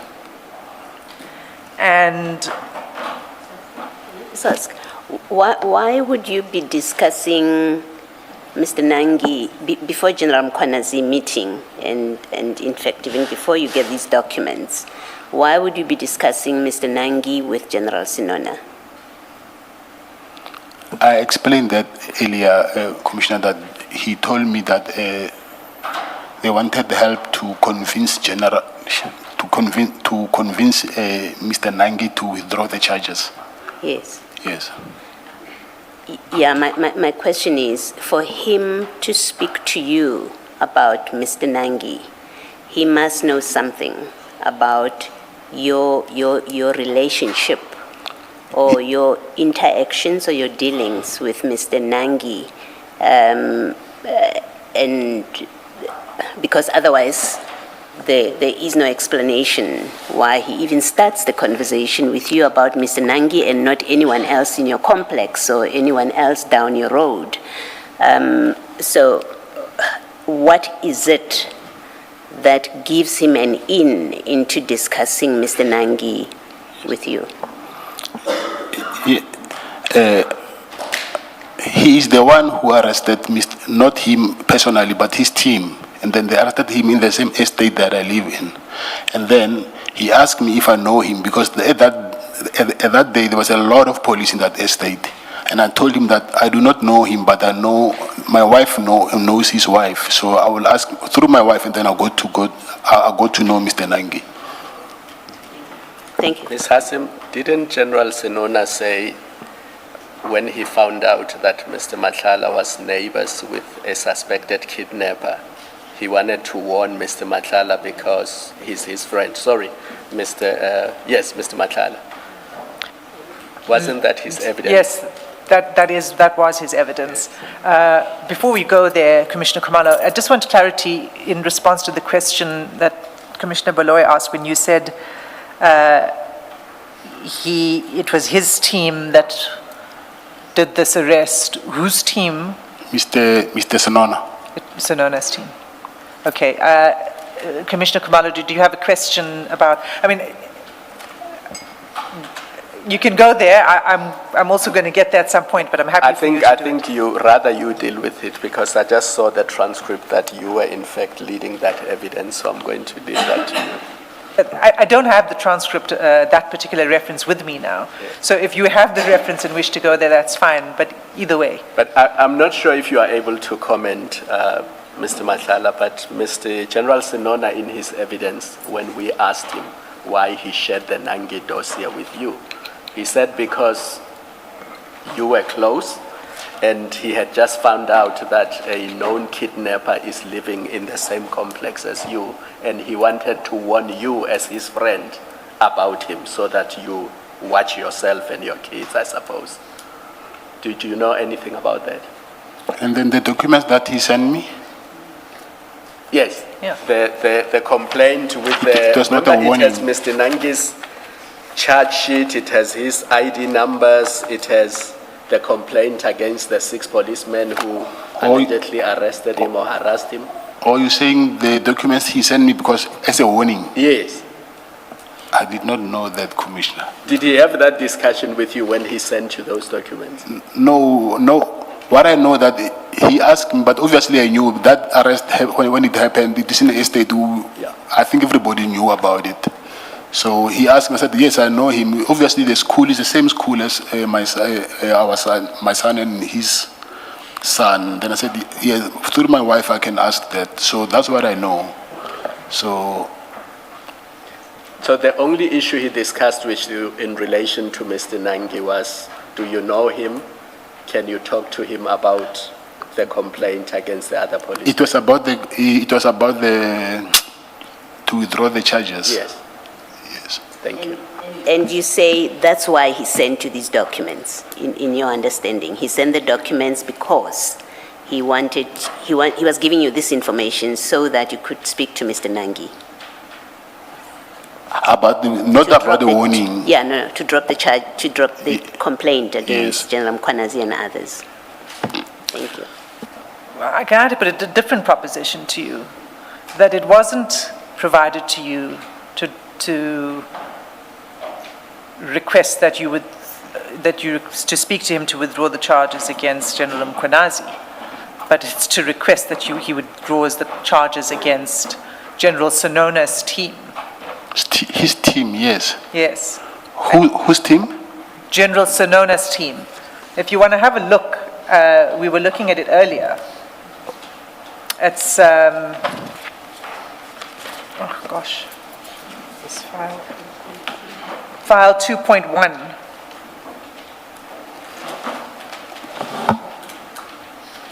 I think it's this one. Page 22 and 23.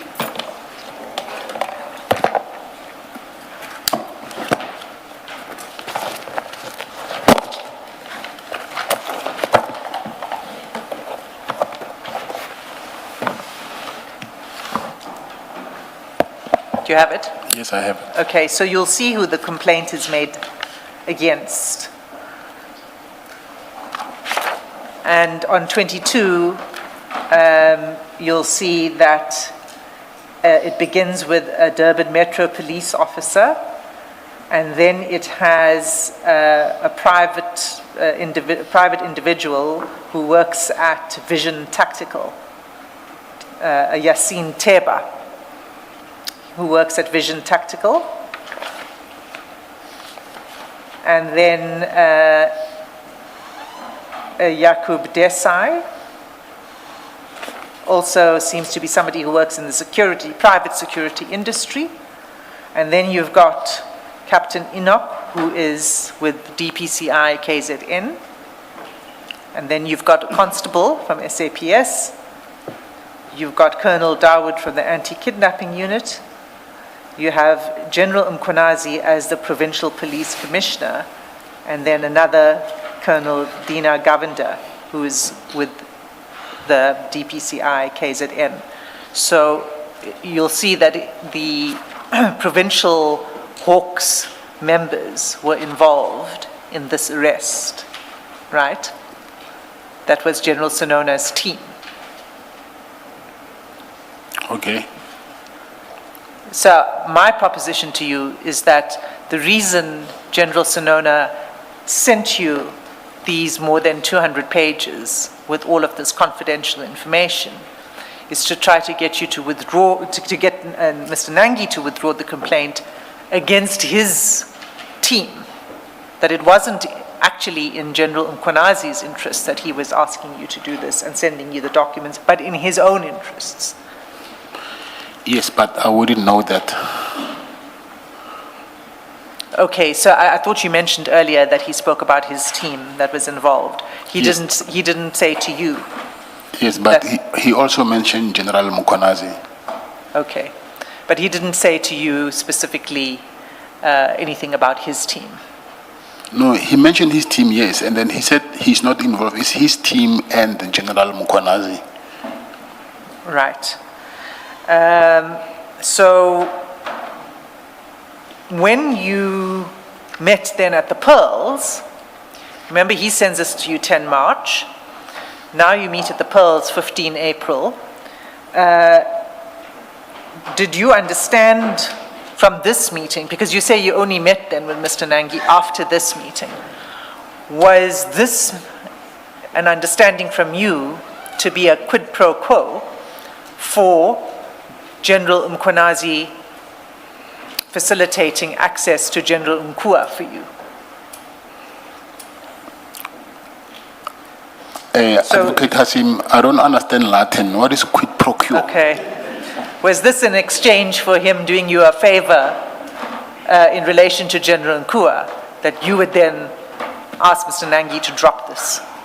Yes, I assume that, yes. You thought it was a quid pro quo, it was a favor, it was an exchange you were doing for General Mkhonazi. Is that what you're saying? Yes, I thought so, yes. So when you spoke to Mr. Nangi, what did you say to Mr. Nangi? I explained to him exactly that to withdraw the charges. I told him that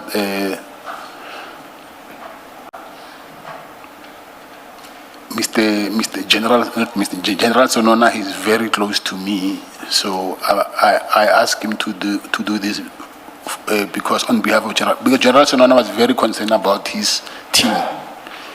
So I was doing this on his behalf, yes, because I did not know General Mkhonazi anyway, so I couldn't say he's my friend or something. So the only person who was close to me, it was General Sinona. So if I understand you correctly, what you said to Mr. Nangi is, General Sinona is close to me, my older brother, he's very concerned about his team. Can you drop this complaint? Yes. And then what did Mr. Nangi say to you? I think he gave me 2 or 3 days, and then after he came back, he said to me, he can do it, but his brother-in-law and his other, I don't know whether he's a friend or accused or whatever, they refused to do it. And I told that to General Sinona. Okay, and then you communicated that reluctance to General Sinona, isn't that so? Yes, I did. And how did you do that? Say that again? How did you communicate it to him? I don't remember whether I called or I saw him, because I saw him a couple of times, like I mentioned, so I don't know whether I called him or we met. Okay, so in your ad hoc, if I could just jog your memory, it's at page 27.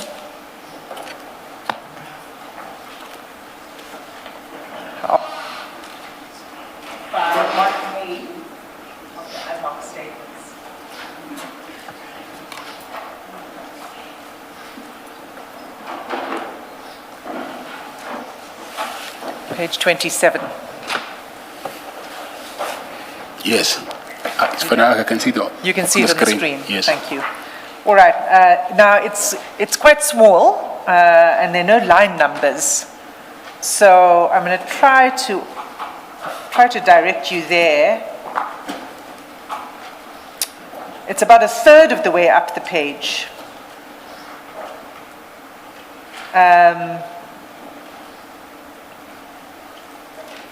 There's an exchange between you and Mr. Arendse. You see that, Advocate Arendse. Yes, I do. Okay. And he asks you this question, and let me know if you can find it. He says, then you say you communicated Nangi's reluctance to Lieutenant General Mkhonazi via General Sinona. Do you see that? Yes. And then you say, can you repeat that? And then he reminds you, in the draft statement, you said you communicated it to General Sinona. You see that? Of course, yes. And then he asks you, how did you do that? And you say, I called him.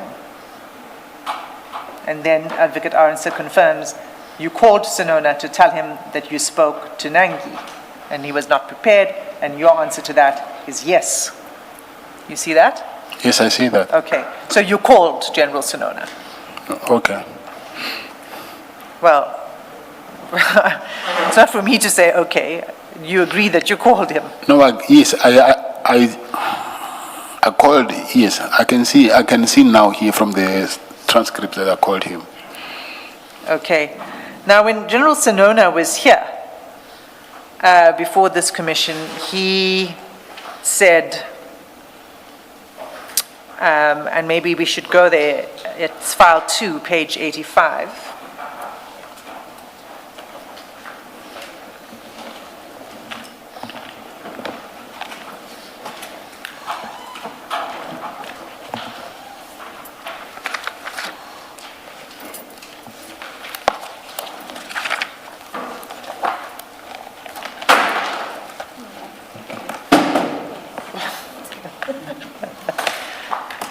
You've got it? No, I don't see it thought on I'll the see it screen, on the so screen, yeah. Do you have it? It's fine, I'll check it, yeah. No, it's fine, it's here, yeah. You've got it, all right. Okay, so this was when General Sinona was testifying before the commission on the 28th of January 2026. And he says, he contradicts you on this point. He says, I never met with Mr. Madlanga to discuss the withdrawal of the case by Mr. Nangi. And even in the calls, when we were talking about the calls, Mr. Madlanga never informed me about this.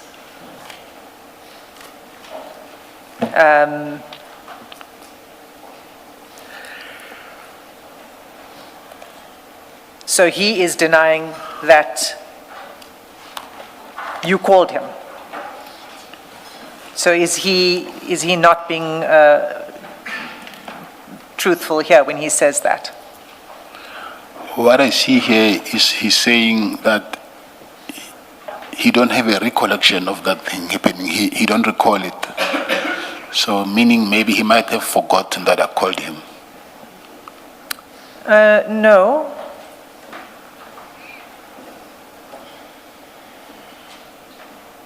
No, he says this call that it never happened.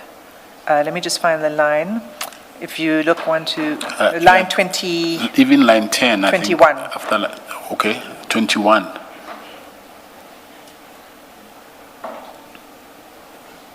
So the first I took you to where he says, I never met with Mr. Madlanga to discuss this Nangi thing. So he denies one, he ever discussed it with you.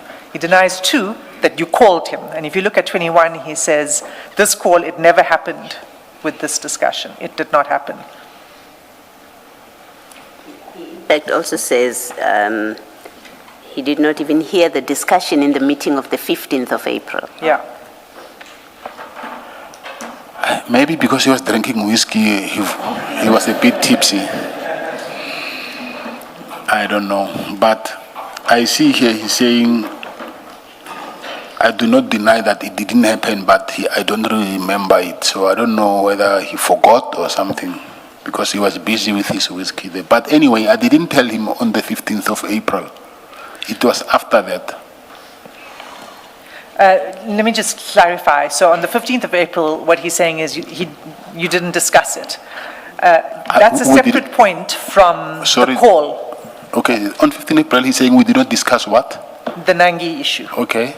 But we'll deal with that. But yes. My question to you is, he also says that you never called him to tell him the outcome of your conversation with Mr. Nangi. Can you go to our chats? Maybe we'll check in our chats. Well, we can go through your chats, but we see quite a number of calls between you and General Sinona, but we obviously won't know what you discuss in the calls. But he asked me for something, and then he's someone that I take as my big brother. There was no way that I will just leave him in the dark. I explained that to him. Right. He knows it very well. So you did call him, yes. And you did explain what your conversation was with Mr. Yes, I did. Okay.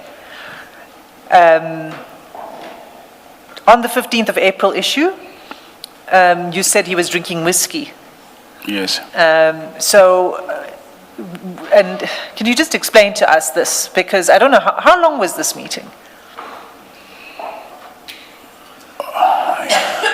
Not more than an hour. Not more than an hour? Yes, I'll say yes. So I don't know. An hour max, I'll say. An hour max. So, and when he was drinking whiskey, where was he? He was not far from, that place is small, he was not far from us. Right. So he was having his whiskey and he could hear what the conversation was because it was a small place. Yeah, it's a very small place, yes. So he could hear? If you want to, yeah, you can hear. Right. And in fact, on that, but I don't have the right place now.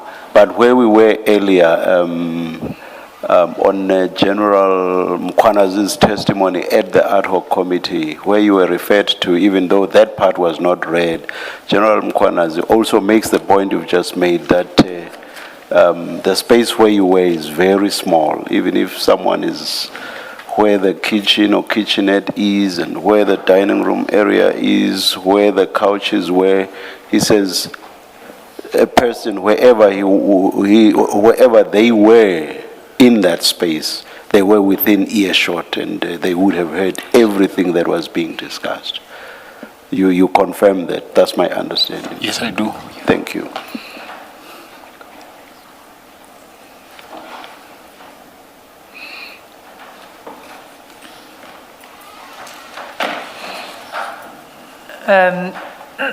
Okay, and that's fine, thank you. I'm going to leave that topic. In your conversations with General Sonona, we see that you share a lot of information. There's another batch of information that he shared with you I'd like to take you to. And that was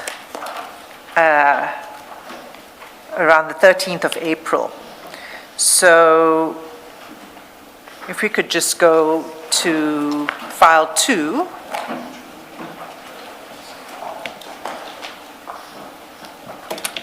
Page 11.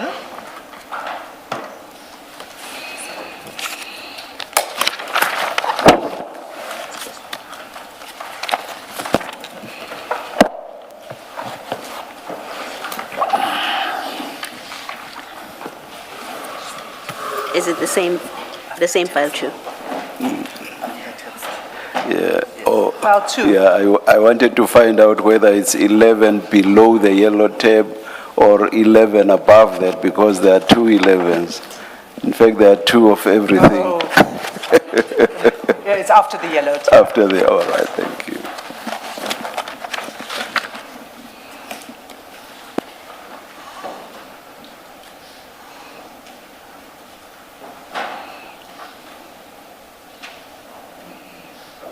So that's page 11, and if you see at the bottom of that page, and this is 13 April 2025, there's a document that's sent to you. It's called Annexure SEN3, and then there's another document sent to you at exactly the same time. It's called Memo Biz Traces, and it's Annexure SEN4. And then over the page 12, you'll see another document sent to you, SEN5. And if you look at the timestamps, they all have 1632. They are literally delivered split seconds apart. So you sent them as one batch, these 3 annexures to General Sonona, okay? Do you see that? Yes, I do. Okay. Is there anything you want to comment on at this point on these annexures before I go there? I don't, maybe if you can open them. That's fine. I don't know what it is. That's fine. So SEN3 is at page 17 of that bundle.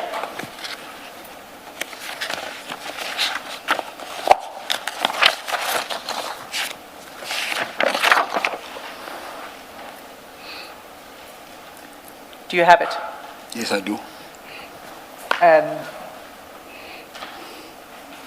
This looks like a company search for the Senzo and Tembeka Mkhunu Foundation. Do you agree? Yes, I agree.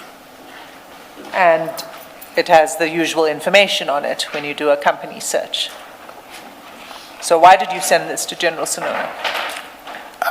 This thing is forwarded. I received it from someone else, and then he said I must send it to him. Who did you receive it from? From a guy called Kelvin. He's a forensic investigator. What's Calvin's surname? Rafadi.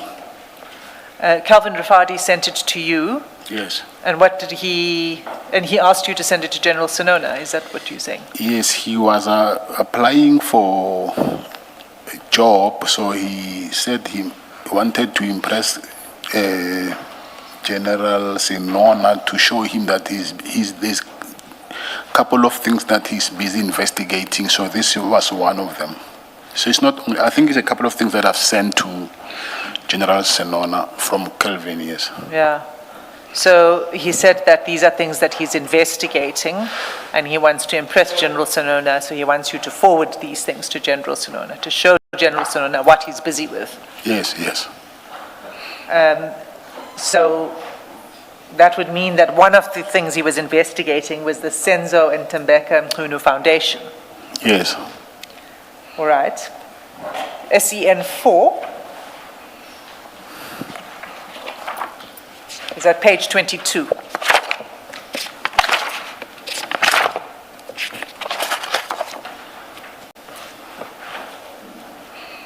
So, and this is a memo, and it's the subject of the memo is the confidential information concerning the honorable identity of the president. And then he includes information and identity numbers of President Cyril Ramaphosa. You see that? Yes, I do. So this was also something that Mr. Rafadi was investigating? Yes. And do you know anything about this investigation? No, I was just forwarding these things. I don't know anything about them. Did you have a look at these documents when he sent it? I'll just forward. I didn't have time to check documents. So you didn't read it? No, I didn't. And then if, there should be one more. SEN 5. It's at page 26.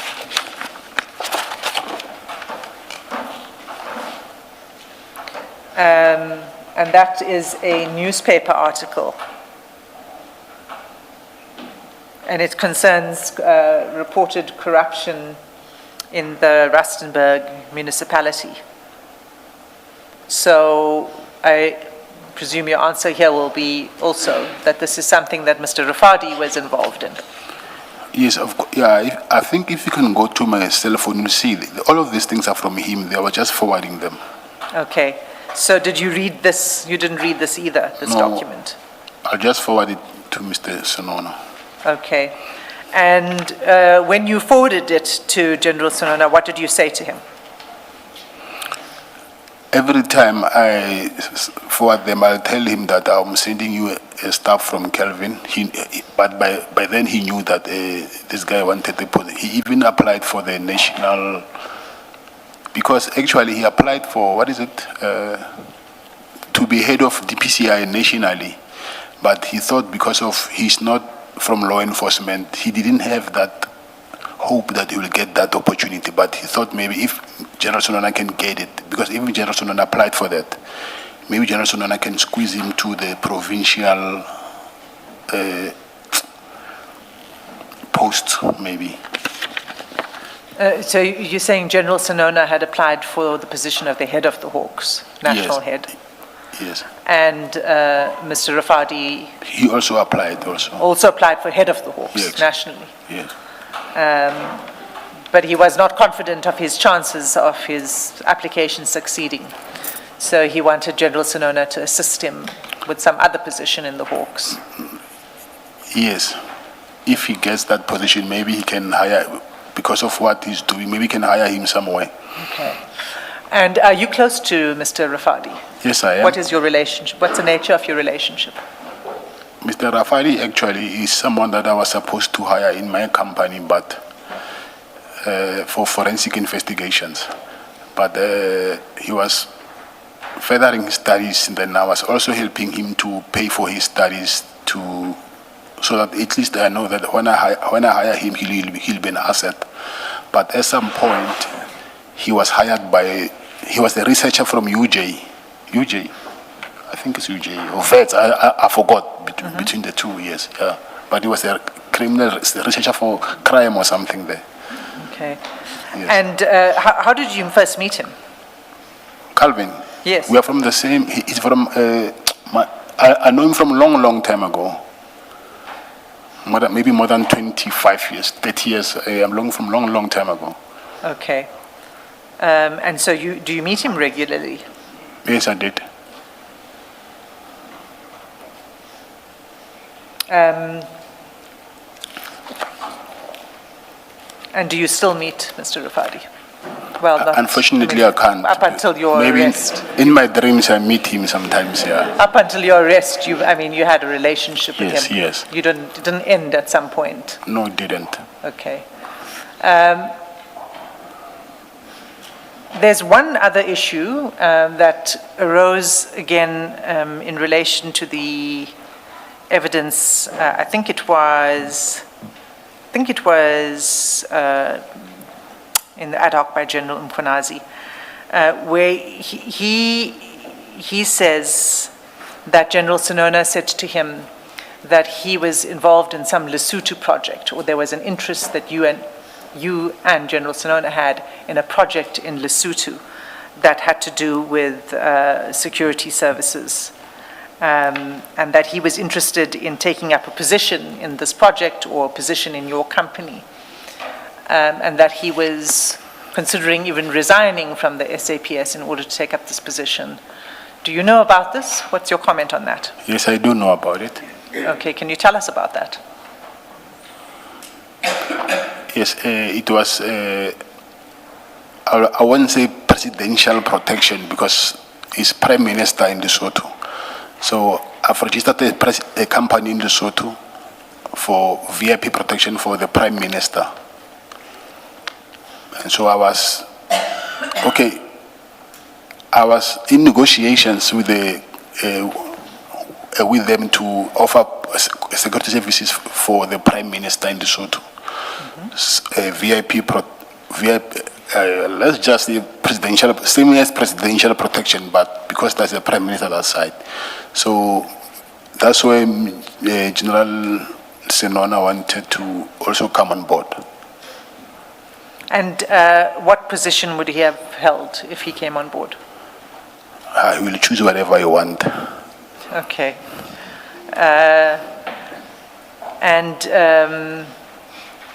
When was this to take place, the project? The dates are forgot. The dates are forgot. Did it? So, do you have the company? Is it up and The running? company have registered it, yes. Okay. But has General Senona had anything to do with the company since then? I mean, he didn't take, as I understand, he didn't take up this because he decided not to retire and to see Yes, yeah, that's true. his service through to the end, and then to take up a position after that. So there's not been any engagement with General Senona and this company, or has there? Just for clarity, please, can you please repeat that question? Can you, let me tell you that, let me put it this way. What engagement has General Senona had with this company? Has he done any work for the company? Has he been paid by the company in any way? Has the company provided services to him in any way? Benefits to him in any way? No, he was not even hired. He was considering to, so there was nothing that happened. Okay, so nothing further took place on Yes, the nothing. Lesotho Yes. company? No, nothing. Okay, thank you. Chair, I've noticed it's 4:15. This for me is a convenient time to take a pause, but I haven't reached the end of my questioning of Mr. Madlanga. So we will have to return. I ask that Mr. Madlanga remains under subpoena and to return on a date to be agreed. We would have to discuss it with Ms. van den Heever. That's in order, Ms. van den Heever, especially if that date is one to be arranged between council. Yeah, Chairperson, the date will have to be discussed. The issue is we are now returning To the on Monday, trial. as you know, To the to this trial. trial, and we need to focus on this trial. So I don't know when your last date is. By you, I mean the Commission's last date. But at this point in time, for the foreseeable future, this is where we're going to be busy doing the trial. Let's just leave it at that for now. We'll see what comes out of the flash, so to speak. We'll discuss it, Yes. Chair, and come to an arrangement. Yes, yes. Thank you. Mr. Madlanga, the hearing of your testimony is postponed to a date to be determined. Let's adjourn and resume at 9:30 tomorrow. Yes, Chair.